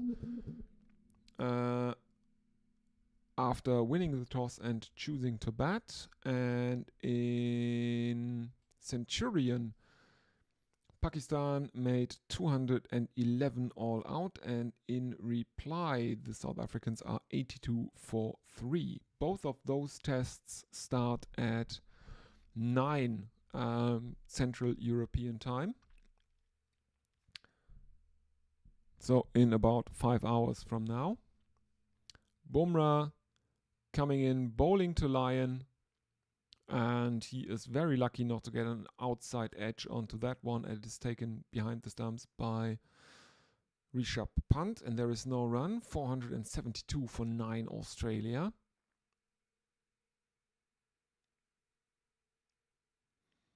And I think that is it Daniel Vittori as spin bowling consultant for the Australians sitting in the dugout there. Anyway, Bumrah comes back in, 2 slips, clipped off his legs by Lyon, and there is a fielder herring after it. I think that's Nitish Kumar Reddy. The Australians take a couple of runs. 474 for 9 now.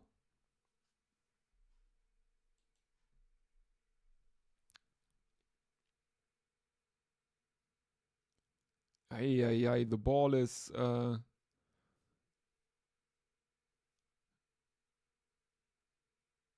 running around in the ball is not running very, very straight. It's either the ground or the seam tumbling over. Next one is another dot ball. Lyon remains on strike. The partnership is worth 19 runs of 50 deliveries. In comes Bumrah again, right arm over the wicket. And there is an appeal for LBW, and it has been given on the field, and Nathan Lyon has reviewed without any hesitation. As I said, there is no risk in reviewing any decision that goes against Australia in this situation. They still have all 3 of their reviews left. The Indians only have 1, a lot harder for them to judge when to use their reviews. Let's have a look. It keeps relatively low. Nathan Lyon is hit above the knee roll on the front pad as he is jumping up a bit. There is no bat involved, and the only thing that might save him here is height. As we are seeing now, there's rock and rolling, and Snicko is not picking up any bat. He is hit above the knee roll though, and he is standing on his tiptoes. Let's wait for ball tracking. Lyon and Boland in conversation, and here is ball tracking, and it's pitching outside off. Impact is in line, and wicket is umpire's call. So as he was given out on the field, that means this is the end of the Australian innings. They are all out for 474. Funnily enough, the on-screen graphics inform us that the review has been retained, which is, well, all good, but so Australia 474 all out. Top performance of the innings, Steve Smith, who made a deadly 140. All the top 4 made scores of 50 or more. No one else made 50 or more. Pat Cummins was the closest. He made 49 from number 8. Was dismissed by Jadeja and Reddy though. Pick of the bowlers is Jasprit Bumrah, 4 wickets, and Jadeja is number 2 with 3. Siraj and Reddy, the unlucky ones, no wickets for them. And I will take a very, very short innings break, and I will be back with you shortly.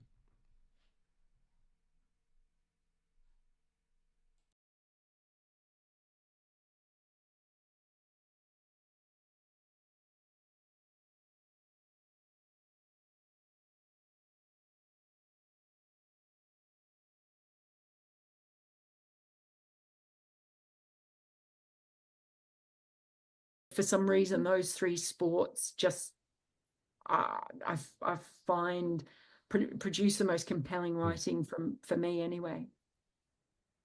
Yeah, and thank you for talking about like how, I guess, at Cricket Info, you and all the riders were kind of just more encouraged to be yourselves, but also the best versions of your writing selves.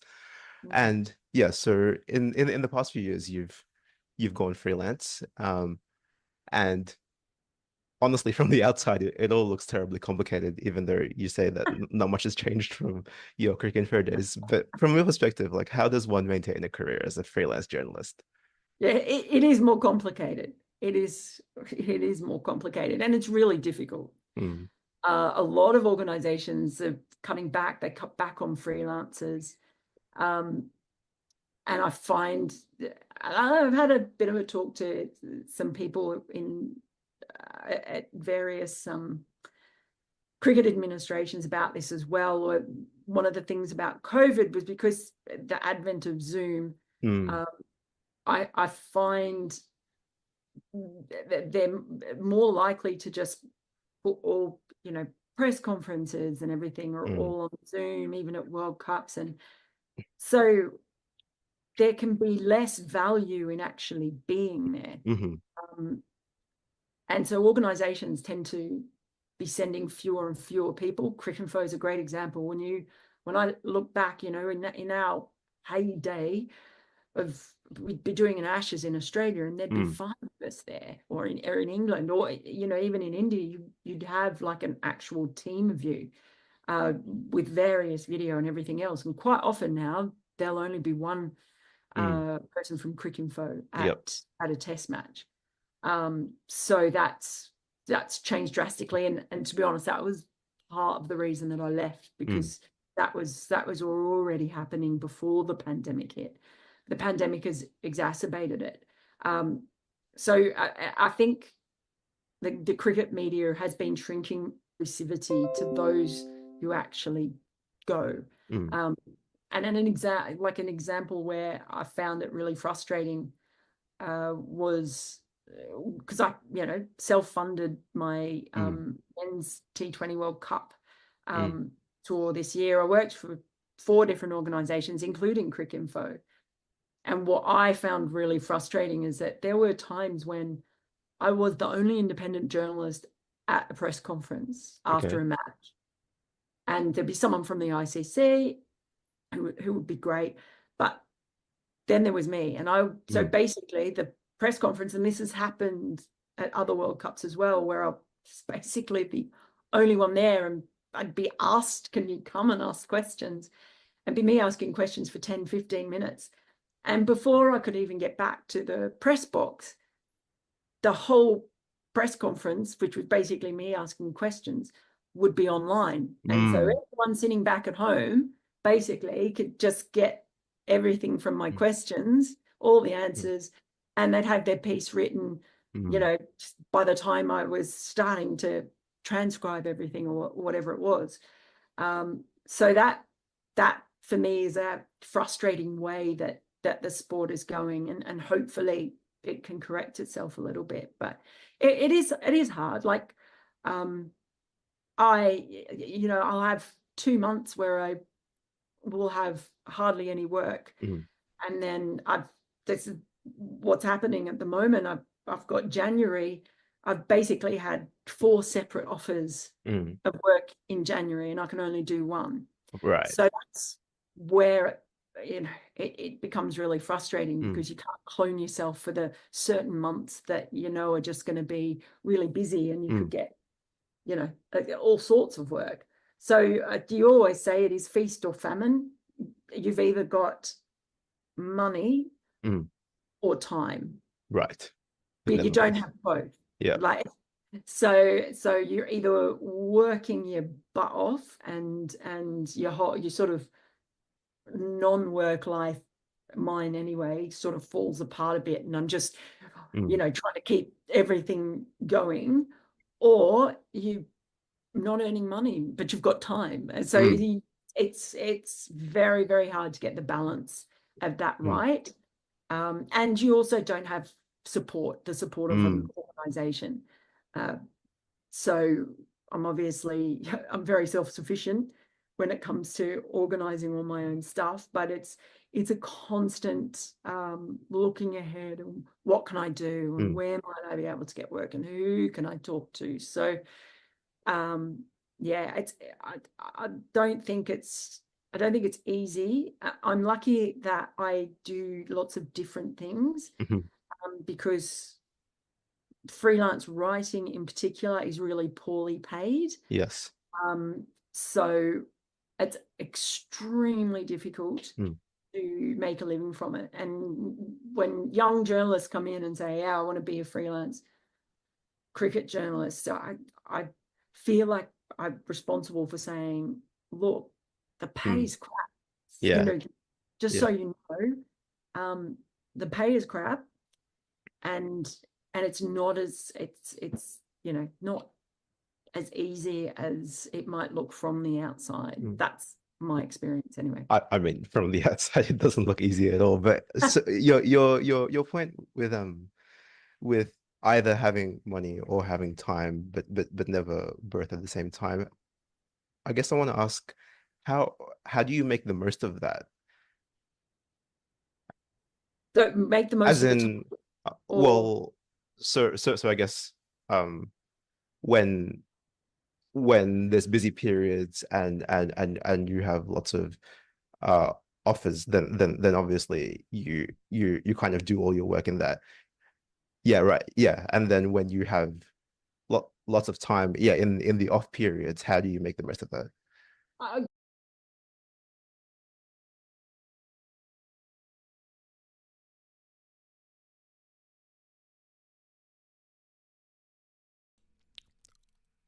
All right, we are back for the Indian reply to the Australian 474 all out. And yes, the follow-on target is 275. The openers are coming out. And as I said, even though Rohit Sharma was listed at 3 on the team sheet that was exchanged at the toss, he is now coming out with Yashasvi Jaiswal to open the Indian innings. Let's have a look at what is going on. Jaiswal looks to be the batsman to receive the first delivery.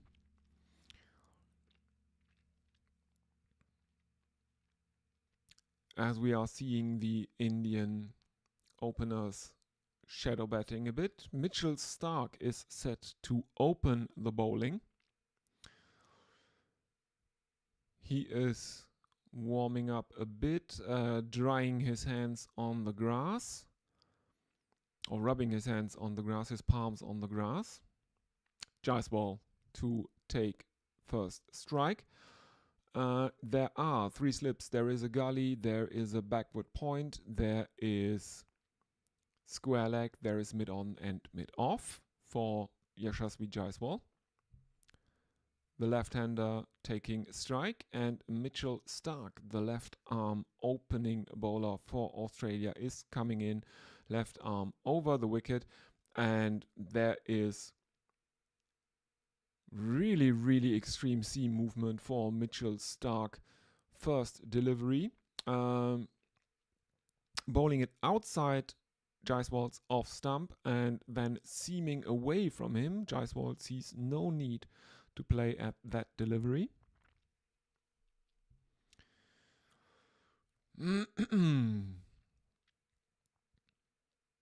So, India, none for none.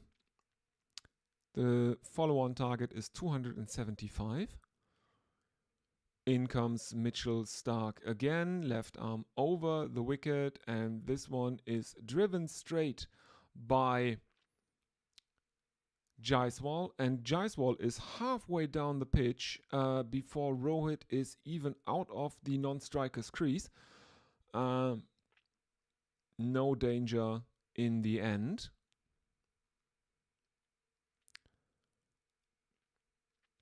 And Rohit Rohit was wandering out of the crease as Mitchell Starc was bending down, but didn't get a hand onto it, and it also missed the non-striker's stumps. And Rohit was herring back, then turned around, and they jog through for the single. So Starc continuing.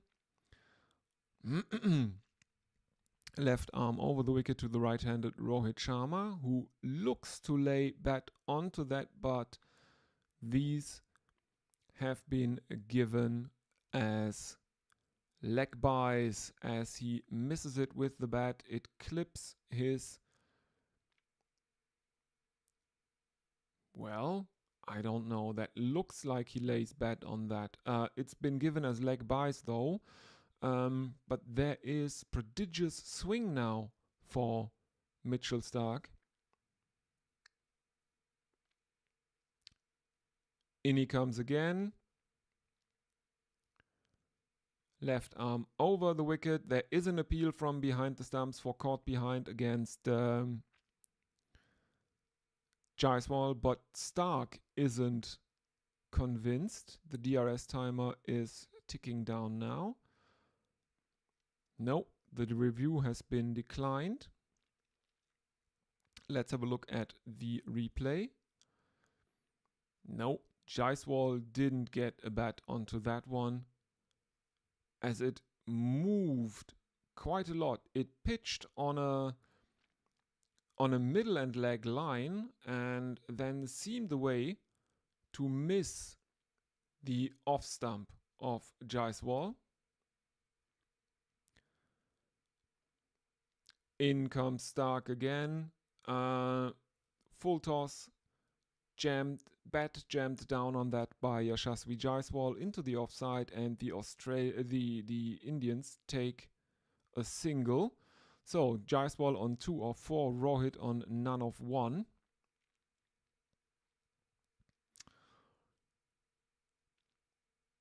He only faced the ball that resulted in leg byes for the in one leg bye for the Indians. India 3 without loss. They trail by 471 runs.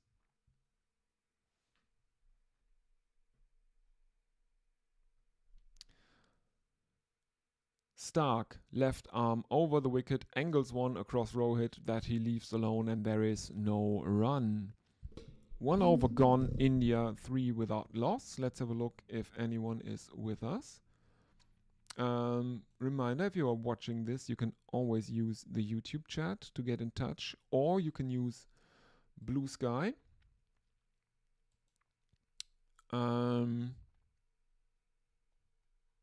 Both. I will keep an eye on both of those.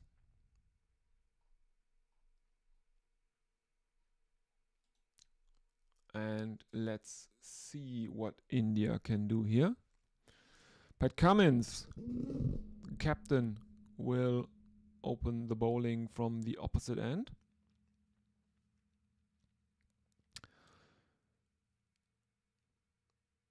There are 3 slips. There is a gully. There is a backward point. There is a square leg. There is mid-on and mid-off for Cummins as he comes in right arm over the wicket to the left-handed Jaiswal, who defends one back into the ground, and there is no run. The Indians trailing by 471. Cummins has played 8 matches at the MCG, and he has taken 35 wickets in those at an average of 17. Jaiswal, who has made 1 outstanding knock in this series, the 161 at the Optus Stadium in the first test in the second innings. Not much after that though. Here he takes another single of the second delivery he faces from Pat Cummins. India 4 without loss. So, Rohit Sharma is back on strike.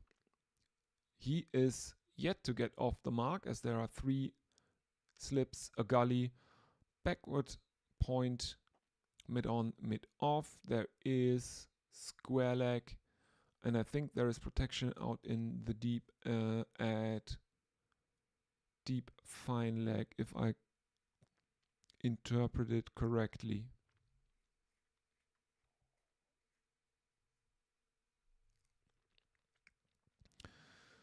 Cummins coming in, right arm over the wicket.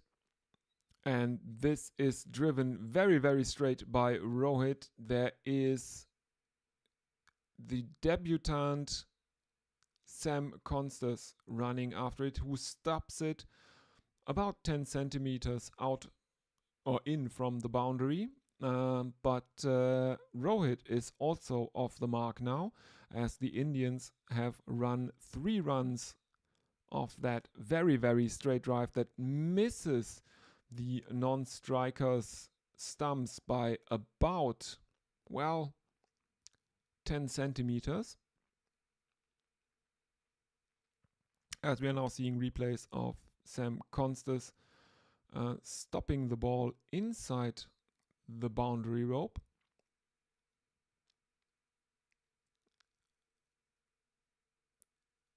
Good fielding effort as he slides over the rope. He is not in contact with the ball, so he actually saved Australia the first boundary there.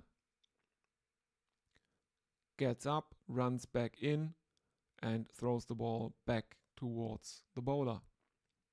3 runs, India 7 without loss, 467 the deficit. As Jaiswal clips one off his hip, it is fielded at deep fine leg, and there is a single. Rohit on strike to Patrick Cummins. 2 more deliveries left in the over.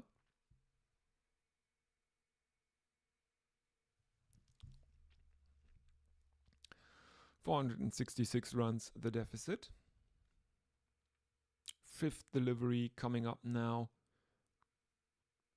Cummins to come right arm over the wicket to the right-handed Rohit Sharma. In he comes, and this one is outside the off stump and short of a length, and there is no run as Rohit leaves that one alone. Final delivery coming up now.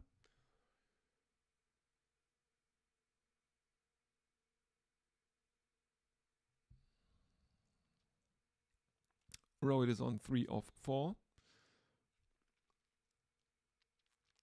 As we are seeing close-ups of Mitchell Starc, who is fielding at fine leg. In comes Patrick Cummins again, right arm over the wicket. And Rohit plays that one up into the air off the toe of his bat, and he is taken by Scott Boland at mid-wicket, I would say. A bit hard to see because the camera was following the ball, and Rohit Sharma is out caught. Soft dismissal. Rohit having a shocker of a series as he tries a pull shot to a ball that is probably not short enough to be pulled, and he is also a bit late on the shot. Boland takes it comfortably, and the Indians have lost their first wicket. Ideal start for the Australians. India 8 for 1. Rohit Sharma caught Boland, bowled Cummins for 3.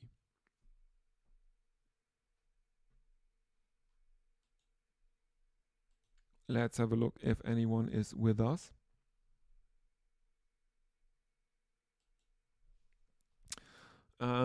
It's not addressed to the stream, but Rick Iron Cricket says Rohit moves 1 innings closer to retirement. Yes, but you could say that whatever the result of his innings is, because there is only so much cricket in a career, so many innings of cricket in a career.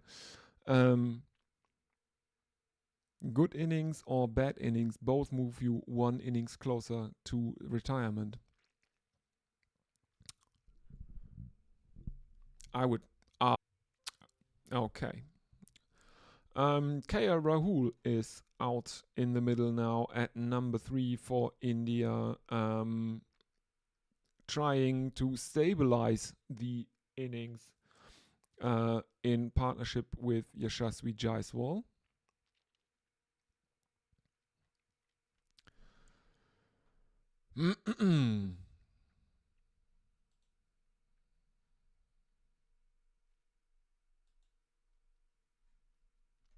Jaiswal takes a single off the first delivery of Mitchell Starc's second over. As we are seeing the Rohit dismissal again. Yes, he is way too late on that shot. In comes Mitchell Starc, left arm over the wicket to the right-handed KL Rahul for the third delivery. Second one was a dot ball. Third one is also a dot ball as he angles that one too far across Rahul.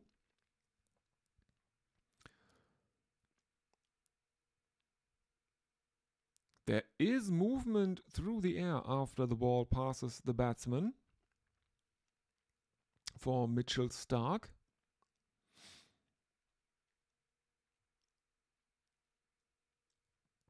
In he comes again, left arm over the wicket. This one is more onto the stumps of KL Rahul, who plays it out to, I think that is Travis Head at mid-wicket, and there is no run. India remain on 9 for 1.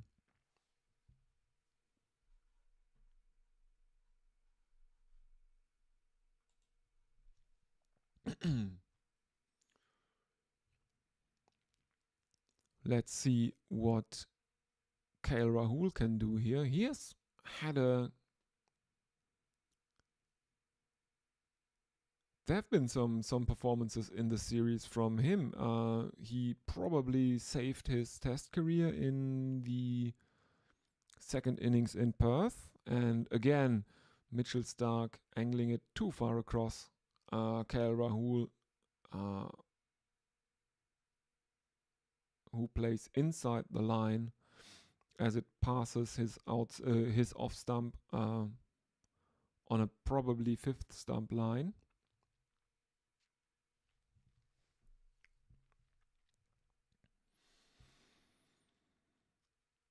Final delivery of Mitchell Starc's second over coming up now.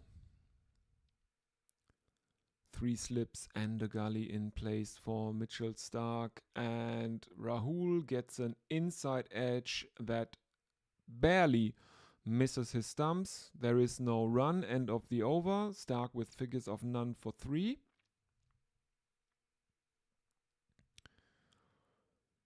Let's have a look at social media if anyone is with us. Doesn't look like it on YouTube. You can always use the YouTube chat. Anyone with us on Blue Sky? No.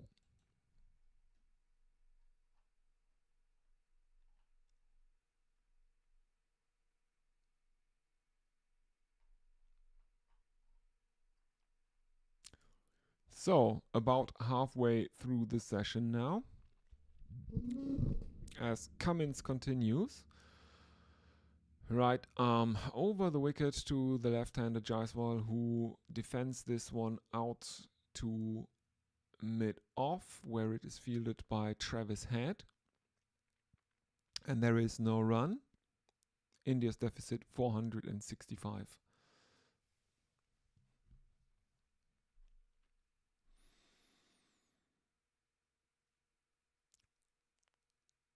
Kohli is sitting out in the dugout on the boundary. He is scheduled to come in at number 4. Cummins coming in, right arm over the wicket, and the left-handed Jaiswal is leaving that one alone as it is angled too wide outside the off stump from the right-hander Cummins. So another dot ball. India remain on 9 for 1. 3.2 overs gone. India's deficit is 465 runs.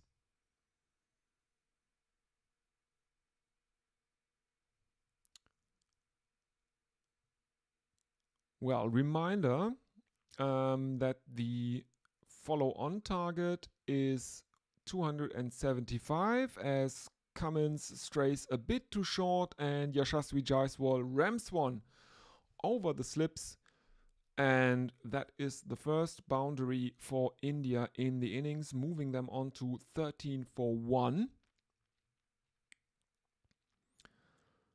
That's a deliberate uppercut from Yashasvi Jaiswal.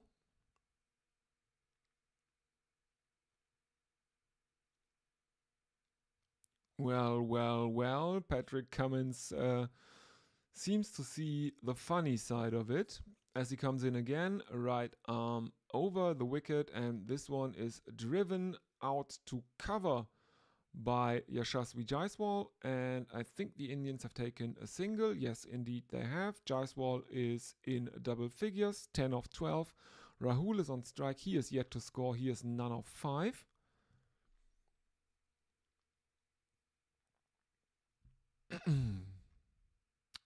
India 14 for 1, 460 runs behind.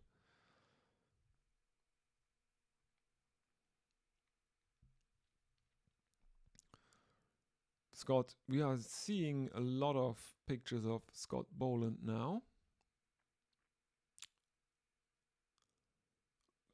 Obviously, because he took the catch of Rohit Sharma. Poor shot selection by Rohit early in the innings there. In comes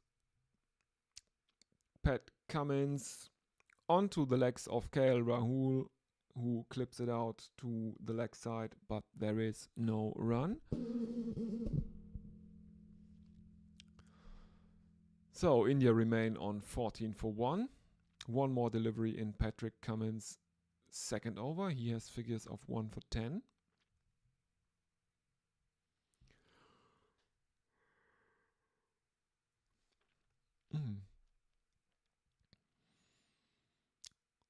Final delivery of the over 3 slips gully. There's now a short leg in place, and there is an appeal for LBW as Rahul is looking to leg glance that away. There is an appeal for LBW, and are they reviewing that one? Nope, doesn't look like it. Anyway, there is no run.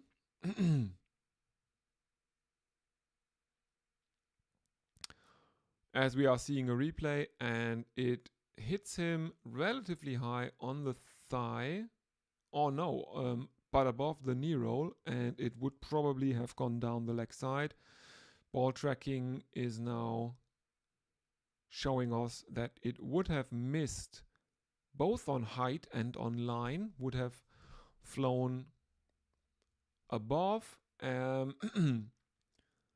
above the bails and down the leg side. So Australia are not throwing away a review. That would have been lost. Stark continues left arm over the wicket to the left-handed Jaiswal, who looks to drive at it, misses it, and it is taken by Alex Carey behind the stumps. There is no run.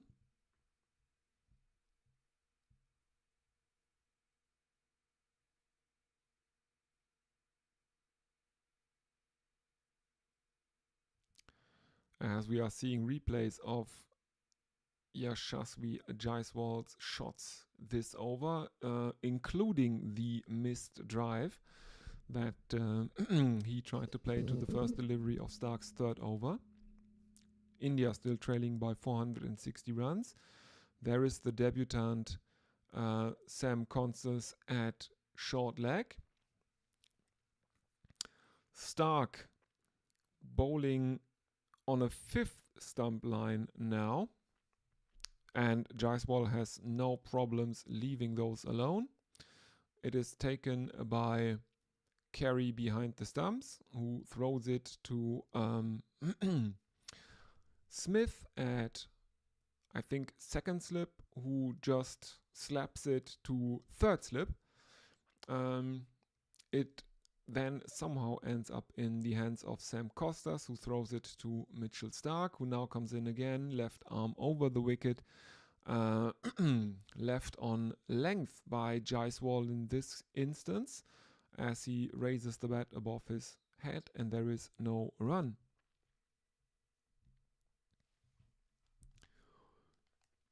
India 14 without loss. 4.3 overs gone. India still trailing by 460 runs.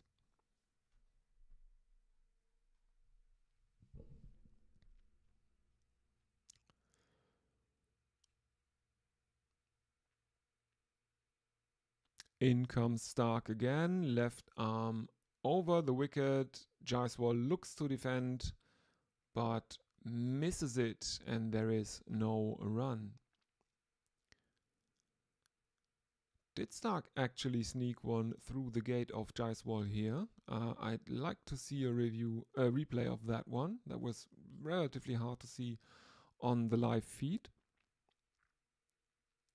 Let's have a look. No. Misses the outside edge.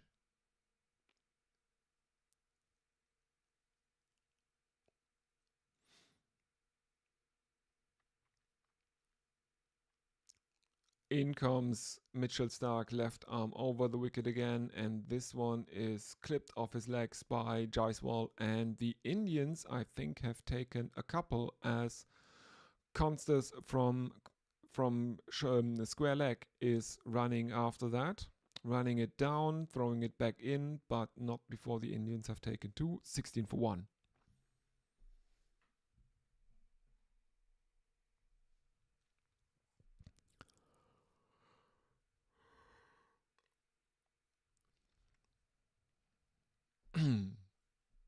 So,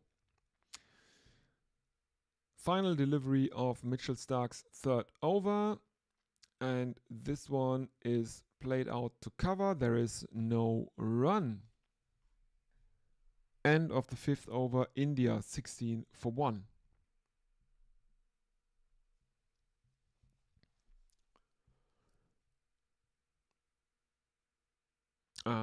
Let's have a look at the social media side of things. If anyone is with us on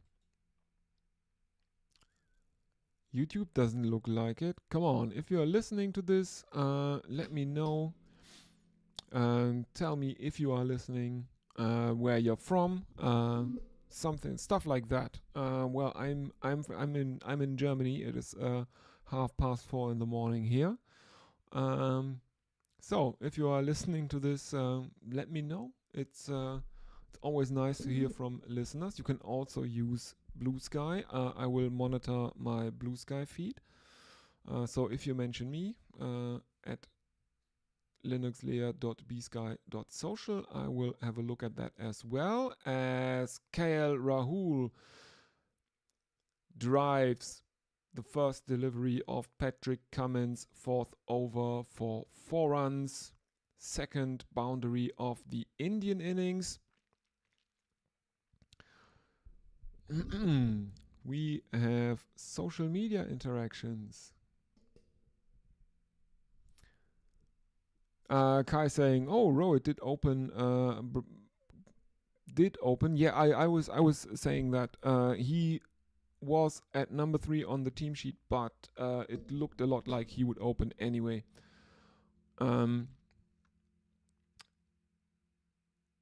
Yeah, he was out. He was out for 3, which is well, basically just how his series has been going so far. Doesn't look good for Team India, and he says good night for the day. It's reminder, it is 4:30 in Germany. Yeah, I mean, Rohit hasn't done that much in this series. I think KL Rahul is the one that has really stepped up, and Jaiswal also has a good innings in him once in a while. He has had one very, very good one in this series, the 161 in the second innings in Perth. That was the one substantial innings he played in the series.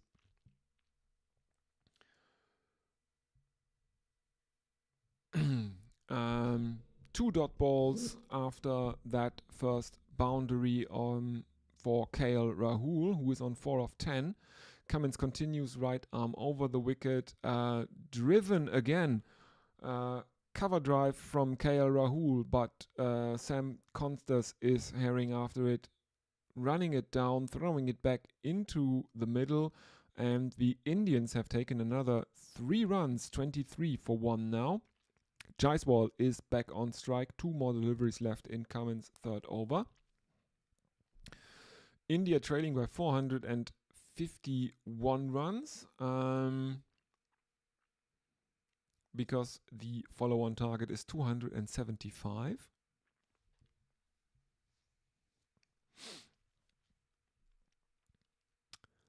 There is square leg. There are 3 slips. No, square leg is now moving on into a leg slip position for Pat Cummins.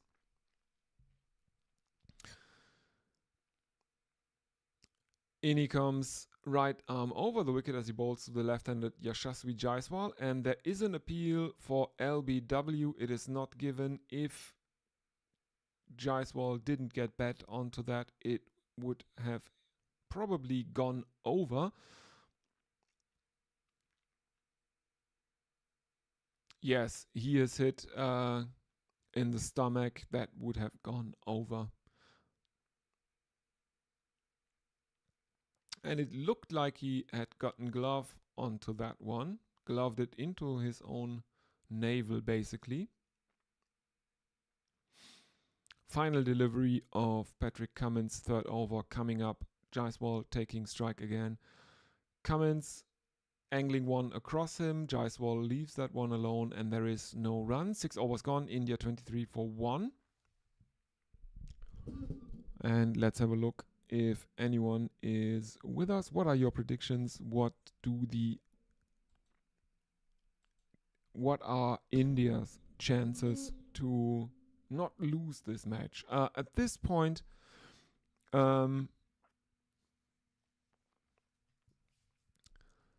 it's probably Australia's match to lose. They have made an early breakthrough in India's first innings. Rohit Sharma gone for 3. After the Indians failed to take more than 1 wicket in the first 2 sessions of Australia's first innings. In comes Stark, who continues bowling. He bowls left arm over the wicket to the right-handed KL Rahul, and this one is onto the stumps and played into the leg side by KL Rahul. And the Indians run a couple. Rahul 9 of 12, India 25 for 1. Jaiswal at the other end is in double figures already, 12 of 20.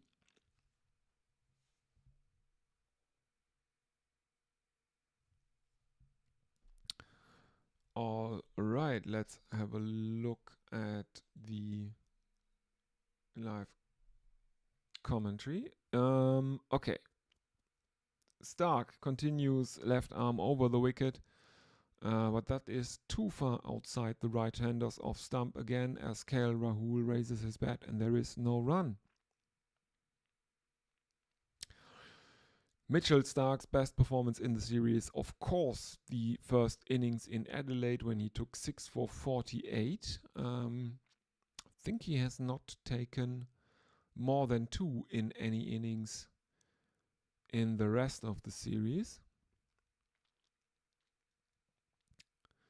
As he continues bowling left arm over the wicket to KL Rahul and angles it too far. He tends to angle it too far across the right-handed batsman here, as Rahul has no problems leaving that one alone as well.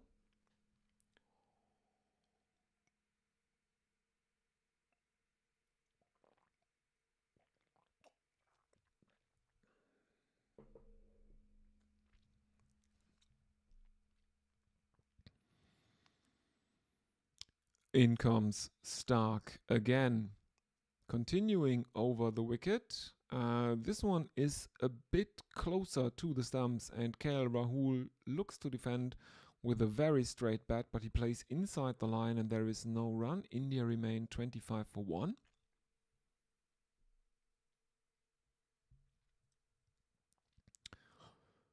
Two more deliveries. Pat Cummins is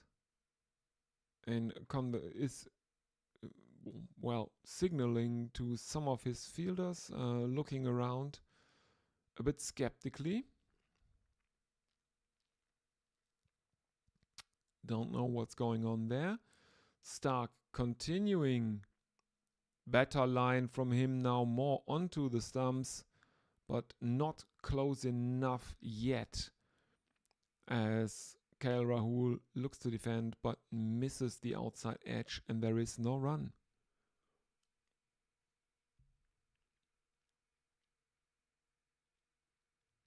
As we are seeing replays of Mitchell Stark's delivery.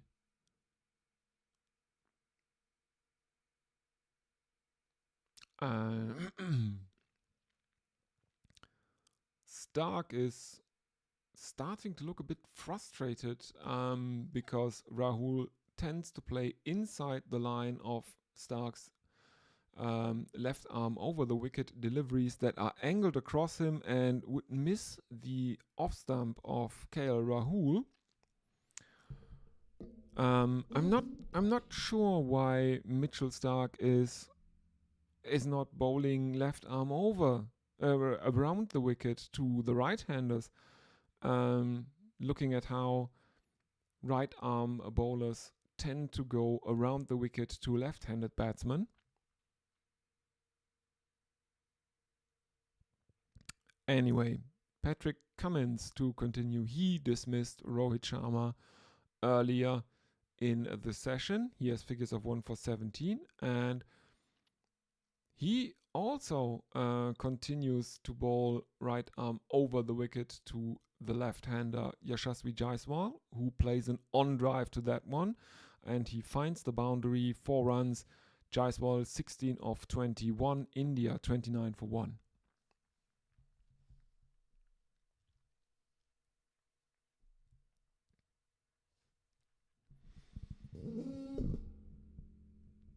India will need these two to lay a very, very solid platform now, after losing Captain Rohit Sharma early again. Cummins angling one across Jaiswal in kind of a mirror image to the way that Mitchell Stark angled them across KL Rahul. Jaiswal leaves it alone as well. India remain on 29 for 1.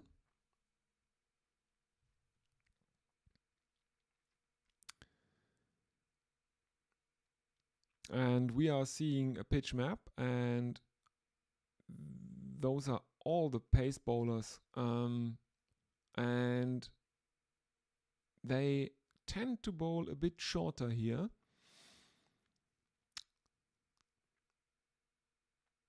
As Jaiswal takes a single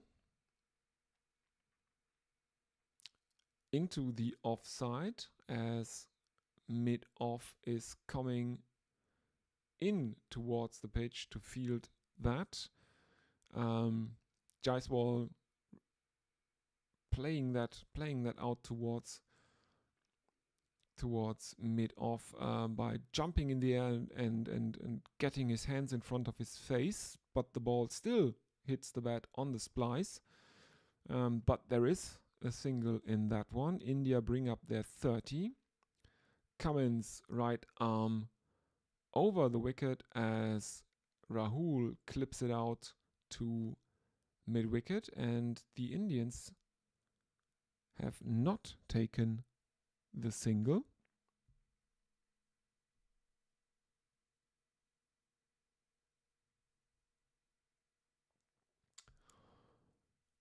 As we are now seeing a comparison between Cummins and Stark, as we saw earlier with the Indian pace bowlers Reddy and Bumrah. Stark and Cummins much more similar than Bumrah and Reddy. Oh no, Akashdeep. As KL Rahul drives Patrick Cummins relatively straight for 4 runs.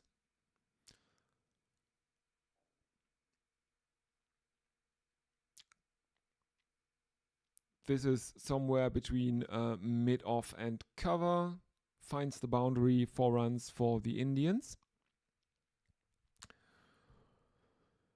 India, 34 for 1, 7.5 overs gone. 1 more left in Cummins' 4th over as KL Rahul signals in that he has to remark his guard, and Cummins aborts his run-up. In he comes now for the 6th delivery, which is played with soft hands towards the slips, where Manus Labuschagne stops it, and there is no run.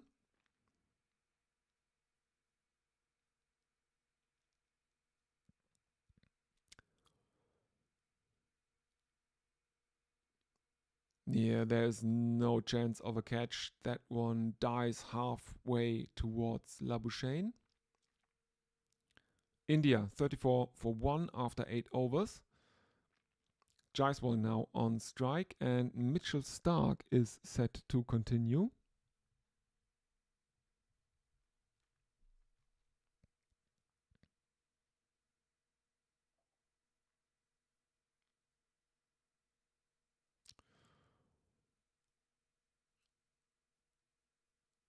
In he comes Mitchell Stark, left arm over the wicket to the right-handed Jaiswal. There are 3 slips in place. It is Usman Khawaja at first. And I think the other fielders in the slips are Labuschagne and Smith. The Australians a much wider spread during the first 8 overs of the Indian innings than the Indians bowled during the first 8 overs of the Australians, as the graphics inform me. The Indians tended to bowl fuller. There have been some half trackers from the Australians.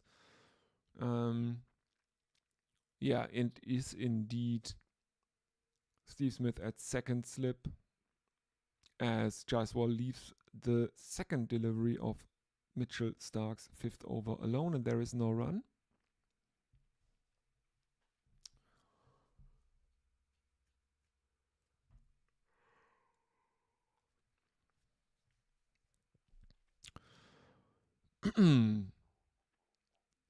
As we are seeing, for some reason, we are seeing Scott Boland tying and retying his shoes at the on the boundary.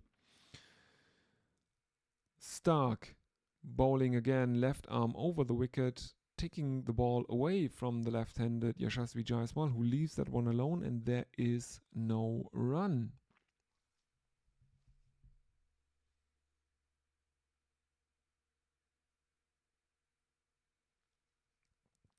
There is some extra bounce for Mitchell Stark on display here,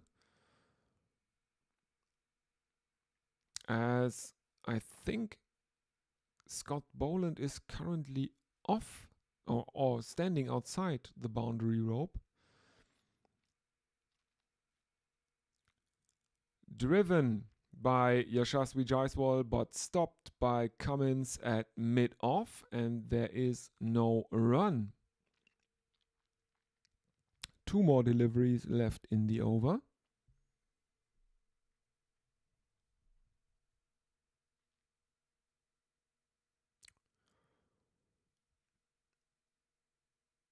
Ooh. That was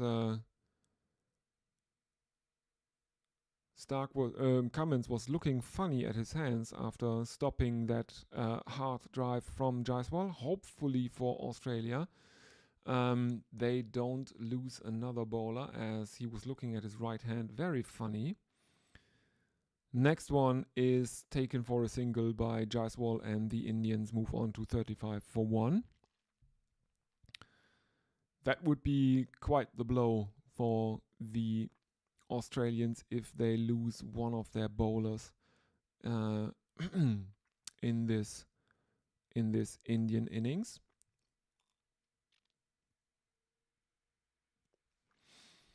Jaiswal and Rahul are looking relatively solid here, both playing classical test innings up to this point, I should add.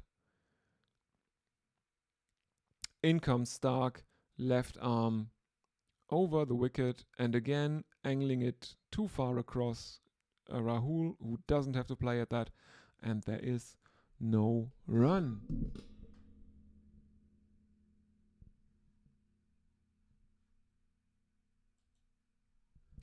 And if you will please forgive me,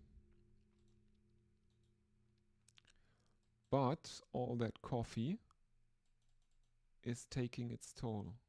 A toll.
Sorry, everyone. But we are back again, and we are back for a KL Rahul boundary. India move on to 39 for 1. KL Rahul is on strike. Mitchell Starc is bowling to him. Let's see what he can do here. Starc continuing left arm over the wicket to the right-handed KL Rahul, and again angling it too far across him. Bowling a very defensive line here. Very easy for the right-handed batsman to leave those left arm over the wicket deliveries alone.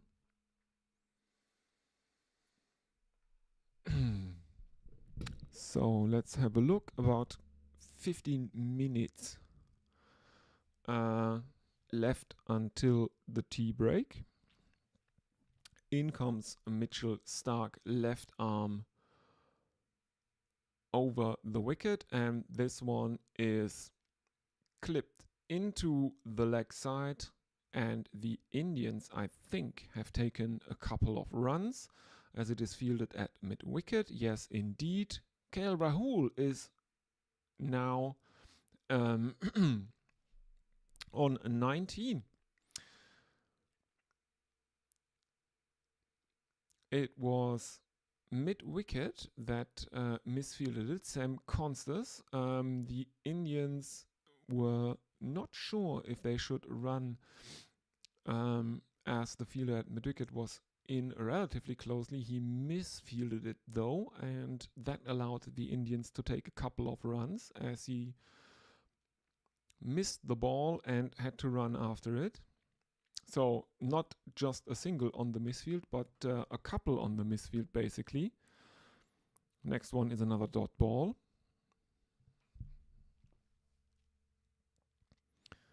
Final delivery of Mitchell Starc's 6th over coming up.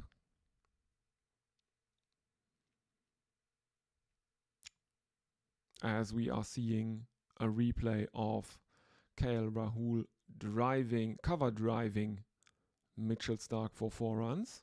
Good shot that. As Starc continues, left arm over the wicket, and this one is more towards the leg side, probably onto the leg stump. It's a bit short, and there is no run as KL Rahul misses a leg glance, and Alex Carey takes it behind the stumps. Let's have a look at social media. If you are listening, please do use the YouTube live chat. That really, really makes a difference. It in the sense that it's always good to talk to people and not sit here for 7 hours and wonder if anyone is listening anyway. Screaming into the void, so to speak. Scott Boland, he is back for his 2nd over. We missed the first one. It was a maiden. He bowls right arm around the wicket to the left-handed Jaiswal, who drives him. And Travis Head is stopping that one very close to the boundary, but not before the Indians have run 3. Very good cover drive from Jaiswal to a fuller one from Boland, and that's remarkable because the fuller ones or the ones in the slot are probably the ones that make that trouble Jaiswal the most. He is exceptional against length bowling, against short bowling. It's the ones in the slot that trouble him the most, which is kind of weird. It's called the slot because it is there to be hit. But Jaiswal has shown some remarkable problems with deliveries in the slot.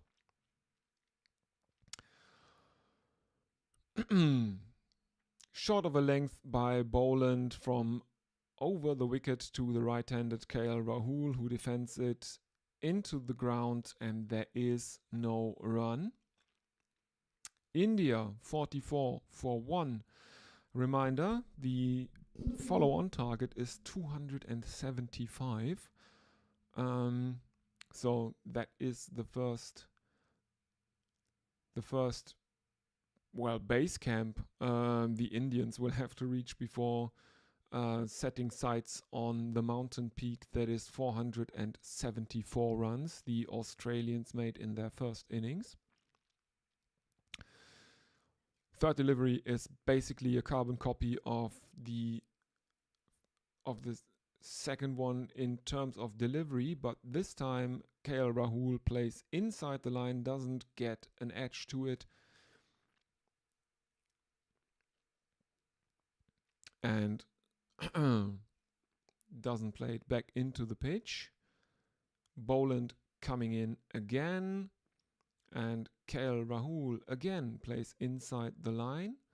This is looking relatively dangerous because we know that there is seam movement on offer for the pace bowlers, and if that had seamed in a bit, KL Rahul might well have gotten an outside edge to that, as he defends very, very close to his pads.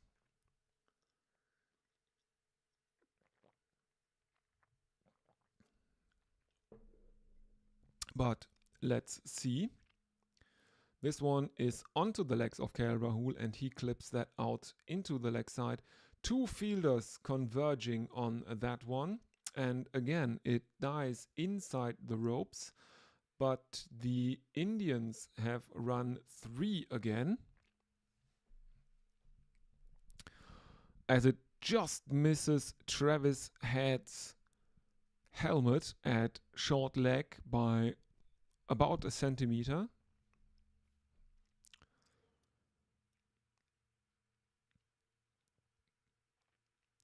Final delivery of Scott Boland's second over coming up. Jaiswal, the batsman, on strike, so Boland switches to around the wicket, right arm round, and this one is defended into the leg side. It is fielded behind short leg, and the Indians take another single.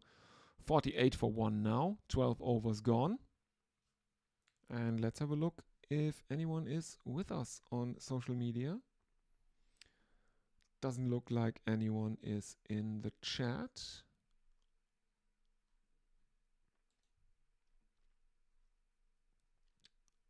Let's have a look at Blue Sky.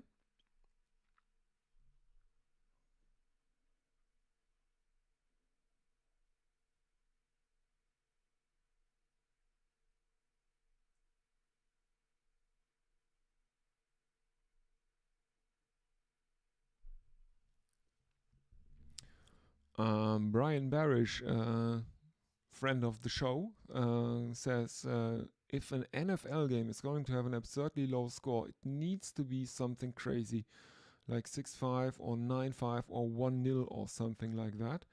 6-3 has literally happened 36 times now. Yeah, if anyone is interested in that kind of thing, it is actually, I think it's possible to score a single point in American football. You can look up John Boyce. He has made a video on YouTube about scorigami, he calls it. It's fascinating. Anyway, Patrick Cummins is continuing, and he bowls right arm over the wicket to the left-handed Jaiswal. 2 dot balls to open his 5th over. Cummins figures of 1 for 26 after taking Rohit Sharma's wicket when he was on a mere 3. India have since moved on to 48 for 1. Jaiswal on 22 of 38, Rahul on 22 of 31. We have mid-off, mid-on, square leg, fine leg, We have slips and a gully. In comes Cummins, right arm over the wicket, defended by Jaiswal back towards the bowler, and there is no run.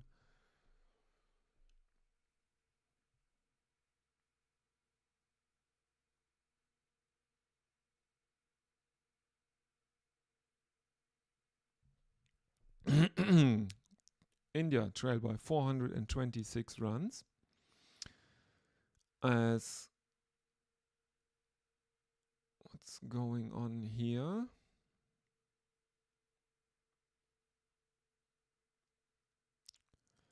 Cummins coming in and cut by Jaiswal, but stopped by Nathan Lyon at backward point. There is no run.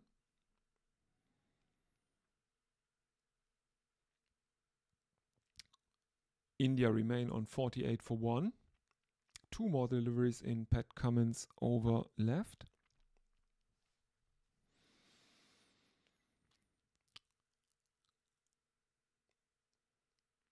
Come on, Pat. Right arm over the wicket to the left-handed Jaiswal and too far outside the off stump, and there is no run. India remain on 48 for 1.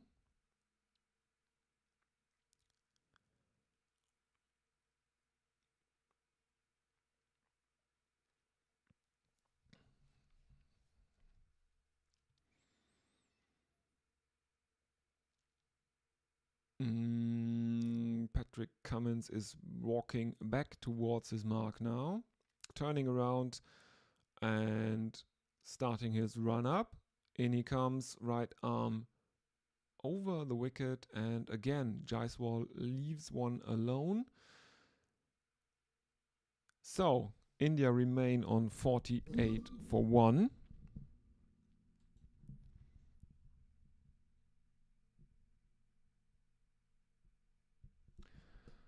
And yeah, I think the Indian bowlers were getting a lot more out of this pitch than the Australians are doing right now, as far as these three that we have seen so far, Stark, Cummins and Boland, are concerned.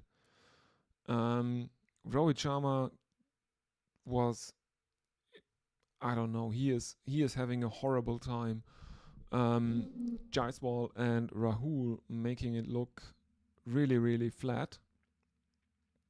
13 overs have been bowled. India are 48 for 1. Scott Boland is brought back on for his third over. We are something like 4 minutes away from tea, so if Boland is wasting a bit of time here, this might well be the last over before tea.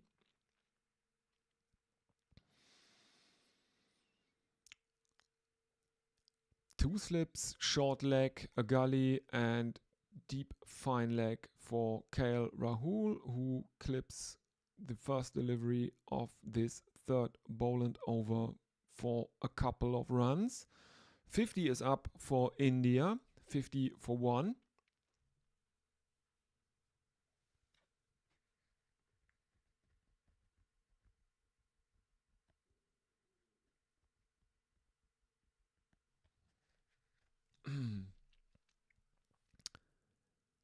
In comes Boland again, right arm over the wicket, and this one is short of a length and it is a bit too wide outside the off stump. KL Rahul leaves that one alone.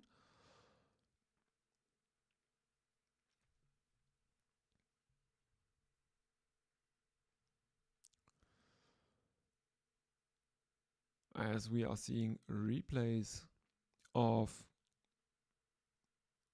the wicket of Rohit Sharma,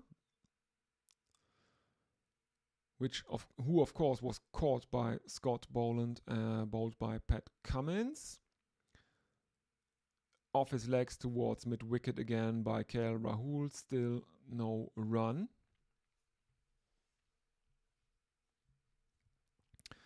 We might actually get in another over after this Boland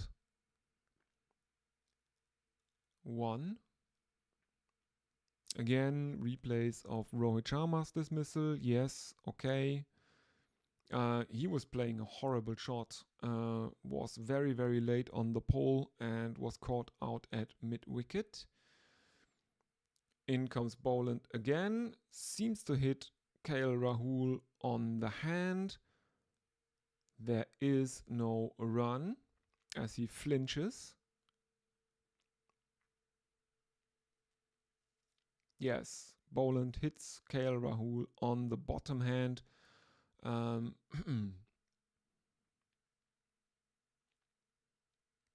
As he shakes his hand,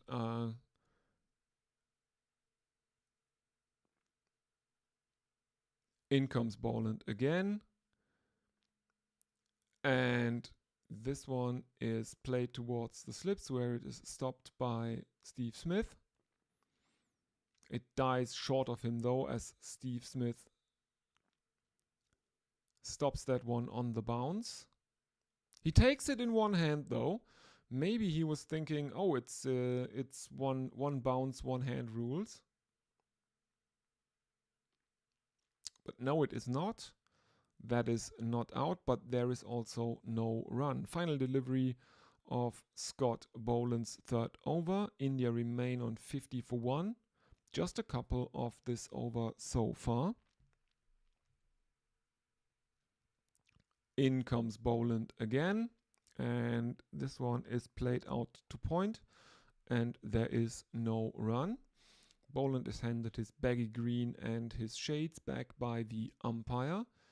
And it looks like we will get another over in before tea.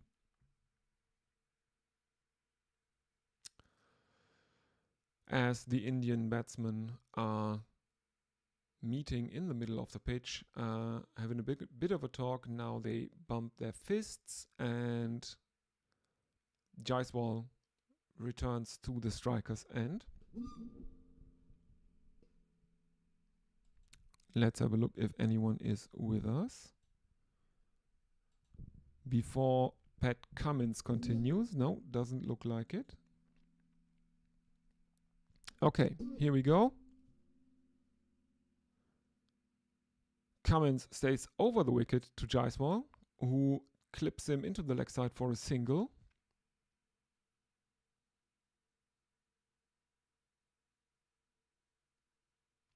So KL Rahul is back on strike. Jaiswal on 23 of 43, KL Rahul on 24 of 73.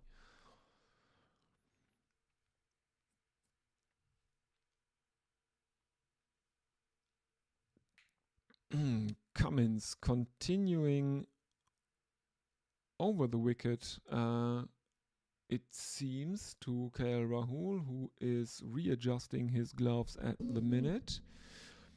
India trailing by 423 runs. There are two slips, there is a gully, there's backward point, there is mid-on, there is mid-off, there's a short leg, there's mid-wicket. In comes Patrick Cummins, right arm over the wicket, played into the leg side, fielded by mid-wicket by KL Rahul, and there is no run.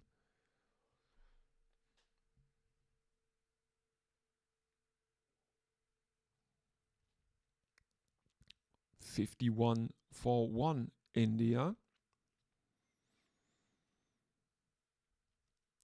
And I'm guessing that Rohit Sharma is sitting in the dressing room and kicking himself that he didn't cash in on this relatively flat pitch here.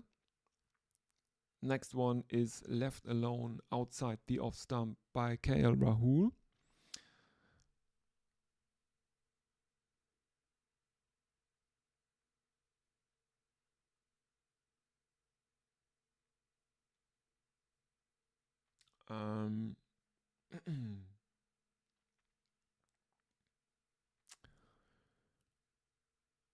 Cummins is now going a bit fuller to KL Rahul here. They are trying to trap him LBW with the fuller ball, but the line is a bit too wide outside the off stump, and they don't get any movement off the seam and into the batsman. Next one is defended, and there is no run. 2 more deliveries in Patrick Cummins' 6th over left.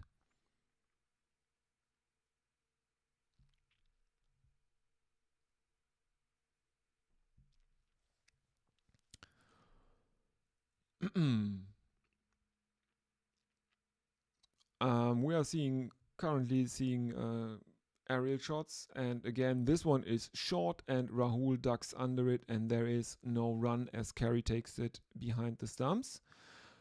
India 51 for 1, Jaiswal 23 of 43, Rahul 24 of 41. Final delivery, and I think that's the last ball before tea.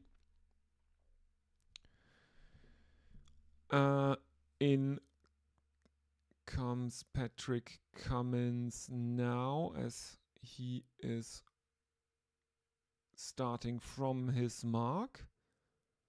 He's taking up speed. In he comes. Right arm through the gate, I think, of KL Rahul, as KL Rahul is bowled. Last ball before tea. That's just catastrophic for India. But let's see how that wicket fell. Cummins is bowling right arm over the wicket.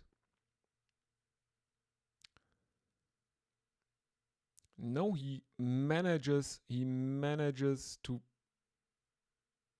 sneak one past the outside edge, as KL Rahul is kind of withdrawing the bat from outside his pad towards the leg side, and it looks a bit like he snuck through on the inside because he starts outside the off stump with his bat, but the ball crosses the bat after KL Rahul moved it in front of his pads, and then the top of off is exposed and Cummins hits that. So India 51 for 2, and that is tea. India are in trouble. Australia on top here. And let's go back to some more cricket sickos, and I will see you after tea.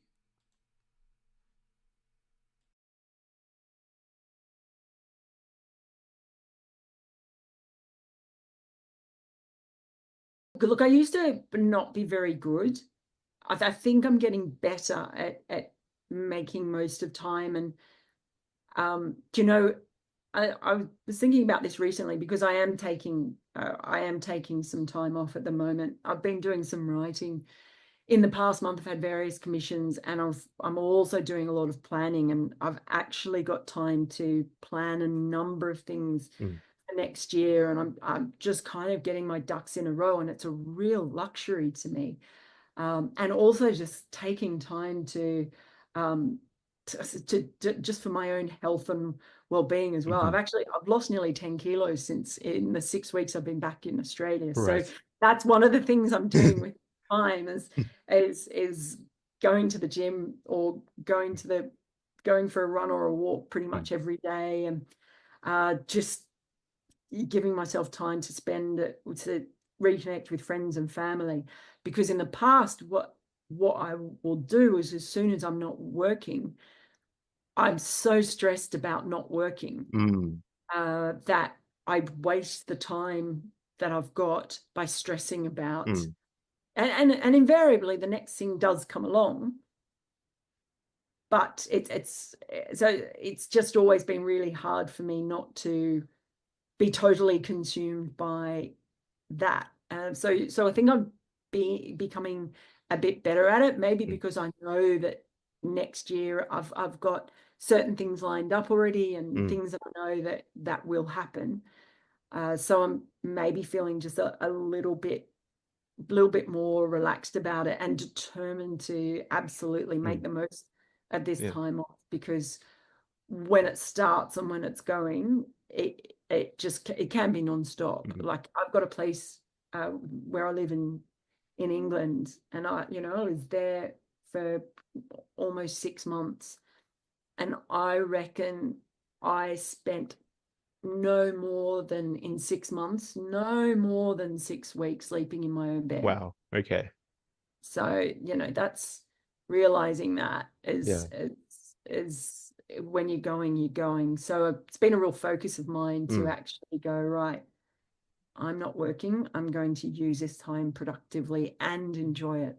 Yeah, it sounds like you've gotten better at using your more downtimes to actually recharge your battery, whereas you weren't exactly doing that before.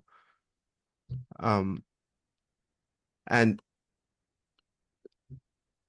just on some of the things that you have been doing this year, forgive me if this is also something that you have done earlier in your career, but I've loved that in recent years you've joined the commentary for a lot of associate nations playing ICC pathway tournaments.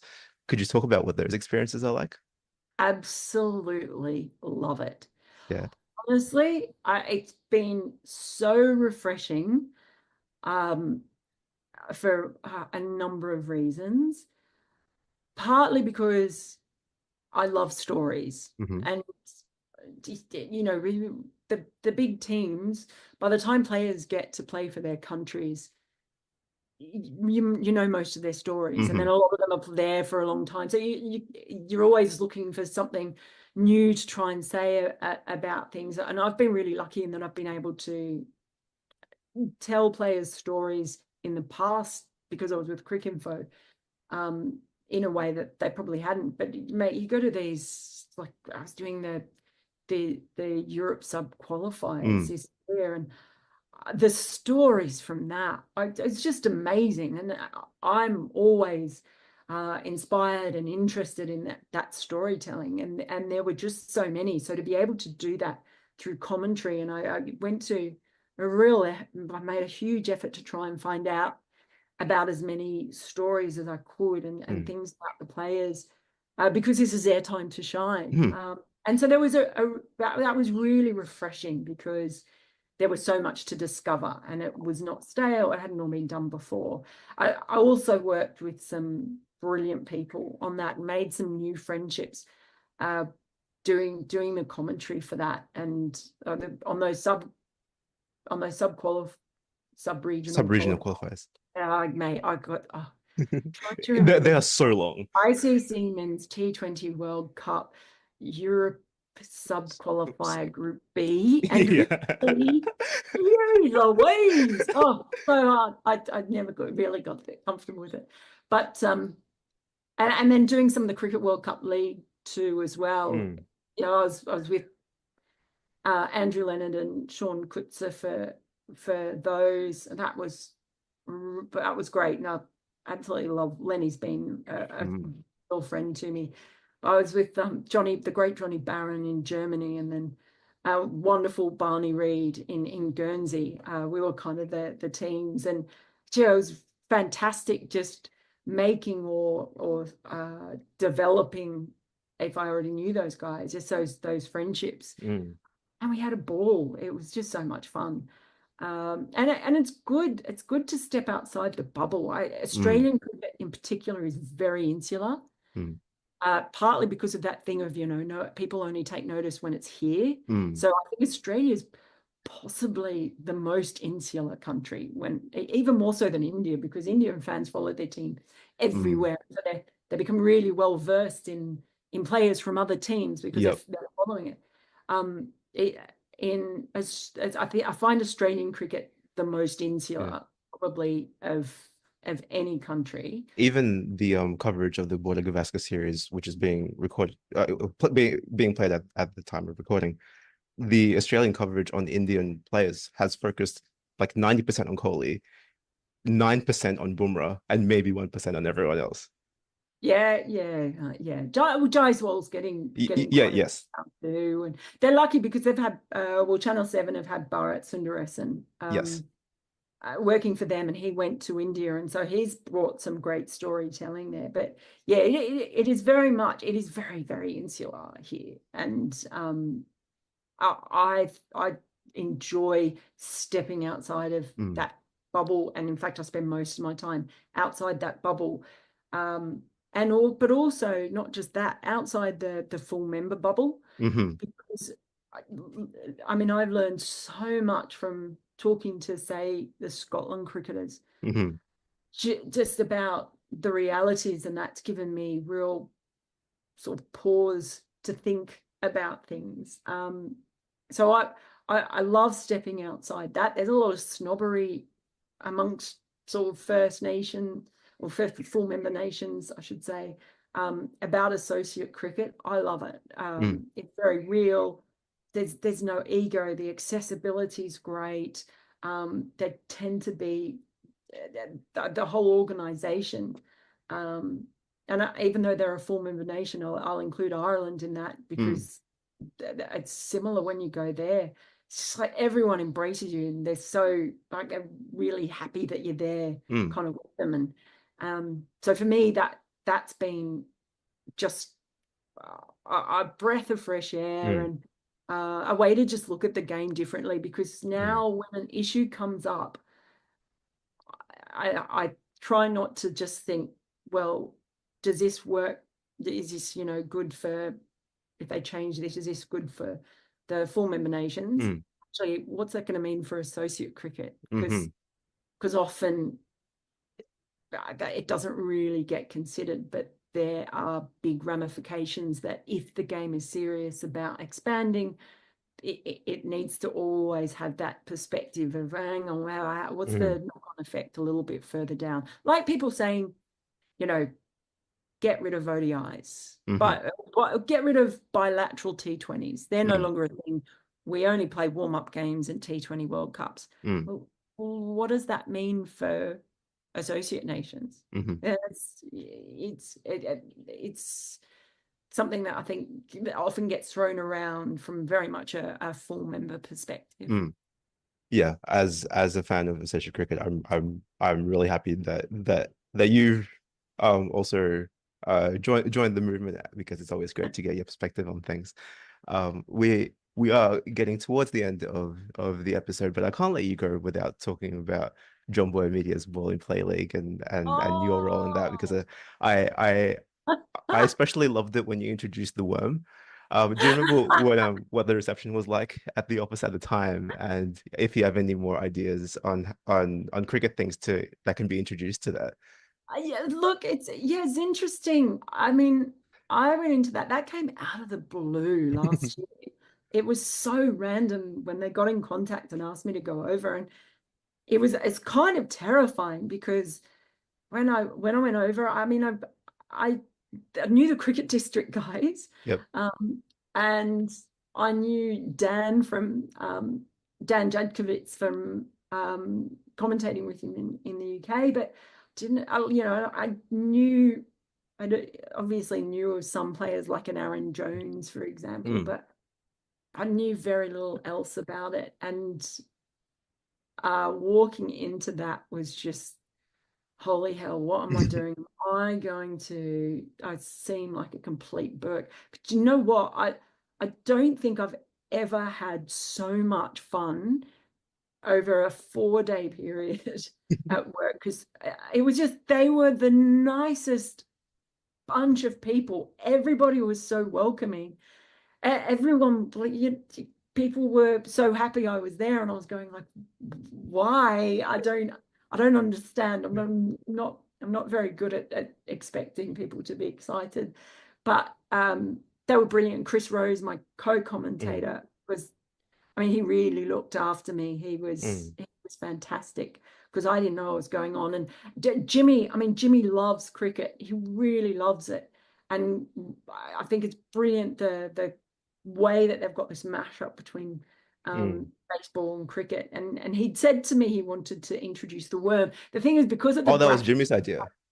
Yeah, it was Jimmy's idea. Right. The worm. But the way that their graphics was, they weren't able to do it as a smooth worm. So it was a little bit, I don't think I really nailed the explanation of it at all at first, but as it went on, we got And I think I need to challenge some of the terminology of baseball a bit. So one is in blitzball, they keep it. So whenever someone leaves, they call it a take, right? Ah. A great take. Now, the whole thing is that it's called a leave because you leave it. You're not taking anything. You're leaving it. So Yeah. I think I'm going to have to challenge them on that and just try and find out why on earth they call it a take when you're actually doing the opposite, because that's ridiculous. But it's a brilliant concept. And I mean, it's madness. But I think there's almost a little bit of the spirit of what I used to enjoy about Cricinfo is that like you can just sort of go wherever you want to go. It's no holds barred, and I kind of enjoy that. It's really good fun, and the genuine love of both sports, all the players there, their willingness to embrace both, learning from each other. I tell you what would be good. Yeah. I don't know if they could do it, but would be interesting to get a kind of wagon wheel because they've introduced Right. off the back wall, which the cricketers started doing last time. You know, a few of them playing kind of scoop shots and stuff. Yeah, wagon wheel could be interesting, even though they're short innings, so it wouldn't be but it might, like, getting the scoring zones for players. Yeah. And you can turn it into percentages, I guess. Yes. Yeah. Yeah, a bit like they do on Cricinfo when they Yep. have the zones there. So that could be another one as well. You're helping me get ideas. So, but at the quality of production, everybody in that warehouse is an absolute delight, and I just feel so lucky that I got to be a part of that because it's absolutely brilliant. And yeah, we should also bear in mind that effectively you were replacing Darren Sammy, who is of course a massive name in cricket, but also within the jumbo media world. Like he was massively loved as the commentator, and obviously he has gone on to coach at times that don't let him do the ball and play league, and so that's where you stepped in, Mel. But like the fact that all the fan base still embraced you as well, and talk about a downgrade. Darren Sammy, two-time T20 World Cup winner. No, my point is that you have done at the very least just as good a job. Oh, that's very, very kind of you. I appreciate it. And so yeah, final questions for you, Mel. So I guess the point of this podcast is, if there is one, is to try and understand what makes cricket fans tick, because it's such a weird sport, and like the obsessive go to such great lengths to express their love for the game. And obviously you truly love your cricket, because I can't see somebody work as hard as you do across so many different aspects of the game for such a long time if you didn't. So my question is, what is it that keeps you motivated to do all these things in cricket, that keeps you loving the game even though you've been so immersed in it for so long? It's funny that you say that, because even it's happened to me recently. And this is something I'd swear that guys who do what I do not get asked this nearly anywhere near as often as I do. But so do you actually enjoy cricket? My standard response to that is, well, it would be a really crap job if you didn't, because I have to watch an awful lot of it. It's like, I don't know, and I still get asked that all the time. It's a really weird question, I find, and it usually is more reserved for females in the sport, perhaps partly because there are still very, very few of us, particularly in written media. But I don't know. Sometimes I don't know. I think, why am I pursuing this? Sometimes my mum will say, I think you'd make a really good teacher, because she worries about it not being sustainable. Right. And at times it doesn't feel like it is sustainable. And I keep thinking, okay, how much longer can I keep trying to make this work? And then something good will happen. And, so I kind of get motivated by that, by something good happening and another opportunity opening up. But look, I've always been a bit of a wandering spirit. I do love traveling. I've never been a 9 to 5 person. I've never been very good at doing that. I like to challenge myself, and I like to get better.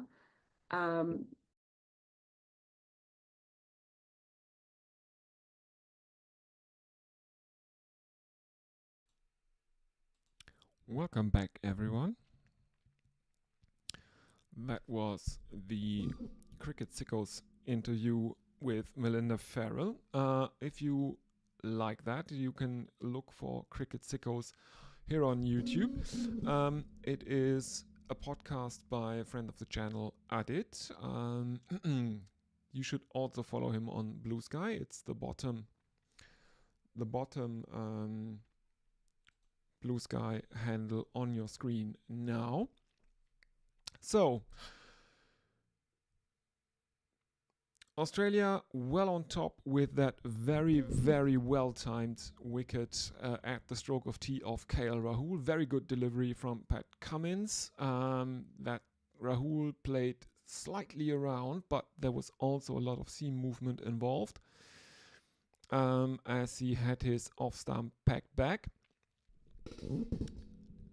This means that India are now 51 for 2, and Virat Kohli has to come out after tea to keep Yashasvi Jaiswal some company.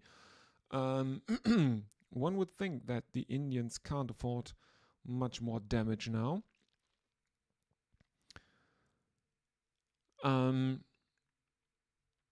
They are still trailing by 423 runs as Scott Boland is brought back for his 4th over. There are 3 slips. There is a gully. There is a backward point for Jaiswal, who drives one straight into the hands of mid-off, and there is no run.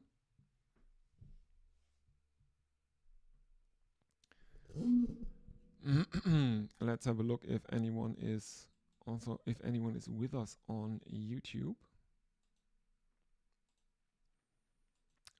Remember or reminder, you can always use the live chat to get in touch with the stream. I'd really love to hear from you.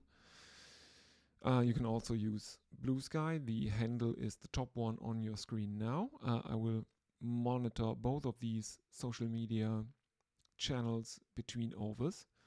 India 51 for 2 after 15.2 overs.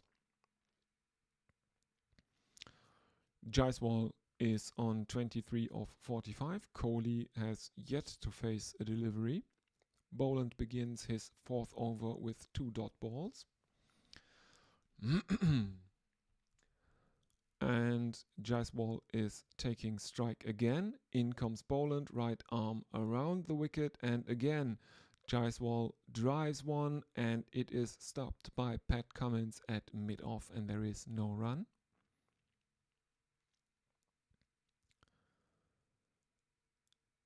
The follow-on target for India to reach is 275, as the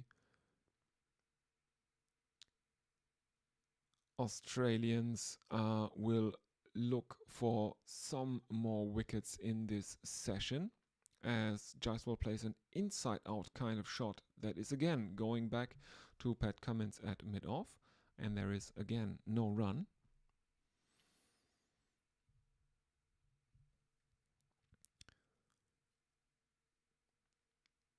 We are seeing Nathan Lyon, and he is doing that might be interpreted as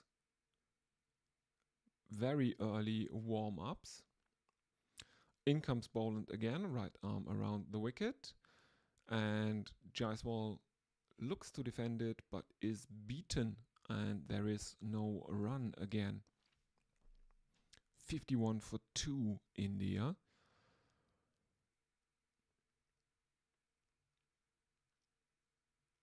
Boland can't believe how close that was to the bat of Yashasvi Jaiswal, as Alex Carey takes it behind the stumps without any problems. Nathan Lyon's hands are on his head.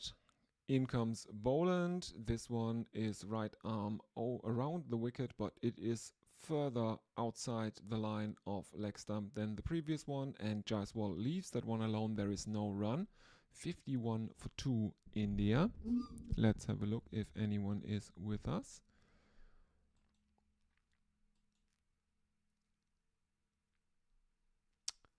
Doesn't look like anyone is in the YouTube chat.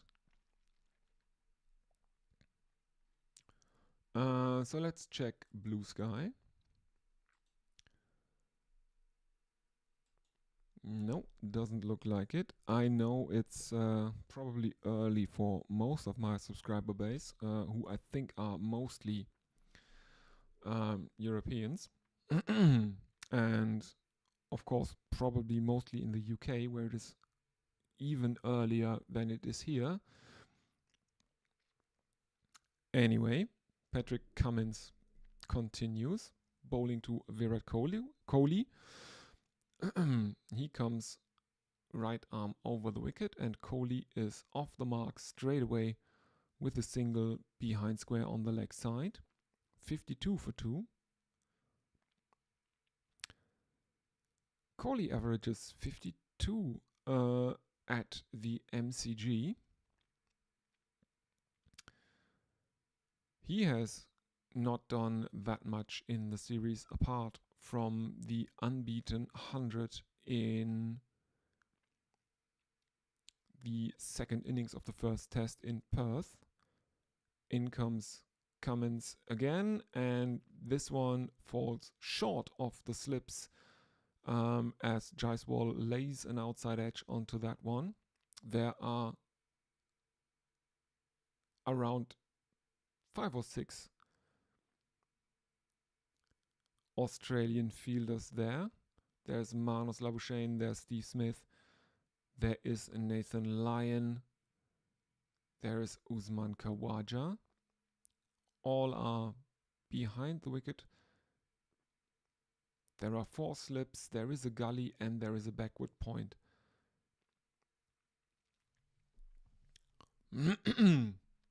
So, very, very attacking field by the Australians here. But 2 dot balls of the second and third deliveries of Patrick Cummins. 7th over, he's the only Australian bowler so far to take wickets. He has taken both Rohit Sharma's and KL Rahul's wicket.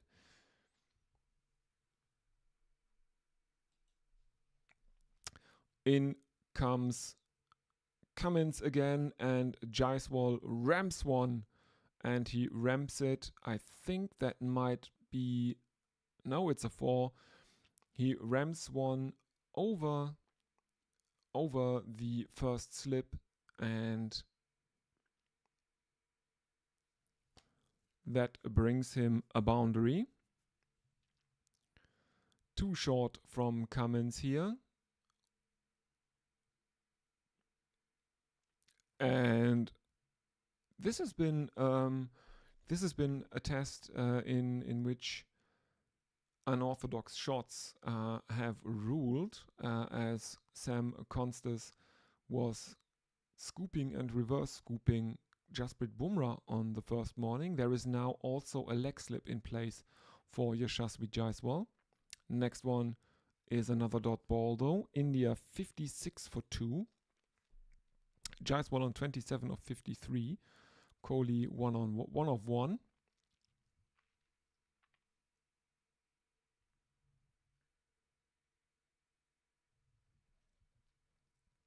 In comes Patrick Cummins again, right arm over the wicket, and this one is driven square by Jaiswal, and the Indians are taking a couple of runs. 29 of 54 for Yashasvi Jaiswal now. India are up to 58 for 2. That's the end of the over. Let's have a look at social media. Reminder, please, if you are listening, do say hello in the chat. That would really mean a lot to me. But I don't think anyone is with us. Let's have a look at the numbers for the views thus far. Okay.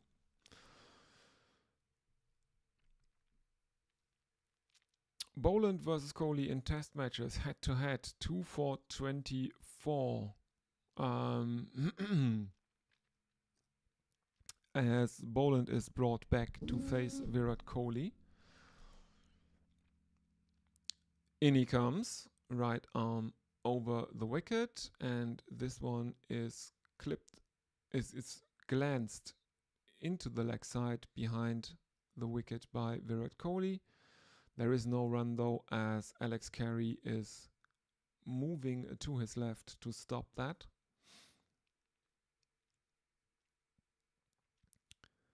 As we are seeing replays of Scott Boland taking Kohli's wicket in Adelaide. That was a very, very good setup from Boland. Bowling outside the off stump and then inducing an outside edge. Boland bowling again, right arm over the wicket. This time it is too wide outside the off stump and it is full, and Kohli shoulders arms and it goes through to Alex Carey behind the stumps.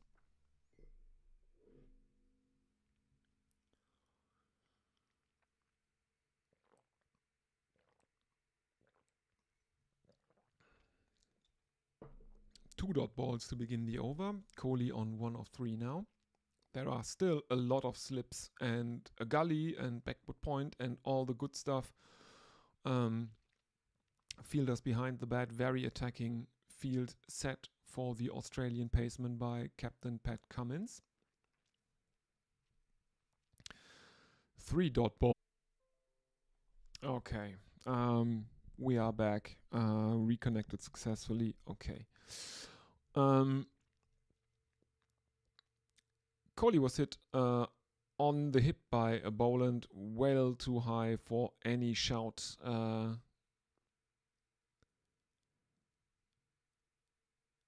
The next one is played out to backward point, where it is fielded by Nathan Lyon, and there is again no run.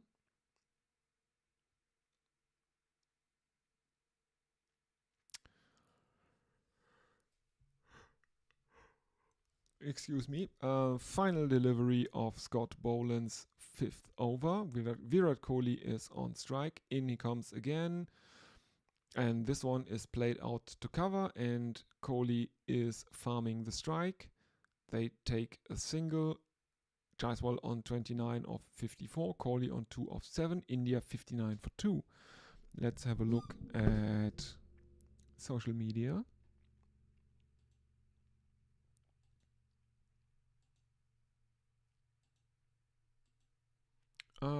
Doesn't look like there is anything on YouTube. Let's see what Blue Sky is saying.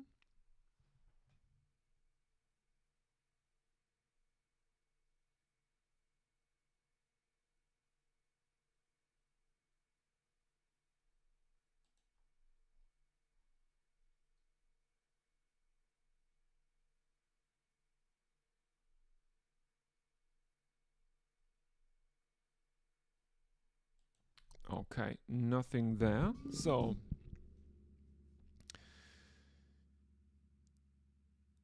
well, as we are seeing the scorecard, Jaiswal not out 29, Rohit caught Boland, bowled Cummins 3, Rahul bowled Cummins 24, Kohli not out 2.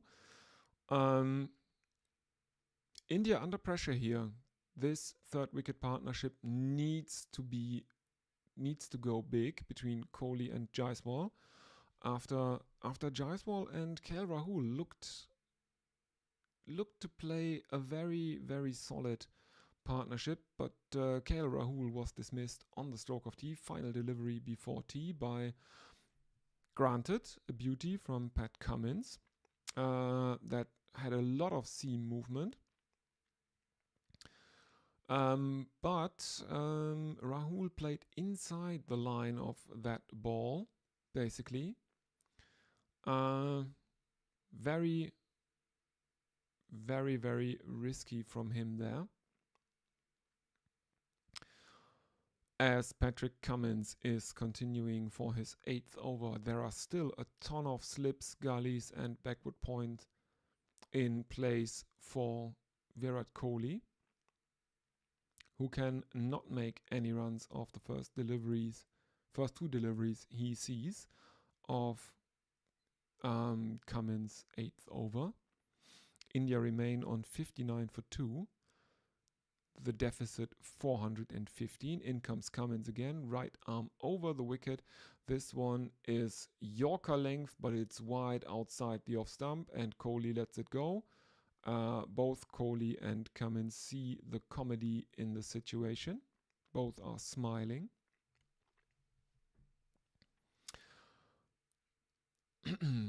As Kohli first rocks back and then rocks forward again, leaving that one.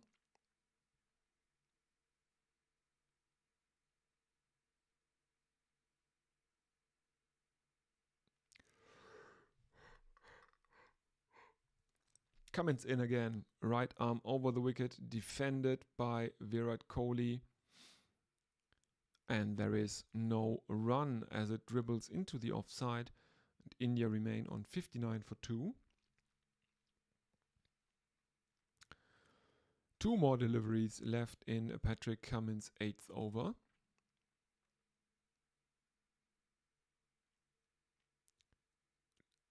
Cummins now in consultation with one of his teammates. I can't make out who that is, as it's a wide shot. And a swivel hook by Virat Kohli to a short one from Patrick Cummins that is fielded at deep fine leg by Scott Boland, who is stationed there. 60 for 2 as the Indians can only take a single.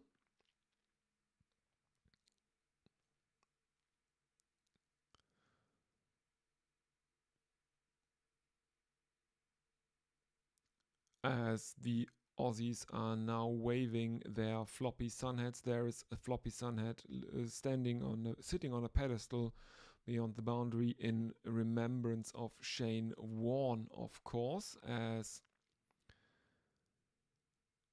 Jaiswal finds a boundary.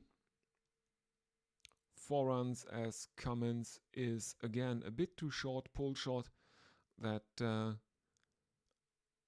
ends up at mid-wicket. 64 for 2 now, India. Let's have a look at social media.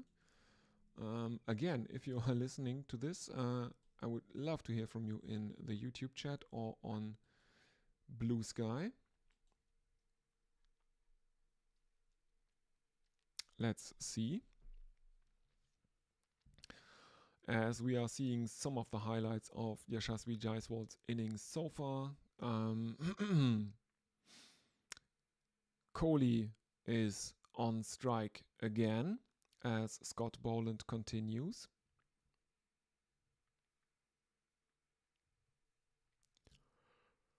In he comes, right arm over the wicket and left alone again by Kohli with his bat held high above his head.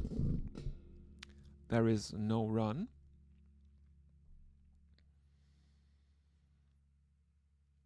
Again, Boland hits Kohli on the hip as it goes through to Alex Carey.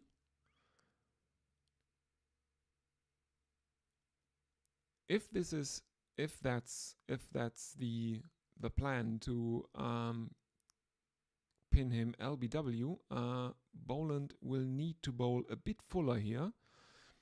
Next one is wide outside the off stump, and again short of a length, and Kohli leaves that one alone. No run, 64 for 2 India.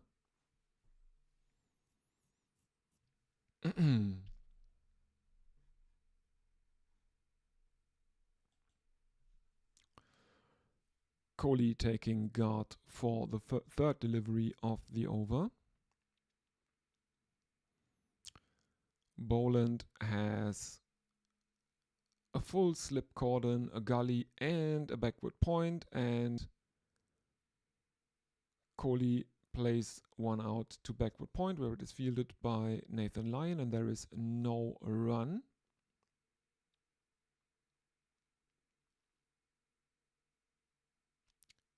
Three deliveries bowled, 64 for 2 India.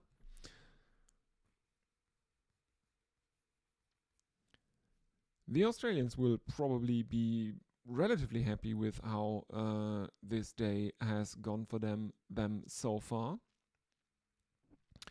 Of course, they set the platform on day one in the first two sessions, where they were very, very much in control of proceedings. The Indian bowlers were able to take 1 wicket in each of these two first sessions of the match. A late surge on the first day meant that the Australians ended the first day on 311 for 6, but they piled on the runs in the first half of this day. Eventually making 474 runs all out, and then taking two relatively quick, taking 2 wickets. Let's put it that way. Taking 2 wickets in the second half of the afternoon session. Rohit Sharma fell very early. He fell for 3 runs, and on the stroke of tea, KL Rahul was out bowled. Both wickets fell to Patrick Cummins. There was a single of Scott Boland by Virat Kohli, so Jaiswal sees out the last 2 deliveries of Boland's 6th over. There are no further runs conceded by Boland, and India, after 20 overs, are 65 for 2.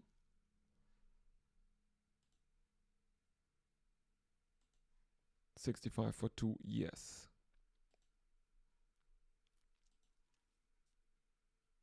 So let's have a look at social media.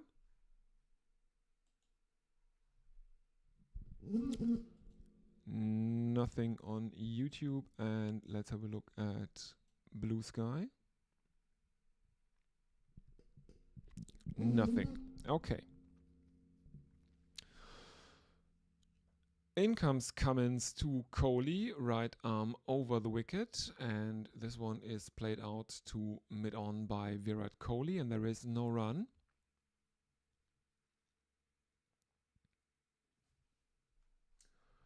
Let's have a look. 15. It's almost 4 o'clock now in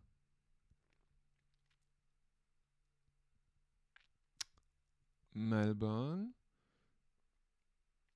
So half an hour, about a quarter of the way through the third session, unless we will get another half-hour extension, which we will probably do. Another dot ball played out by Virat Kohli into the leg side, and India remain on 65 for 2.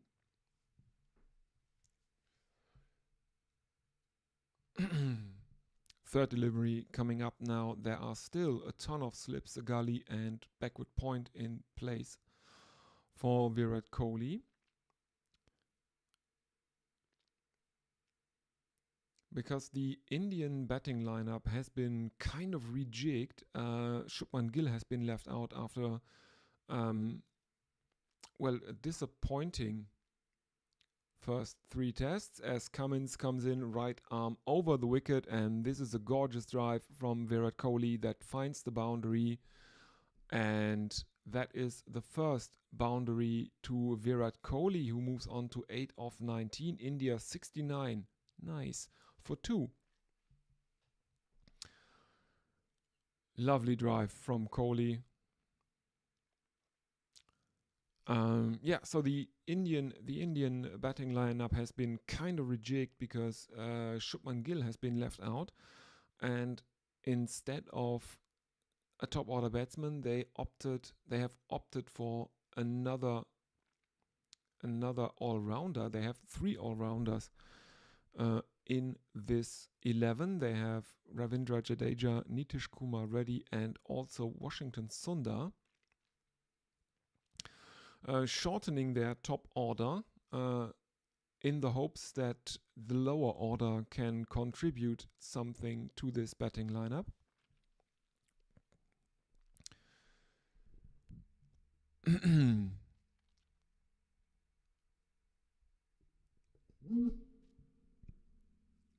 There is a tickle on the 4th delivery of the over, and the Indians take a single, and again, another single, this time by Jaiswal. The Indians keep the scoreboard ticking.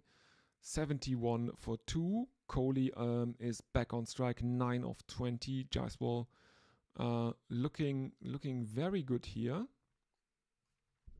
He is not out on 34. And he has looked the best Indian batsman in the innings so far. Even though KL Rahul has been scoring a bit faster, but he was out to a blinder by Patrick Cummins that took the top of his off stump on the stroke of tee.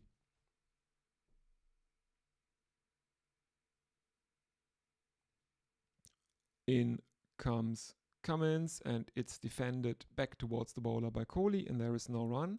So that completes the 21st over. India 71 for 2.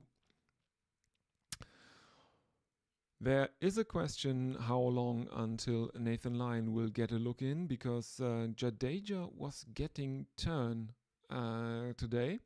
But of course, that has to do with the ball as well.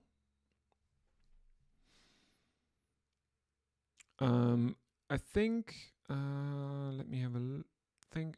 Yeah, maybe 20 overs old. The ball is now 21 overs old.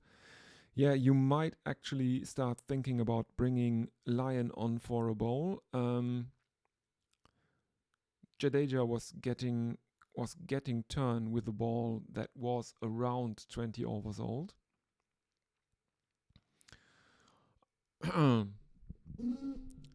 And if the director was thinking the same thing as me, we are getting close-ups of Nathan Lyon.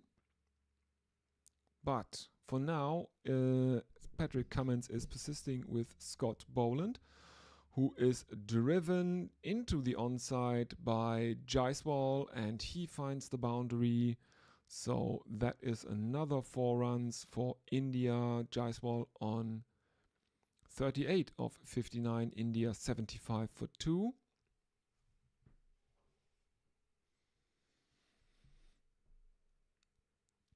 Lovely on drive, this from the left-hander Jaiswal. Interestingly enough, that was one that was relatively full, and Jaiswal has had problems with balls that were on the fuller end of things in the past. He is very, very good against length and short bowling. The one that's generally called in the slot is the one that perplexingly poses him with problems.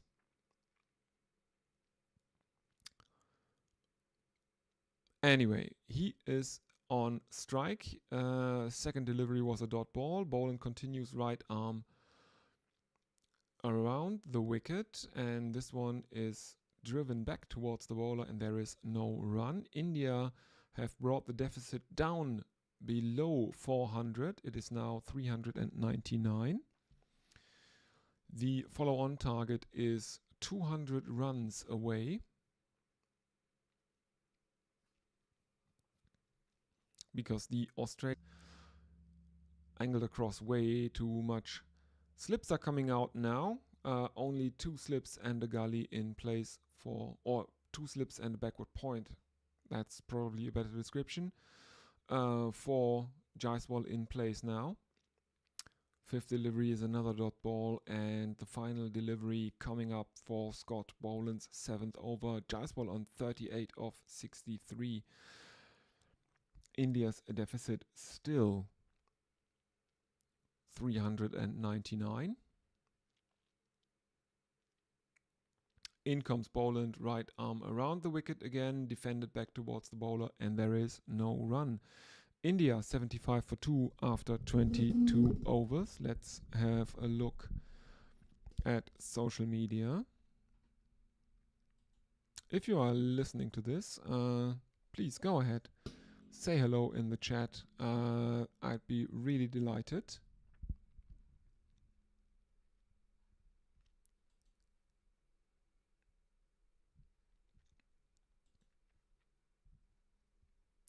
Or you can use Blue Sky. The relevant handle for that one is the top one on your screen. You are very, very welcome to say hello. Would really like it. Mitchell Starc is brought back into the attack by Captain Pat Cummins. He has bowled 6 overs so far. He has taken no wickets, conceded 14 runs as he is now warming up, and he is bowling to Virat Kohli. There are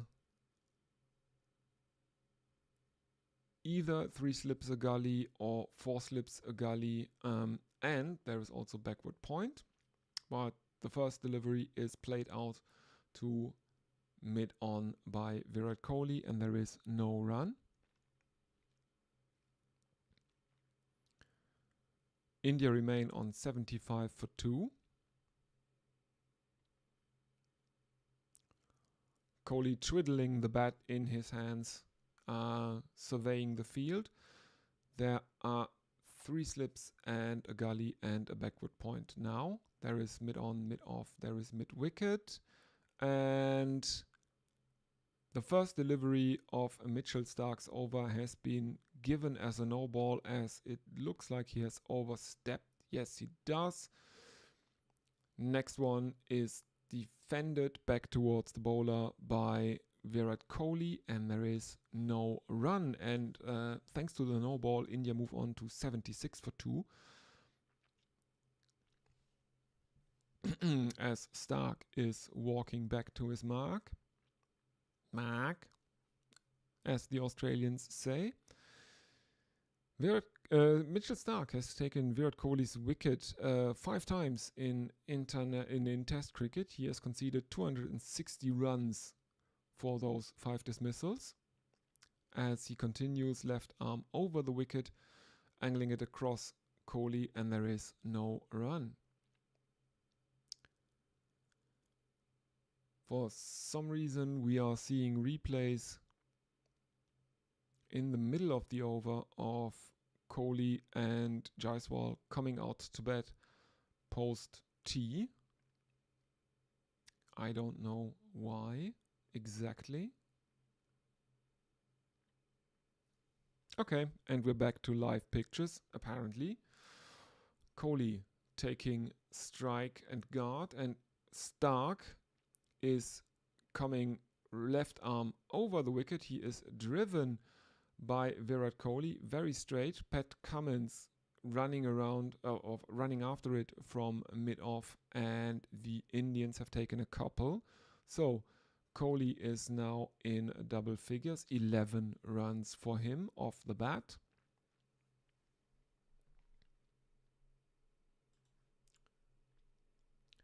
India move on to 78 for 2.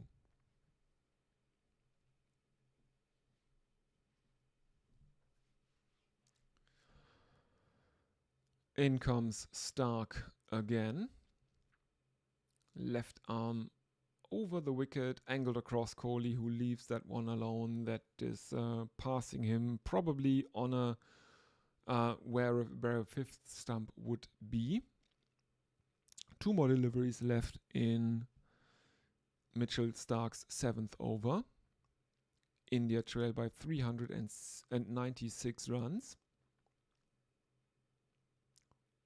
As we are seeing Virat Kohli taking strike from the perspective of the non-strikers stump cam. In comes Stark, continuing left arm over the wicket, played out into the offside by Virat Kohli, and there is no run. 78 for 2 India. Final delivery of Stark's 7th over coming up.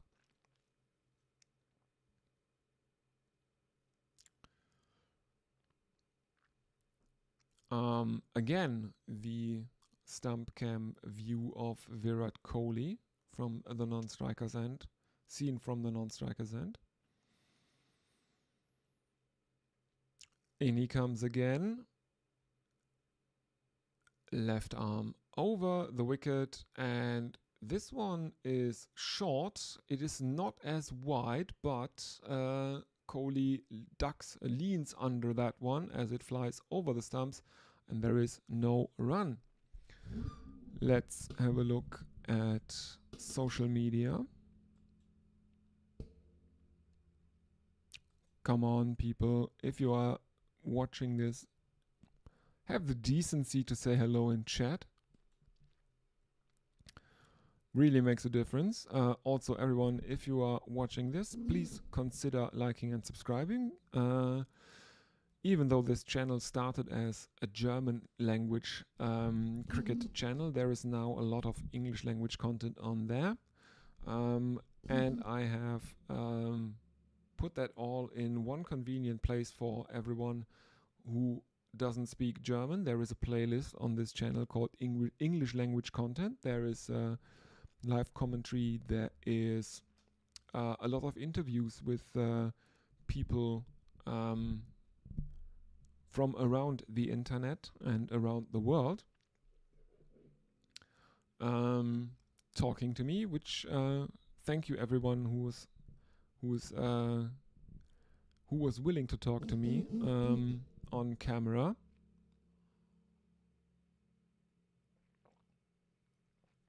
So go and check that out, everyone. As Scott Boland continues to Yashasvi Jaiswal. Boland is bowling a right arm over the wicket to Jaiswal. First one is a dot ball. Second one is an attempt at a drive by Jaiswal, but he plays inside the line of the ball, and Scott Boland can't believe that he didn't induce an edge there. India remain on 78 for 2 after 23.2 overs. Boland continues right arm over the wicket, and it is defended by Jaiswal back towards the bowler, and there is again no run. 3 consecutive dot balls now for Boland in his 8th over. He has figures of none for 15 from 7.3. The Indian... there are some Indian fans, and they have a baby with them, and the baby is wearing a T-shirt with heart-shaped Indian and Australian flags, and it says "Hooray! My first time at the MCG." So nice to see that. Fourth delivery is another dot ball, defended by Jaiswal.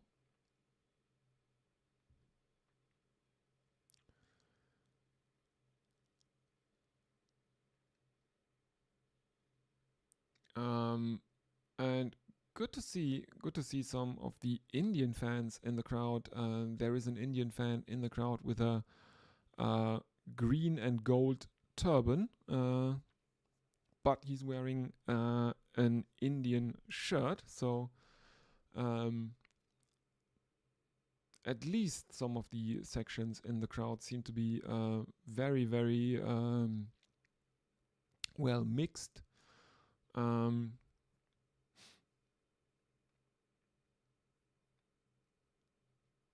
Probably not the infamous Bay 13. In comes Boland to Jaiswal, right arm around the wicket, and Jaiswal jams down his bat. Looks like he gets the shoulder of the bat to that one as it balloons up into the air. Jaiswal is not sure where it has gone, but it falls safely and there is no run. So India 78 for 2 after 24 overs, and Mitchell Starc is set to continue against Virat Kohli.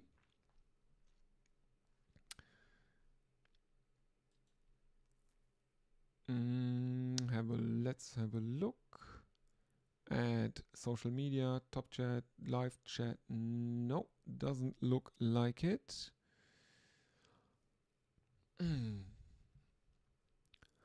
Well, again, you can always use the YouTube chat, and you can also write into the stream on a Blue Sky. The Twitter account has been deactivated, and I'm not reactivating that one. That platform is dead. Starc is continuing to Kohli. He bowls left arm over the wicket and he angles one across Kohli. Again, this is the left-handers to the right-hander, left armers to the right-handers, and the right armers to the left-handers. In this Australian innings, it looked a bit too defensive, just angled across outside the off-stump, trying to tempt them to fish outside their off-stump with angled bats, hopefully getting a top edge or a bottom edge into the stumps. Didn't happen so far. The dismissals were a right armer bowling outside the off stump to a right hander, and the right hander mistiming a pull shot. That was Rohit Sharma. And the other one was a right hander misjudging the seam movement and having his off stump packed back. Both times the bowler was Patrick Cummins. The second batsman was KL Rahul. So the left arm over the wicket to the right hander and right arm over to the left hander have not yet worked, but the Australians continue to persist with it. Just very negative bowling so far in that regard.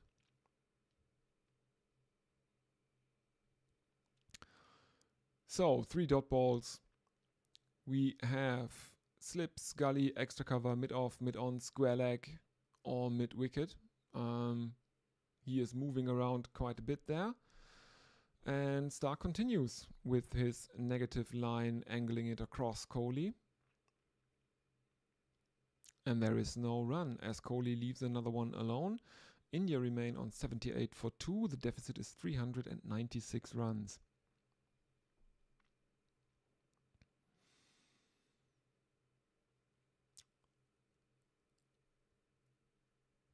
Two more deliveries left in Mitchell Starc's 8th over.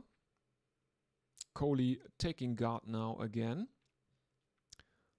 Let's see if Mitchell Starc can be persuaded to come around the wicket. No, he cannot be. Again, left arm over the wicket. Kohli shoulders arms, and there is no run.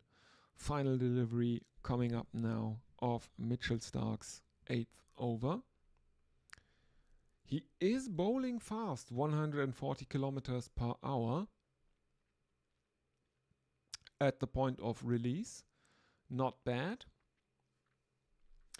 But it doesn't translate to wickets for him so far. Final delivery, in he comes again. Left arm around over the wicket, and has Kohli found the corner boundary here? Yes, he has. 4 runs for Virat Kohli of the final delivery of Mitchell Starc's over. India move on to 82 for 2.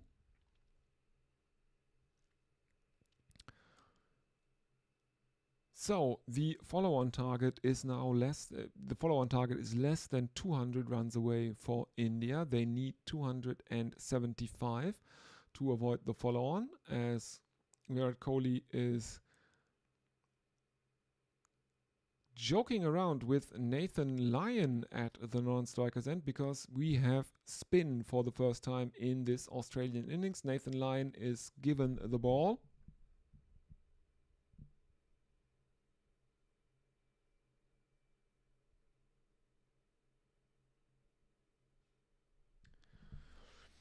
He will not face Kohli first up.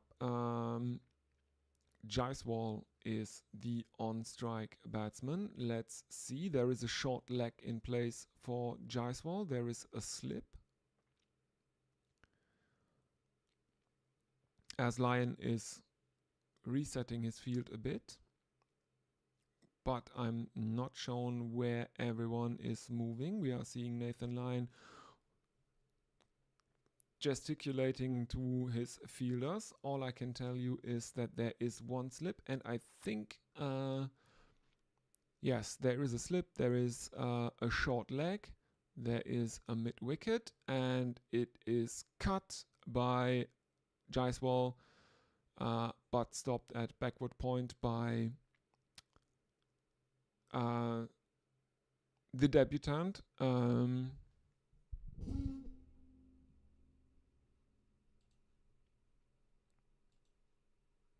Just give me a second. Something has come up.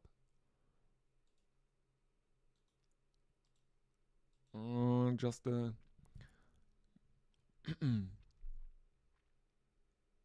yeah, okay. Sam Consters, as Jaiswal is going down onto one knee, looking for a sweep shot against Lyon, and he is hit on the upper arm. The ball bounces into his helmet, and I think they should do a concussion protocol, because yes, there is a physiotherapist coming out, looking at Yashasvi Jaiswal. He is administering a very short, about 5-second concussion protocol. I don't know if that is really the way to go. Having a concussion protocol that is obviously not taken seriously by the medical staff. We know that concussions are really, really bad, and especially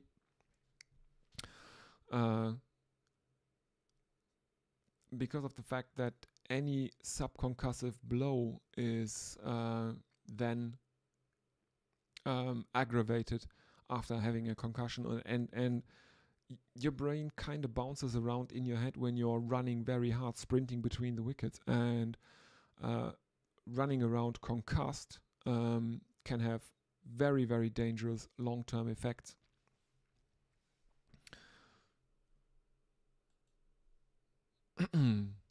Anyway, 4 dot deliveries to start Nathan Lyon's first over. India trailing by 392 runs after that Kohli boundary to end the last Mitchell Starc over. A 5th consecutive dot ball, as now there is, I think that's Sam Consters hyping up the crowd on the boundary. Everyone is clapping with the hands over their head. At the insistence of Sam Consters, they should do so.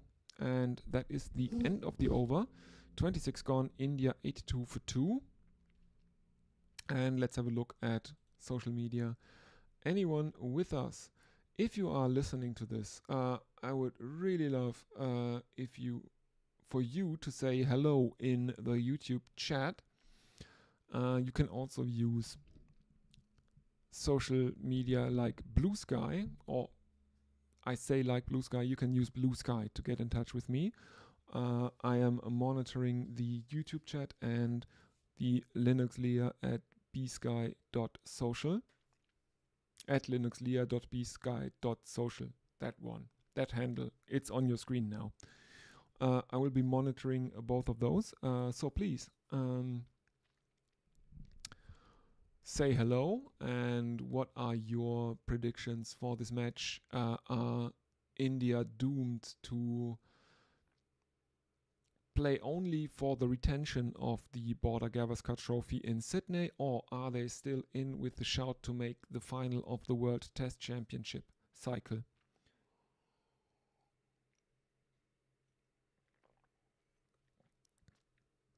If India want to make the World Test Championship final, they cannot afford to lose any of the matches in the Border Gavaskar Trophy. Not this one and not the Sydney one.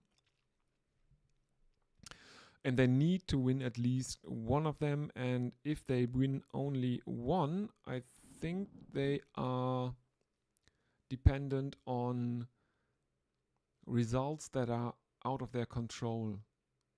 I think the Australians, either the Australians or the South Africans, will need to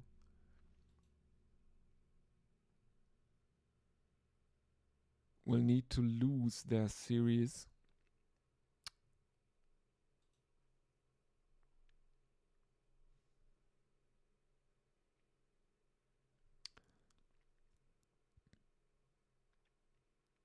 All right. I will take a short drinks break, and I will be back with you shortly.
And we're back from drinks. Very short drinks break.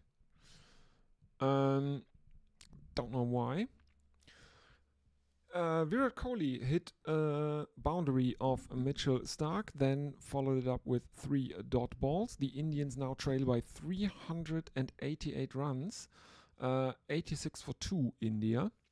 And the feed has collapsed a bit, or frozen. No, we are back.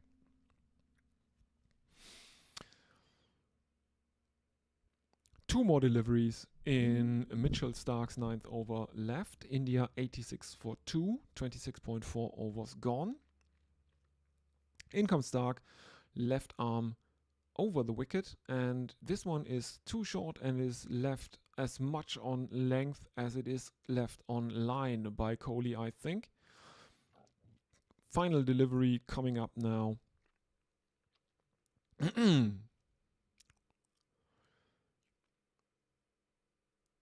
And we are now seeing the field mid-on, mid-off, mid-wicket.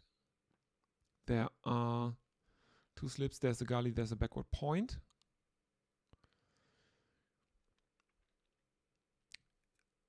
Kohli taking guard and plays that one out into the leg side, but mid-wicket is running in hard to field it, and there is no run in that. So 27 overs gone. India 86 for 2. Let's have a look at social media. Again, please do use the YouTube live chat. I would love to see if anyone is with me. You can also use the @linuxlayer.bsky.social handle on Blue Sky. I will monitor that as well between chats, between overs. But there seems to be nothing yet. I know that my subscriber base is mostly European and mostly in the UK, so it's relatively early. It's 5:30 in the UK now. If you are from any other place in the world, as we are seeing Jaiswal cutting Nathan Lyon for 4 runs as Sam Constance is running after it, trying to stop the boundary, but no chance, too much ground to cover. Jaiswal moves on to 42. There is a short leg and a slip in place for Jaiswal as he clips one of his pads, and there is a single in that. So India 91 for 2 after 27.2 overs. Kohli is on strike. He's on 19 of 40. The partnership has now reached 40 of 75 deliveries. Lyon versus Kohli head-to-head in test matches. 7 times Nathan Lyon has taken Kohli's wickets, but he has paid with 565 runs for that. So Kohli's average against Lyon is relatively healthy, over 80.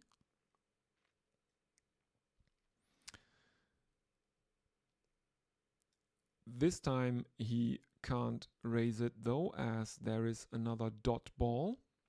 Kohli remains on 19 and the partnership doesn't grow as well. There is 1 slip and a short leg in place for Lyon, who bowls right arm over the wicket to Kohli, who defends one back towards the bowler on the leg side, and there is again no run. As my feed is buffering, and let's reload the page. Oh,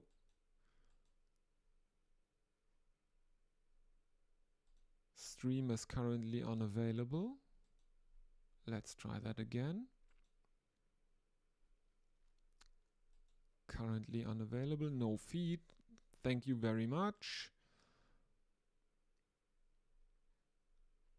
There is a feed, but I think it's behind now.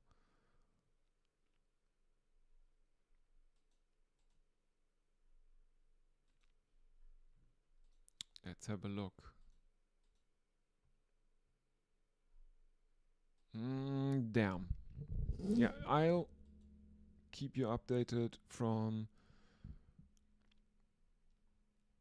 Cricinfo. India and the 28th over on 91 for 2. We have Virat Kohli on 19, Yashasvi Jaiswal on 43, and it looks like Mitchell Starc is set to continue as my stream is coming back. And there is a streaky edge into the gap by Yashasvi Jaiswal that runs away for 4 runs. India 95 for 2, the partnership 44, and Starc comes back again, fuller this time, and yeah, Jaiswal is having a bit of a problem against this one. I said it before, he tends to have a problem with the fuller ball, that the length that is generally called in the slot, a length that most batsmen really like. Jaiswal is phenomenal against length bowling and short bowling, but the slot is not something he copes too well with.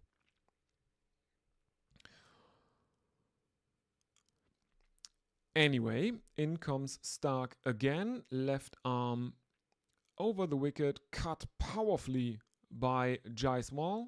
There are Australian fielders running after it. They stop it before it reaches the boundary. That is Nathan Lyon on the boundary, and he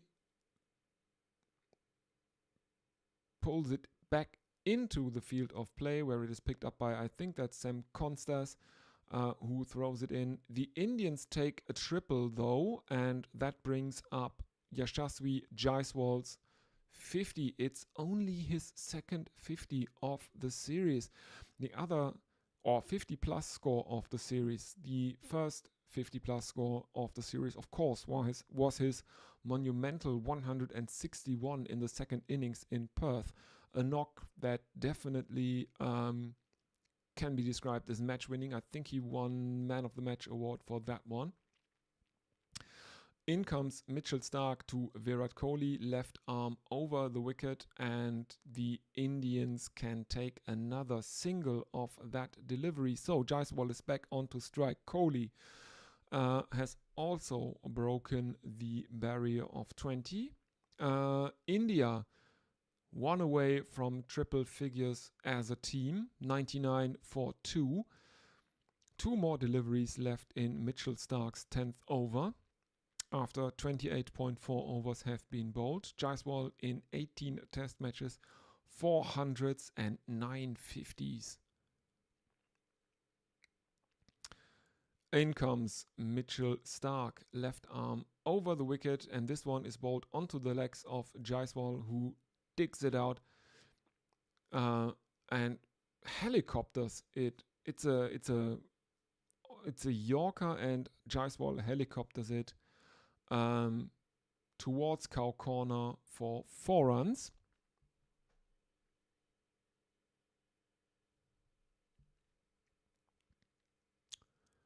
And that brings up triple figures for the Indians. 103 for 2 now.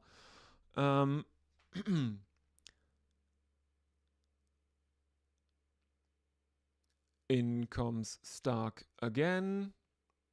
Again, whipped into the leg side, fielded though, and the Indians have taken another single, 104 for 2. Partnership of 53 now. And it is also a no ball, so the Indians move on to 105 for 2 as Mitchell Starc has overstepped marginally. Kohli on strike now for the probably last ball of Mitchell Starc's over after that. For the last delivery of Mitchell Starc's over, after that no ball he bowled to Jaiswal. In comes Mitchell Starc, Left arm over the wicket, defended by Kohli into the leg side, and there is no run. So 29 overs gone. India 105 for 2. Kohli on 20. Jaiswal on 55 of 83.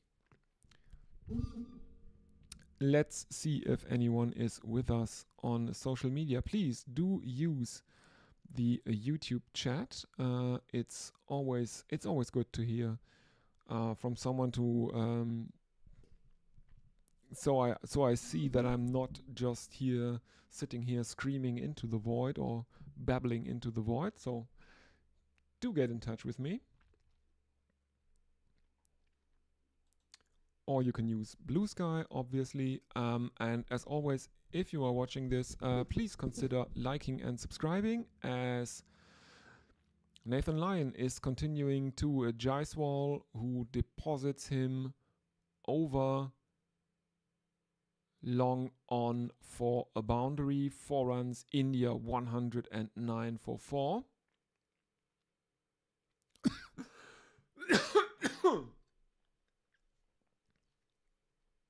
As Jaiswal dances out of his crease and lofts him to the boundary. There is a short leg, there is a slip, and Jaiswal clips one off his legs and on, and the Indians take another single. On, and the Indians take another single. 111, or Nelson for 2 now, India. Trailing by 363 runs, 3 more deliveries left in Nathan Lyon's third over. He has figures of none for 11 as Jaiswal defends him back towards the bowler, and there is no run. 2 more deliveries left to go. The Indians trail by 363. There is a slip and a short leg in place for the left-hander, who plays Lyon out towards cover, and there is no run.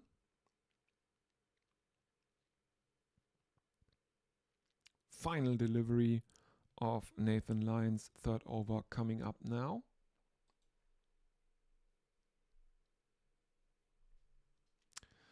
In he comes, right arm around the wicket, and there is an attempt at a sweep shot, but he can only find the fielder at mid-on, and there is no run as he mistimes that sweep a bit. India, after 30 overs, are 111 for 2. So let's see if anyone is with us. No, you are still refusing to write into the YouTube chat. There are clicks. I can see that in the statistics. You can also use Blue Sky. It's the @linuxlia.bsky.social feed that I will monitor. So if you have a Blue Sky account and you want to use that one to get in touch, you can always do that. But I think one of the easier ways to get in touch with me is the YouTube feed. Anyway, Pat Cummins continues. He has bowled 9 overs, 1 maiden, 45 runs, and he is the only Australian bowler to take any wickets thus far. He has taken 2. In he comes, and Kohli defends one back into the pitch, and there is no run. Kohli on 21 of 48 runs, 8 deliveries. 21 runs of 48 deliveries.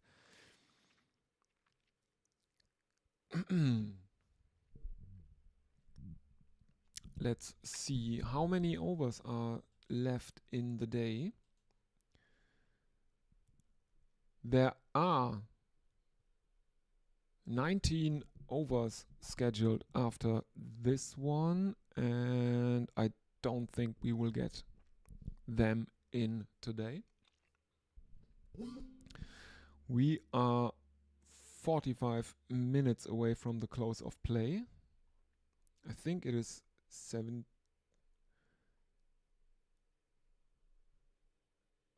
Yes, 5:30 is the close of play. It is 3:45 now. And then, of course, there is still the extra half hour. 2 dot balls now by Cummins, as we are seeing that Scott Boland is sitting in the Australian dugout as Kohli clips one off his hip, but it is fielded at mid-wicket and there is no run. That's Manus, I think. So Boland currently in the Australian dugout. And yes, it is Josh Inglis who is on as a substitute fielder for Scott Boland. 3 dot balls for Patrick Cummins in his 10th over. In he comes again, 2 slips and a gully in place for Kohli, who plays one out to backward point, and there is no run.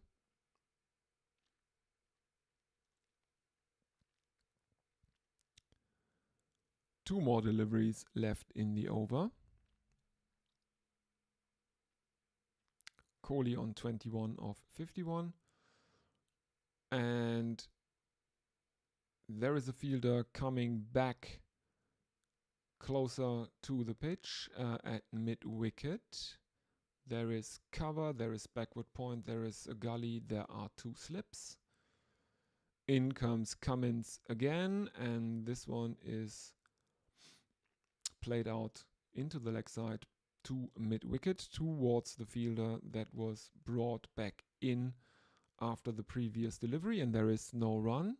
So India remain on a Nelson for 2 as Sam Constance is having to take some more selfies with fans on the boundary with a very, very forced smile from Sam Constance, I will have to say.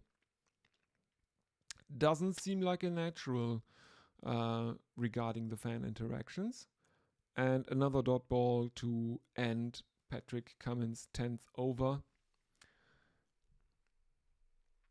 India 111 for 2. Let's see what social media is saying. Nothing on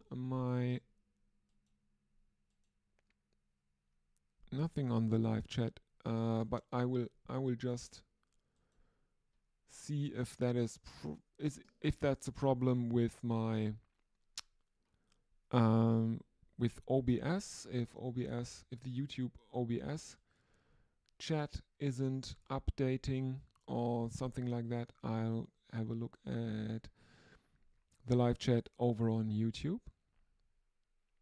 No, doesn't look like it's a problem with OBS. There's nothing more on the YouTube side as well. So, okay.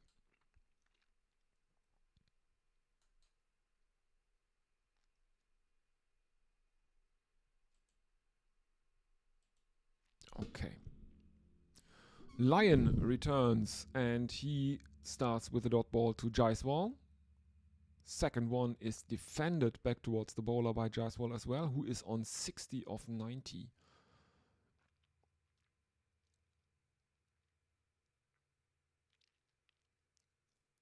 Why is he on 60?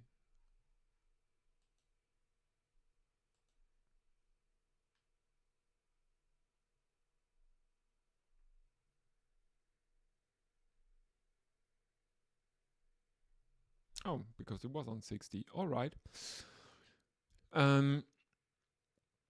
Fourth delivery of Lions, 4th over coming up. 3 dot balls so far. There is a short leg and a slip in place. Lion continues, right arm around the wicket, and this one is smuggled past the short leg by Jaiswal, and the Indians take a single, 112 for 2.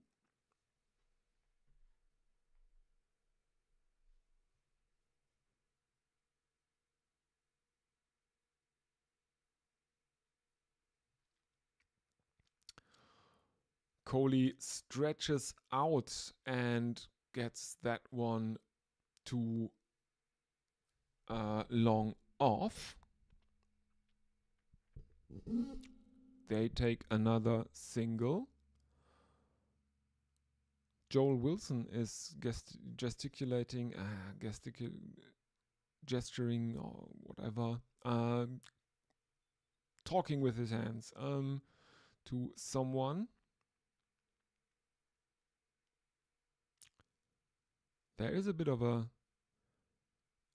delay in play. Now everything seems to be okay again. There is a slip and a short leg for Jaiswal, who defends one in front of his pads, and there is no run. 113 for 2, 32 overs gone.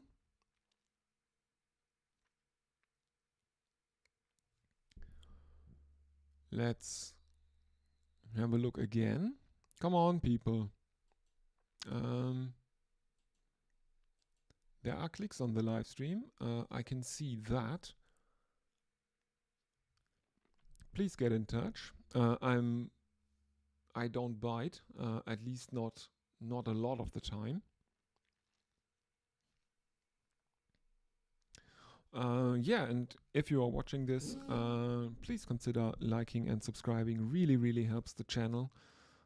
It's a relatively small channel, so you know, anything helps. Any interaction helps. If you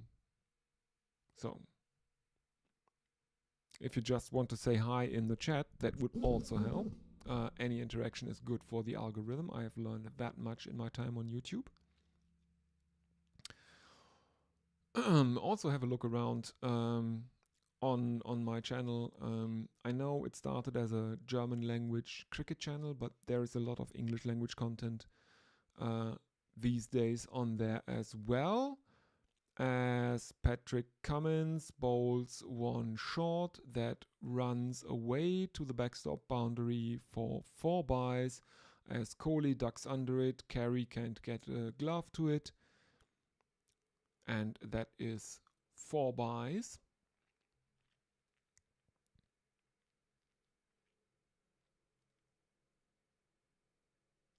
It arrived at the wicket about 2.5 meters in the air, and it was still rising at that point. So it was given as a wide as well, not just byes. So India 118 for 2. Cummins follows it up with a dot ball that Virat Kohli leaves alone. India trailing by 356.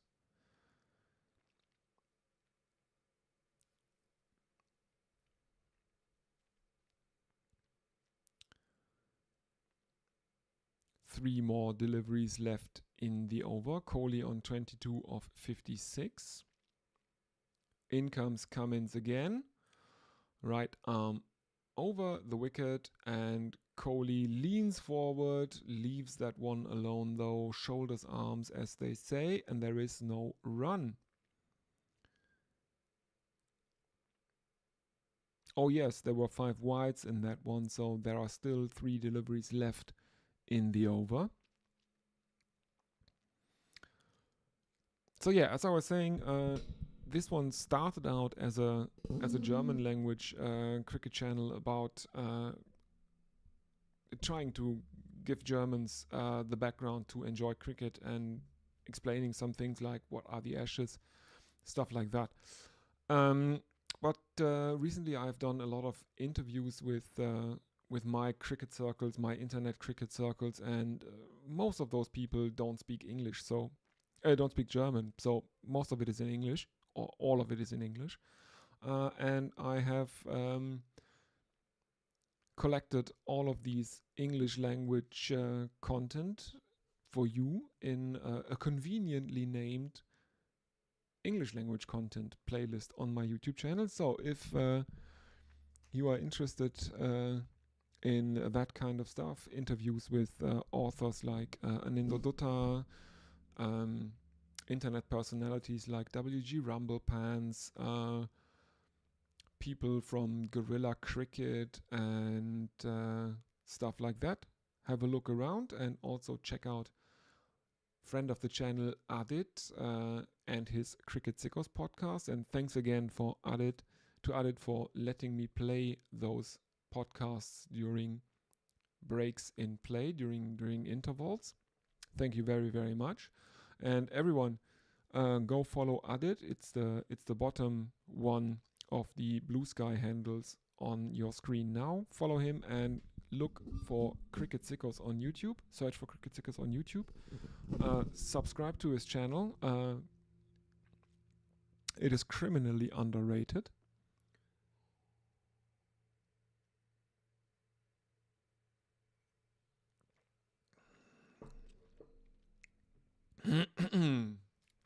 (33 overs complete. India 119 for 2. Jaiswal is on strike. He is on 61 of 94. Virat Kohli is at the Kohli is now on the striker's end. As Lyon continues, Kohli is on 23 of 59.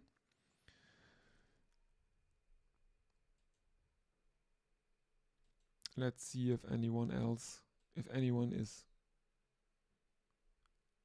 has been persuaded to say something in the chat. No, not much.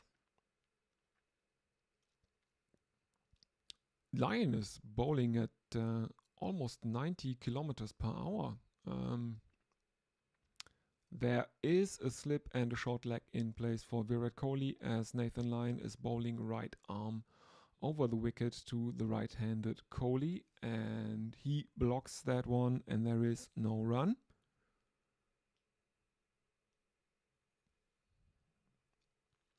In comes Lyon again. Right arm over the wicket, and this one is flicked to long on by Kohli, and there is a single, so 120 up for India. Kohli on 24, Jaiswal now on strike on 61 of 94. And we are half an hour away from the scheduled close of play. There are still 16 overs scheduled after this one, so we will probably take the extra half hour. So let's see. Dot ball for Lyon. He is now bowling to Jaiswal again. Short leg and a slip as Jaiswal drives one to long on. And the Indians have taken a single again. That means the partnership between Yashasvi Jaiswal and Virat Kohli has reached 70. 121 for 2. In comes Lyon again, right arm over the wicket, cut by Virat Kohli, and there are fielders from cover and backward point running after it. And I think the Indians have run 3 before the fielders can stop that ball and throw it back in towards the keeper. Let's have a look. We are now seeing a wide shot. Yes, they have run 3.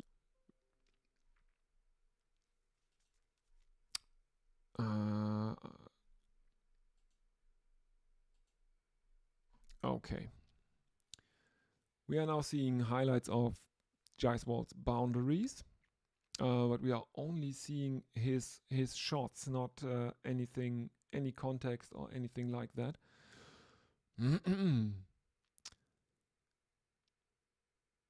The boundaries are spread out over his over the beehive. There are some almost over the stumps because he was playing some ramp shots during the innings, and some boundaries he hit while dancing down the pitch. So he's been very, very flexible with his shot selection.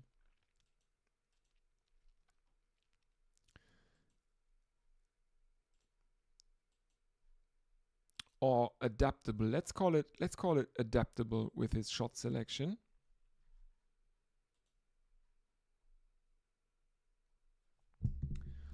Five runs of the 34th over. India 124 for 2. And these two are looking good here, and I think India need them to guide them to stumps today.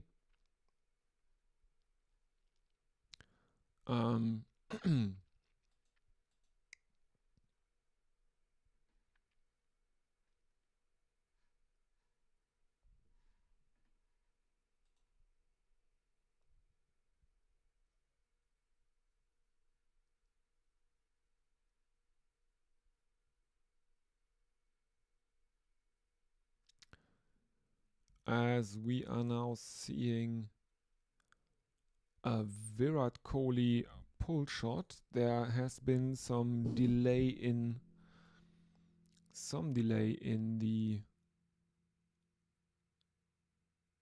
the pictures, in my live pictures, but it only brings the Indians a single. So Jaiswal is now on strike after Kohli took a single with a pull shot of the third delivery. Jaiswal facing up, he's on 62 of 97. In comes Cummins, right arm over the wicket to the left-handed Jaiswal. This one is short, Jaiswal ducks under it, and there is no run.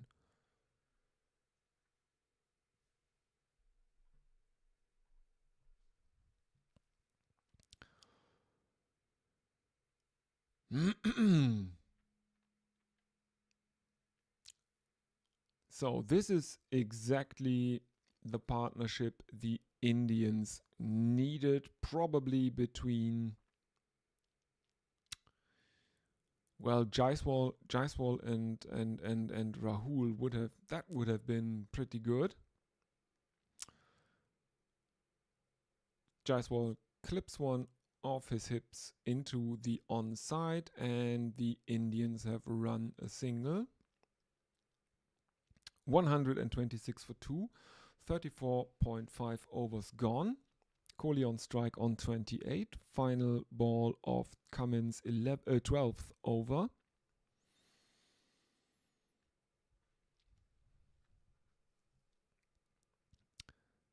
There are 2 slips and a gully now for Virat Kohli. There is cover, there is mid-off, mid-on, mid-wicket, backward square leg, and I think there is a deep fine leg. In comes Cummins, right arm over the wicket and defended into the offside, or pushed into the offside by Kohli, and there is no run. End of the 35th over, India 126 for 2. The Indians trail by 348 runs, and let's have a look if anyone is with us in the YouTube chat, on social media. Come on, people. Don't be too shy.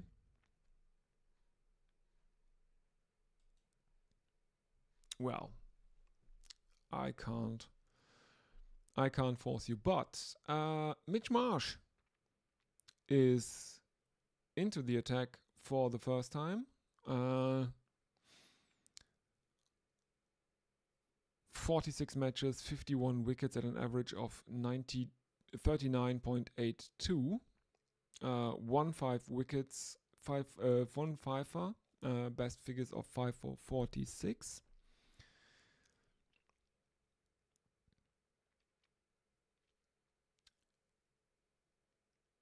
Is this the admission by Captain Pat Cummins that he is running out of ideas a bit against these two here?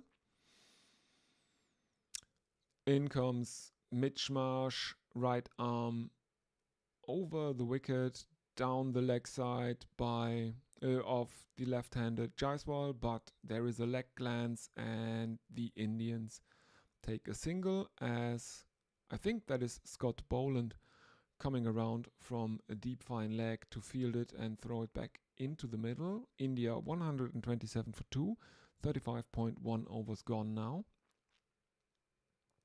Kohli on strike, 28 of 66.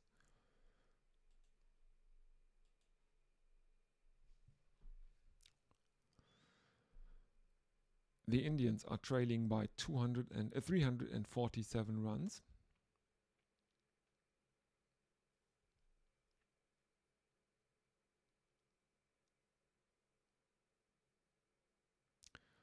In comes Marsh and clipped off his legs by Kohli into the leg side, and the Indians have taken another single. 128 for 2.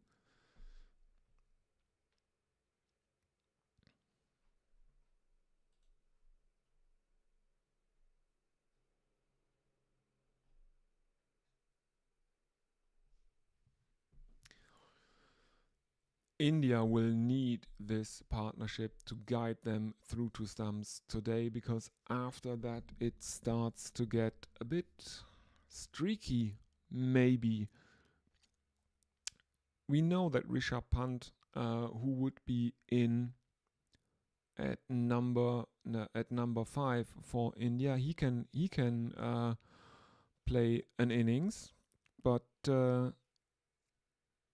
so far in this series he has had one that was okay, I think, and it was in one of the very low scoring innings.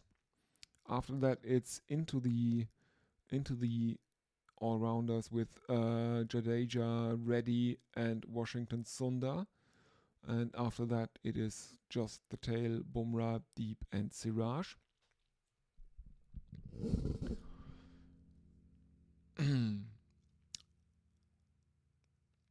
As we see replays of Yashasvi Jaiswal getting a lucky outside edge that brings India another single, 129 for 2.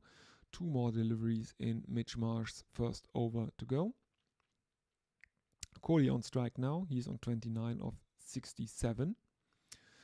In comes Marsh, and it is guided by Kohli past the gully, fielded by deep backward point, and they have run another single, and that brings up the 30 for Virat Kohli.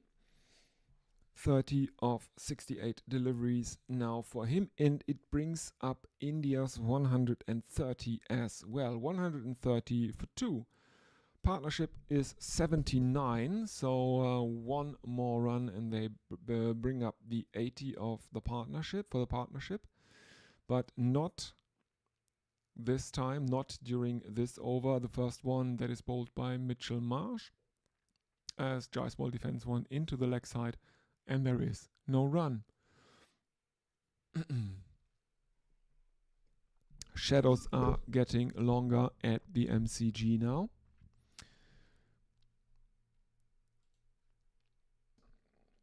Let's have a look at the YouTube chat. Again, if you are listening on YouTube, and where else would you be listening? Don't be shy. Write something in the chat.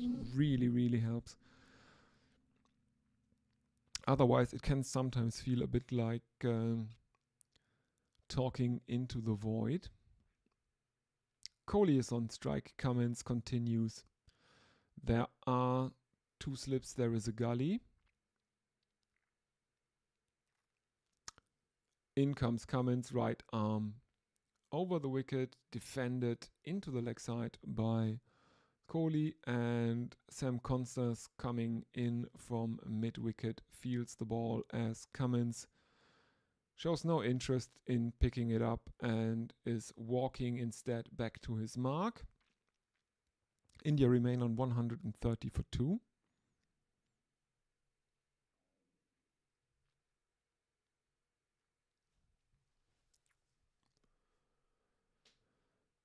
In comes Pat Cummins again, right arm over the wicket, clipped into the leg side. This time Kohli finds the fielder at mid-wicket, and he doesn't have to move, and there is no run. 130 for 2 India now. As we are seeing the dismissal of KL Rahul, he was out the last ball before tea as Patrick Cummins bowled him a beauty, almost unplayable. Third delivery of Cummins, 13th over, produces another dot ball, and India remain on 130 for 2. The partnership stuck on 79.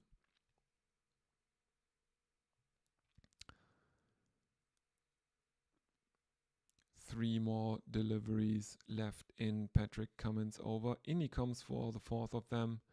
Right arm over the wicket to the right-handed Kohli, who pulls one that Cummins digs in too short, and he finds the mid-wicket boundary for 4 runs. Virat Kohli moves on to 34. The partnership is now 83. And India are 124 for 2. Is it 24? 34. Scoring ribbon has disappeared. I will inform you shortly of the correct score. 134. Sorry. 134 for 2. 2 more deliveries left in Cummins' 13th over. In he comes again, right arm. And again, Kohli pulls, but this time he can only find the mid-wicket fielder. And I think the Indians have run a single. No, they have not. They thought about running the single then, but then they thought better of it and returned to their respective creases.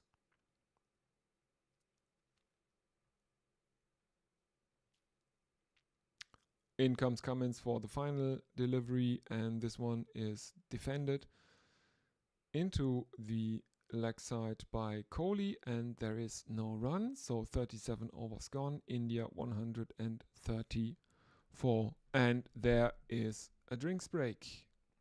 And I will be with you shortly.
back after the drinks break. Hello everyone, welcome back. I have a look at the time on the ground. We will probably have another 45 minutes of play today, because there are still 14 overs scheduled to be bowled in the day. Meaning, of course, that the extra half hour will probably be taken, and it is Mitch Marsh who will continue for his second over. He conceded 4 runs in his first over. India trail by 340 runs exactly. They are 134 for 2. Jaiswal on 65. He is taking strike. Kohli is at the non-strikers end on 34. There is a slip in place for Jaiswal as Mitch Marsh bowls right arm over the wicket to the left-handed Jaiswal. And interestingly enough, Carey seems to be taking a leaf out or a page out of the playbook of Rishabh Pant, because he is also keeping up to Mitch Marsh.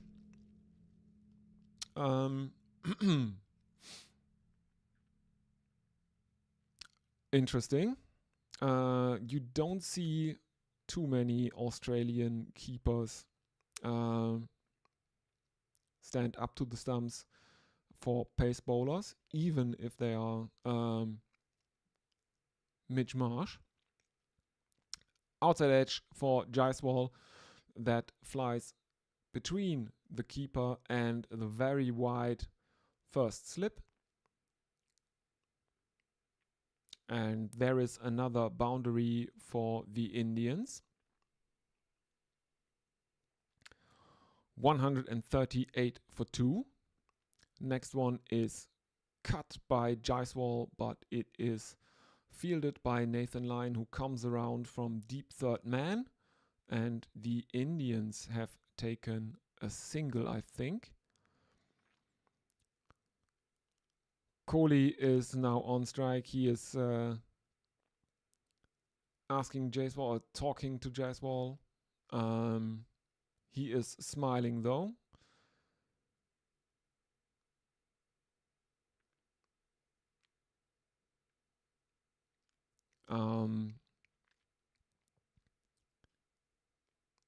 Defended towards cover by Kohli, and there is no run as Marsh continues right arm over the wicket. Yeah, Kohli, a bit like Nasser Hussain, someone who plays his best innings if he is a bit aggravated and has something to prove. And there was a bit of a hubbub in the run-up to this test, where he got into a tussle with the Australian media about the privacy of his family and his kids. And on the first day, there was an incident with shoulder barging with Sam Consters, for which he was fined 20% of his match fee and given a demerit point, which some people found a bit lenient, because Kagiso Rabada was given 3 demerit points for a similar incident, which was on appeal reduced to 2 demerit points. But I think in the case of Rabada, there were prior convictions. He was racking up demerit points at that time, like they were candy. We are now seeing some mid-over commercials, very, very fine. And not just one, but several spots.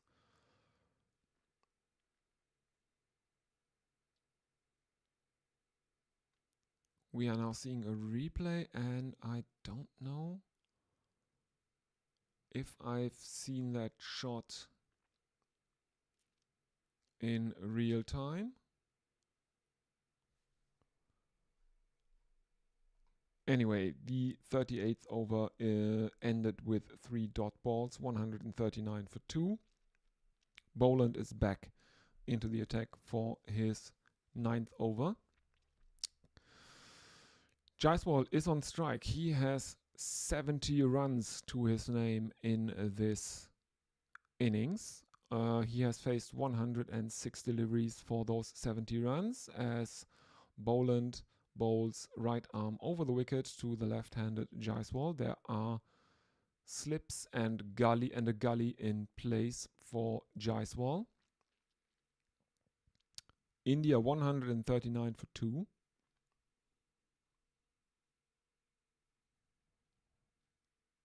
Boland walking back to his mark. Not a lot of urgency. Driven at by Jaiswal into the leg side, but stopped by Cummins at mid-on, and there is no run.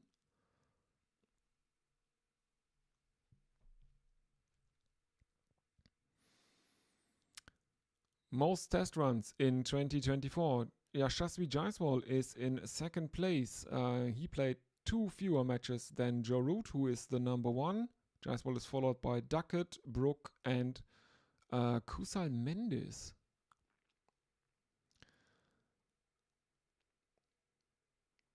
Guided into the offside by Jaiswal behind point, and there is a single. Kohli on strike now. He is on 34 of 77. India bring up their 140 for 2 halfway through Scott Boland's 9th over. They are still trailing by 334 runs. But these two have looked good. They have been out in the middle together as since after tea, because the last wicket to fall was KL Rahul, and he fell on the last delivery before tea. And again, we have a beach ball on the field that is driven across the field by the wind. Manus Labuschagne is handing it over to one of the ground staff who has run onto the field to remove the beach ball. There are 2 slips, there is a gully, there's a backward point for Virat Kohli now. Defended into the leg side. There is an appeal for LBW. It is not given on the field though, and no one seems to be that interested in reviewing it.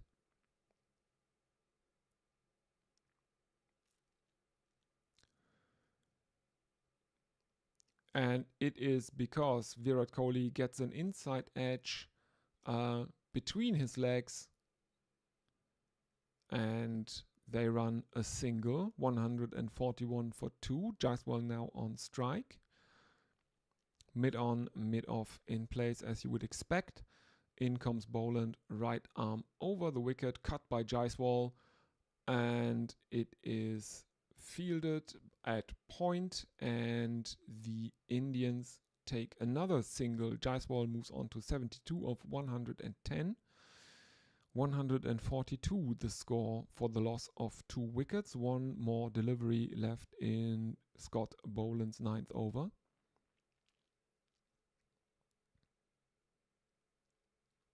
Kohli taking strike now. Carey has 2 slips to his right, and to the right of second slip is a gully. Kohli leaves that one alone, and there is no run. Let's see if anyone is with us on social media. Remember, please use the live chat on YouTube. Use Blue Sky to get in contact with the stream if you are watching. I'd really like to hear from you. Maybe tell me where you are listening from, stuff like that. And if you are listening to this, please consider liking and subscribing. Really helps the channel out because it's such a small channel. 87 subscribers at the moment. So let's have a look at Blue Sky. The at linuxlia.bsky.social handle is the one that you will want to write to. I will monitor that one. Marsh is back into the attack, and he is welcomed by Yashasvi Jaiswal with a lofted shot for 6 runs over cow corner. India 148 for 2.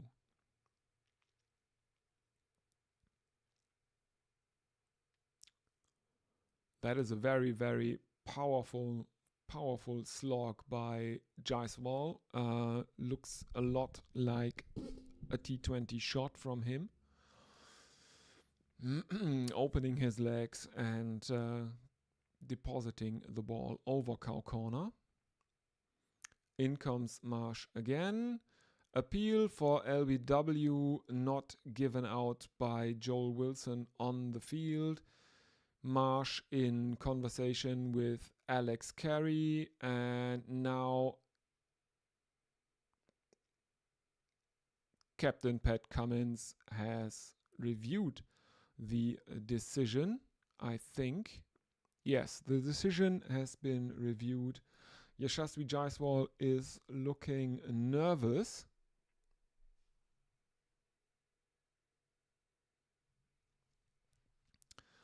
Let's see what happens here. Australia have reviewed.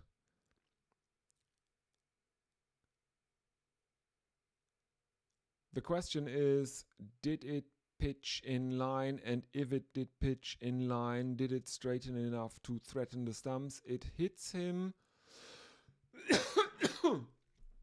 above the knee roll. Doesn't look like there is any bat involved. Nope, there is a tiny spike. Is that enough for the third umpire to rule it an inside edge? It is pitching outside leg, and Australia have lost their review, so that is that. Joel Wilson giving a very good on-field decision.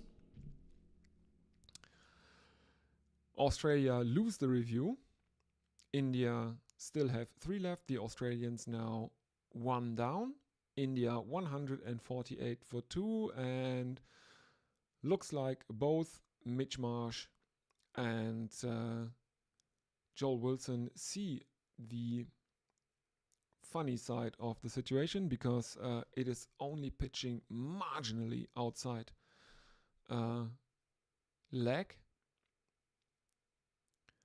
Anyway, in comes Mitch Marsh again. On drive from Jaiswal, fielded at mid-on, and there is no run.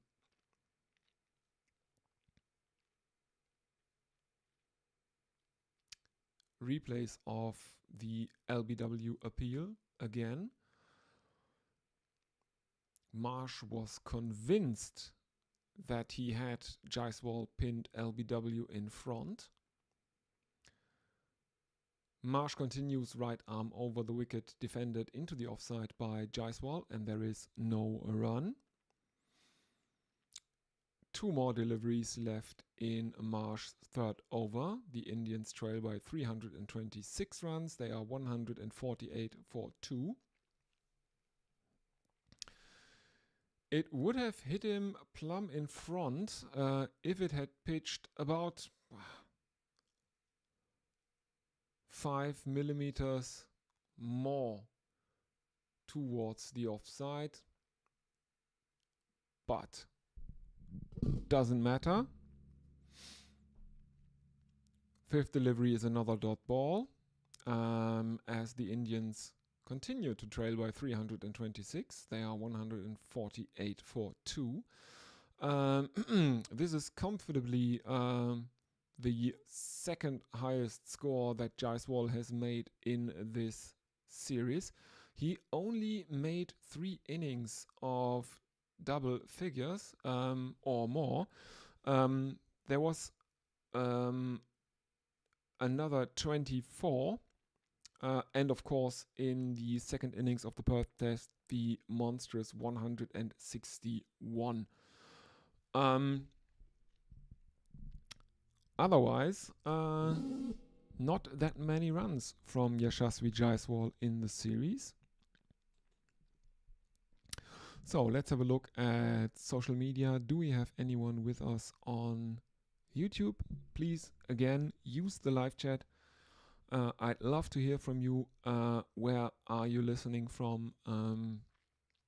What are your predictions? Anything like that. You can also use the Blue Sky handle, the top one. That's me. I will monitor that between overs as Boland continues to Kohli, who clips one off his pads into the leg side, and they have not taken a run. Dot ball. Kohli is on 35 off 80. The partnership is 97 now.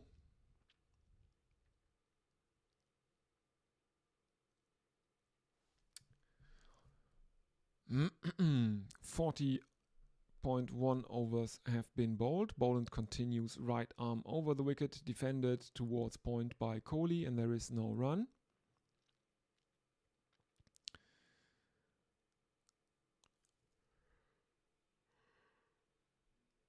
India remaining on 148 for 2.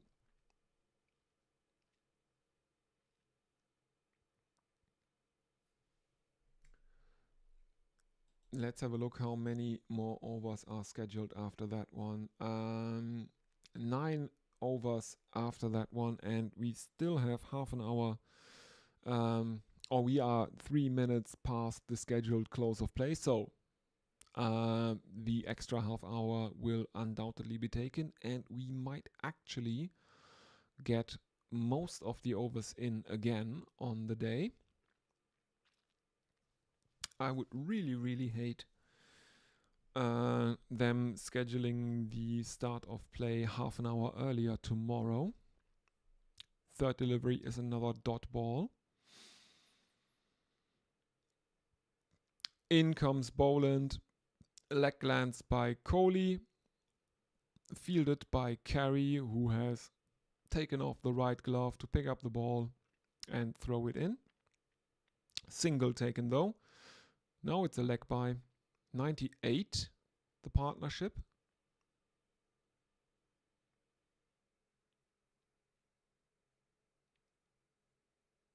It is really hard to tell if it is a leg by when they are playing with the bat so close to their pads, and the shot you are offered as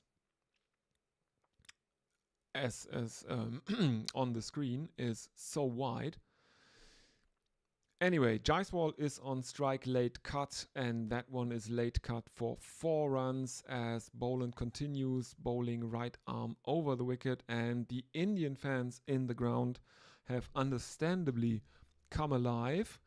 They were not that enthusiastic during the first 2 sessions yesterday. They found a bit of joy during the 3rd session when Jasprit Bumrah was striking back, and this is unbelievable. There is a comedy run out as both Indian batsmen end up at the same end. The partnership was worth 100. What happened there? Jaiswal is on strike. Boland bowls around the wicket, and Jaiswal was running towards the non-striker.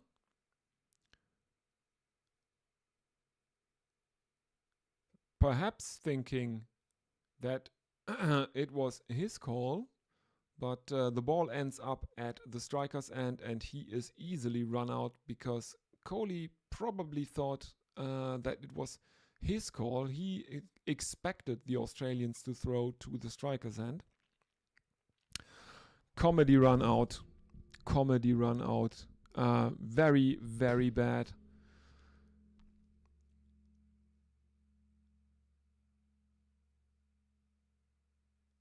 It was actually very hard to see because most of it is taking place off screen or out of shot here in this one.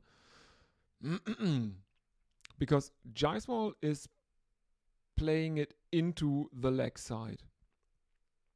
He then sets off, and we are seeing the middle. We are seeing the pitch. Then, for some reason, the throw comes in from the offside towards the stumps. Very, very, very weird in all. With about 20 minutes to go, or a little bit over 20 minutes, 23 minutes to be exact to go, the Indians have decided that they will send out a night watchman.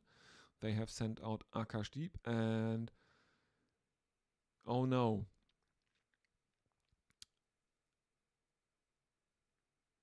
Is the collapse on here as Kohli is facing Stark.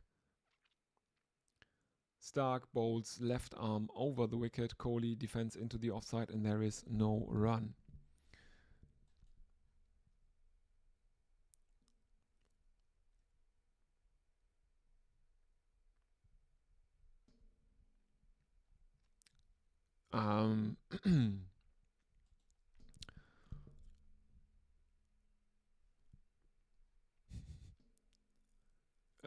Crick Info have acknowledged that Akashdeep is in as night watchman, but even they have not yet been able to put into words what happened with that comedy run out where both Indian batsmen ended up at the non-striker's end.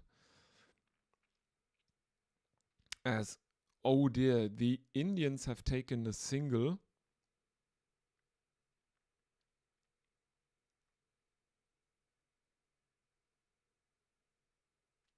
Oh, I now understand. Kohli was thinking that he was running to the danger end because the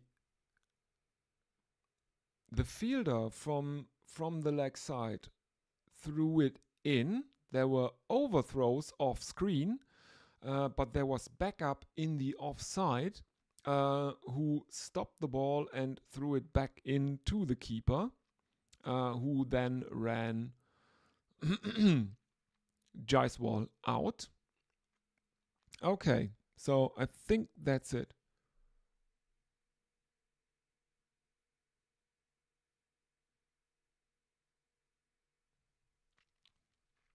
Yeah, it was pretty good fielding from the Australians mixed with very bad running by the Indians. But it's not that Kohli sold Jaiswal down the river. He didn't really.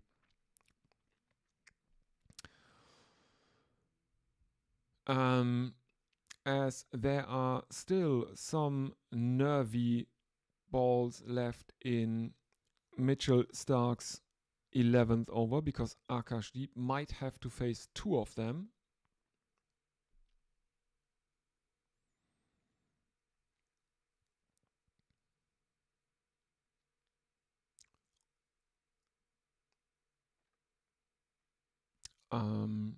Well, I mean, of all the tail enders that the Indians have, Akashdeep is probably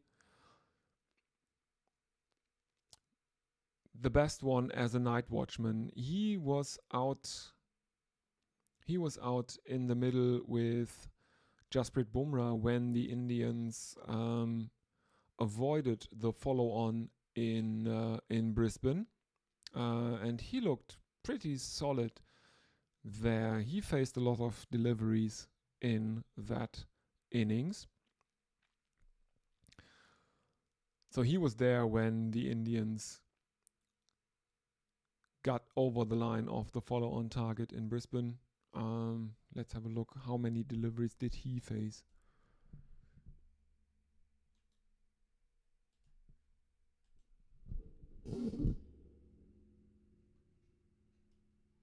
Faced a solid 44 deliveries and he made 31 runs.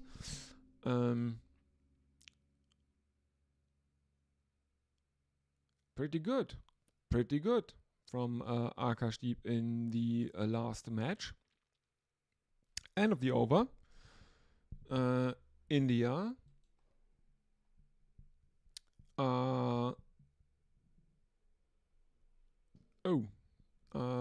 back end glitch from 154 for 3 should be the correct score.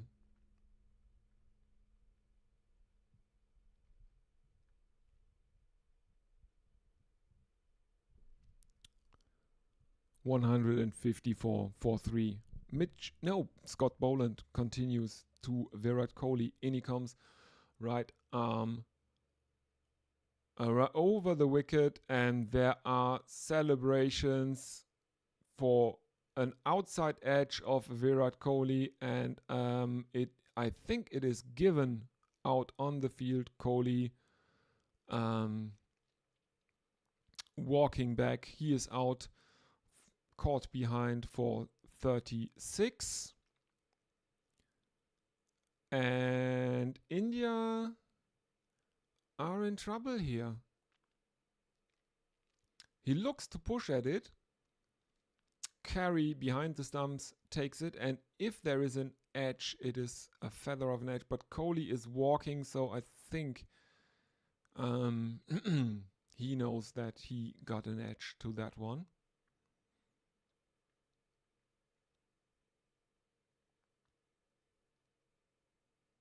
.154 for 4. He is greeted by Rishabh Pant on the boundary.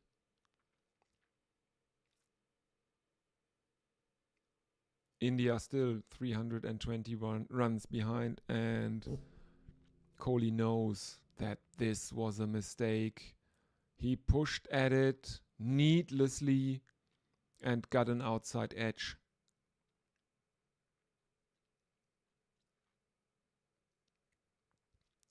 That was careless from Virat. Now Rishabh Pant is on strike. He will have to face Scott Boland for up to 5 deliveries.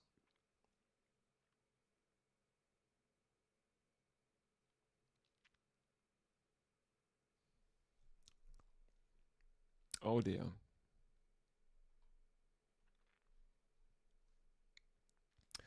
Well, Australia comfortably on top now, as the Indians are still trailing by 320 runs.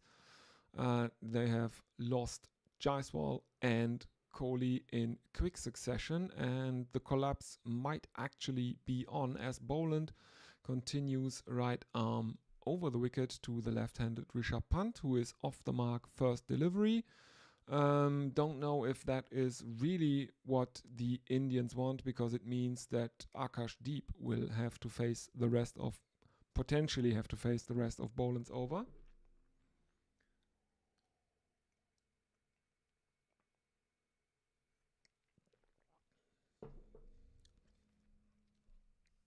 Oh, damn.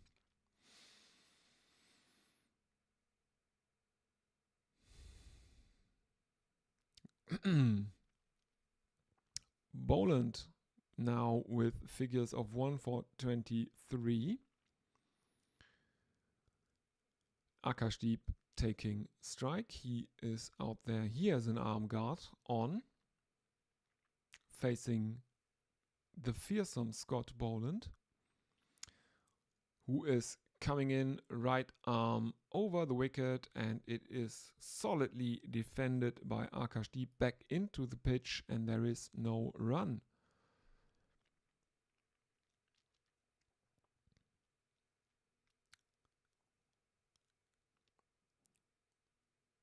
$120 runs still needed for the Indians to avoid the follow-on. Boland in again, right arm over the wicket, and Akashdeep puts his bat down in defense, but Boland sneaks one past his outside edge.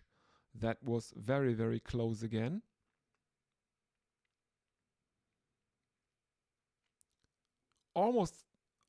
Would have almost been identical to the dismissal of Virat Kohli, except for the fact that that Akashdeep didn't push outside his off stump. And again, Boland beating the outside edge of Akashdeep, but not by much.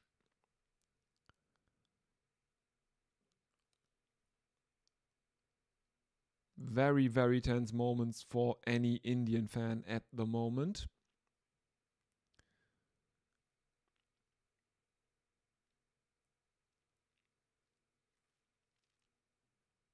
In comes Scott Boland, again right arm over the wicket. Final delivery of his over, much better by Akashdeep. Defends it solidly back into the pitch, and there is no run.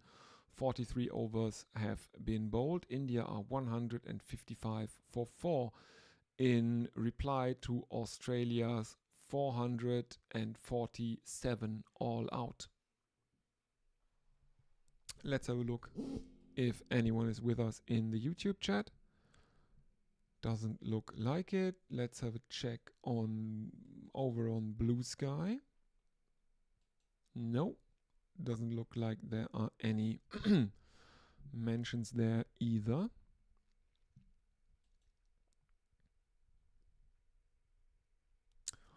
Well.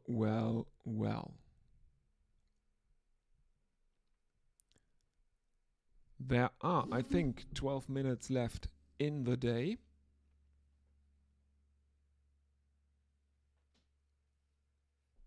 Punt is on strike. He is facing Mitchell Starc, who is now coming in, a left arm over the wicket. There are two slips. There is a gully for Rishabh Pant, who leaves the first one alone on height, or on length, if you will. And there is no run. This will be, how many overs will they get in? Maybe two after this. Depends on how urgent the Australians want to get them in. Clipped off his legs by Punt, and there is a fielder out at deep fine leg. That is Scott Boland, and the Indians have run 2. 157 for 4 now. Yes, Punt already had a run to his name. He took a couple.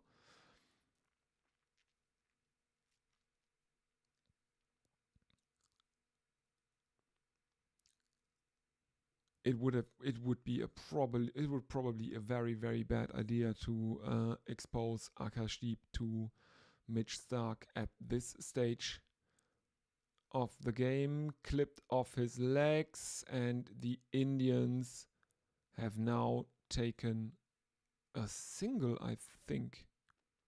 Yes, they did. 3 more deliveries left in Mitchell Starc's 12th over. Everyone is changing over as the left-handed Punt goes off strike and the right-handed Akashdeep comes on.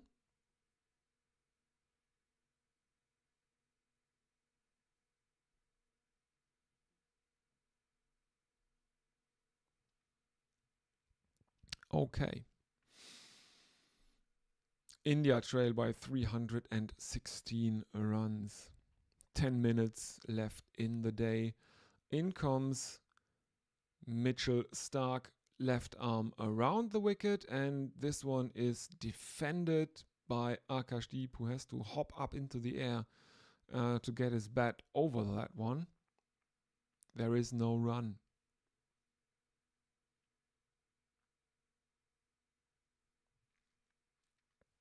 Oh, the tension.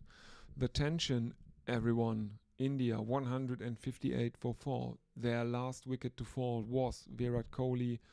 And that was a lapse of concentration, I think.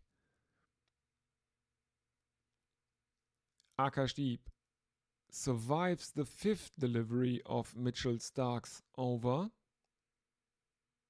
Just so. He almost looks like he is trying to drive at it. Misses it, checks his drive, and survives miraculously. The debutant, Sam Constance, is now in under the lid at short leg to Akashdeep for the final delivery of Mitch Starc's 12th over. In comes Starc, and there is an appeal for LBW, and it is not given by umpire Joel Wilson, as there is also a silly point in place. No one in the Australian camp is convinced that they should burn a review on that one.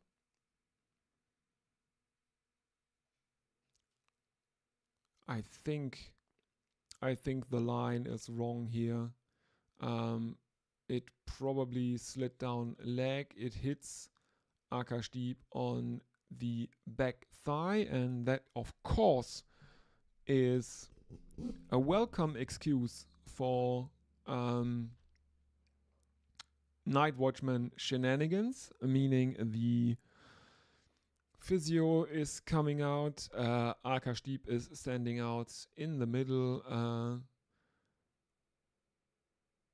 with trousers down, and everyone is looking at his thigh.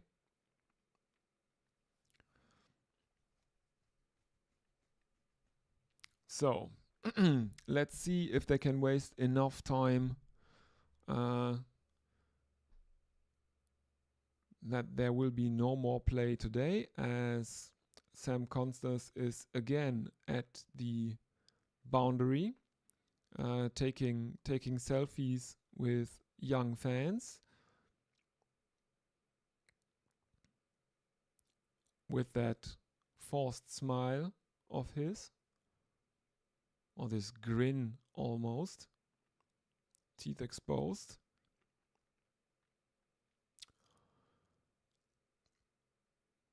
I can't tell you what's going on in the middle with Akashdeep, as the director chooses to show us the interaction of...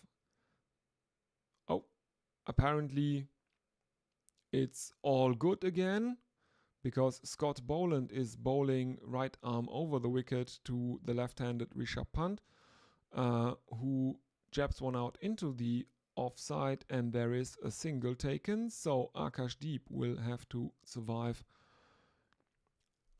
5 more deliveries. If a wicket should fall now, that probably would be stumps. 5 more minutes left in the day's play.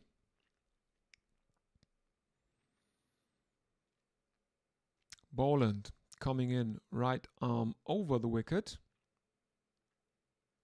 Defended into the offside by Akashdeep. He would like to take the run to get Rishabh Pant back onto strike, but Pant is sending him back. 159 for 4 India. 4 more deliveries left in Scott Boland's over.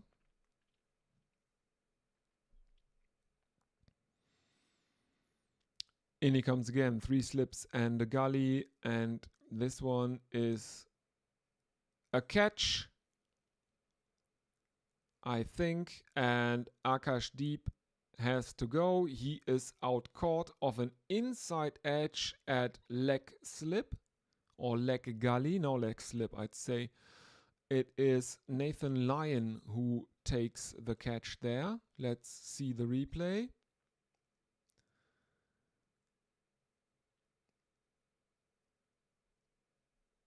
Nah, it's square leg where Lyon gets him there.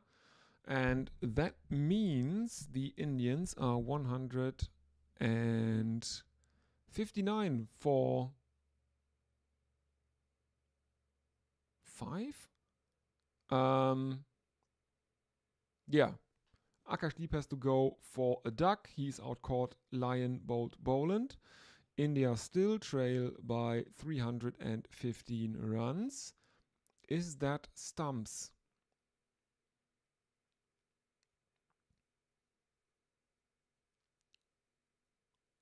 Nope, it's not. Ravindra Jadeja is coming out now. He will have to survive until stumps in partnership with Rishabh Pant. And I don't know why that is not yet stumps. There are 2 minutes left in the day.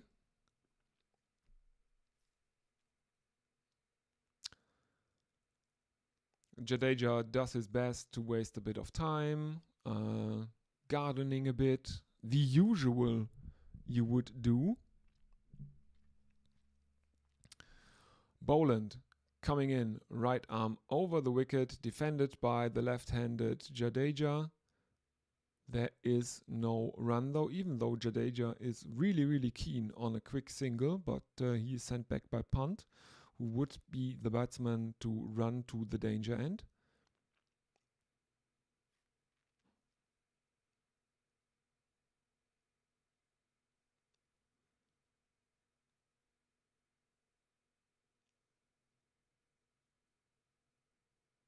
Yeah, and we are seeing replays. That is in the wide shot. You can see where Lyon takes the catch. It's at backward square leg, but it looped up relatively high, and the field was out of shot. You were just seeing the ball, and suddenly it was in Lyon's hands. So couldn't really tell at what position that was. Leg slip, leg gully, backward square leg, somewhere around that area, but now we can see it's at backward square leg. Anyway, final delivery of Boland's over. In he comes, right arm around the wicket, and that falls just short of Manus Labuschagne at second slip. Let's have a look again. Right arm around the wicket and about bounces half a meter in front of Manus Labuschagne. Stark will get another over before stumps are drawn. Last over of the day. India 159 for 5.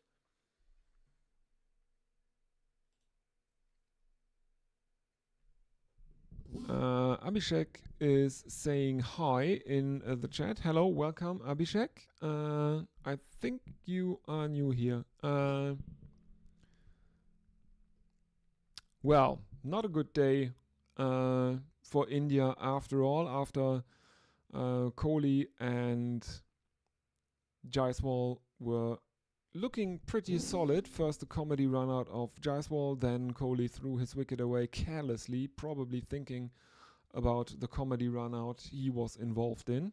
As Mitchell Starc has Rishabh Pant in his sights. First delivery is a dot ball though. As we see Scott Boland, the hero for Australia that dismissed Virat Kohli on the boundary, getting some drinks in. In comes Starc again, 3 slips and a gully as he bowls left arm over the wicket to the left-handed Rishabh Pant, who plays him out into the offside, and the Indians jog through for a single. So Jadeja is back on strike. 160 is up for the Indians. That means they are still 115 behind the follow-on before avoiding the follow-on. That's it.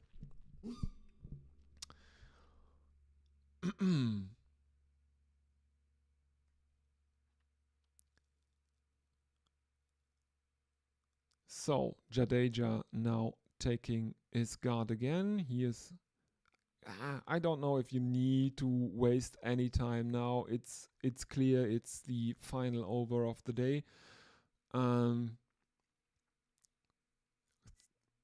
4 slips and a leg slip for Jadeja as Mitchell Starc continues left arm over the wicket. This one is too wide outside the off stump and left alone by Jadeja.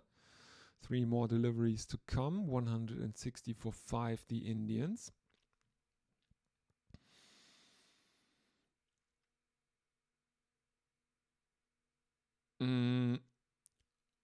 Reddy and Washington Sundar are still in the hutch, and then there is Bumrah, who can. He's a tail ender, but he's a batting tail ender or a slogging tail ender. There are runs in Bumrah, but only two more people who have any ambition with the bat in the dressing room for India. Another dot ball. 2 deliveries left to go in the day. India remain on 160 for 5, trailing by 314. Jadeja on strike on none of 5. Pant at the other end, 6 of 7.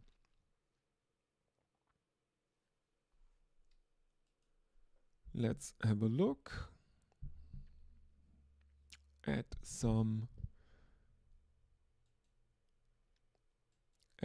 Blue Sky if anyone is with us. Starc, penultimate delivery of the day. Too short, too wide outside the off stump, and Jadeja leans back, leaves that alone. There is no run. So, final ball of the day coming up. And India, after kind of a top order collapse, now the middle order has collapsed a bit as well. Or, well, can we call it a collapse? One of the openers was dismissed cheaply. Then final delivery, left arm over the wicket onto Jadeja's pads, and this one is glanced for a boundary. So Jadeja is off the mark, 4 runs. India end the day on 164 for 5, 111 away from avoiding the follow-on. So, yeah, so highlights of the day. Well, highlights. The Indians dismissed the Australians during the second session of the day. Australia 474 all out. Steve Smith made a 140 century, so he helped them immensely. Pick of the bowlers for the Indians was Jasprit Bumrah, who took 2. Jadeja second best with 3. And in reply, India are 164 for 5 after Rohit Sharma was dismissed cheaply. KL Rahul made 24 but was dismissed on the final delivery before tea. Then Jaiswal and Kohli came out.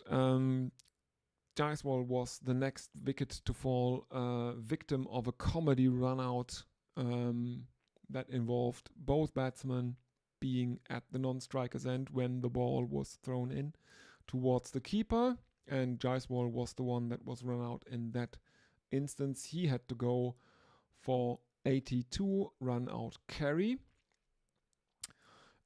Shortly thereafter, Virat Kohli played a very injudicious shot and had to go for 36.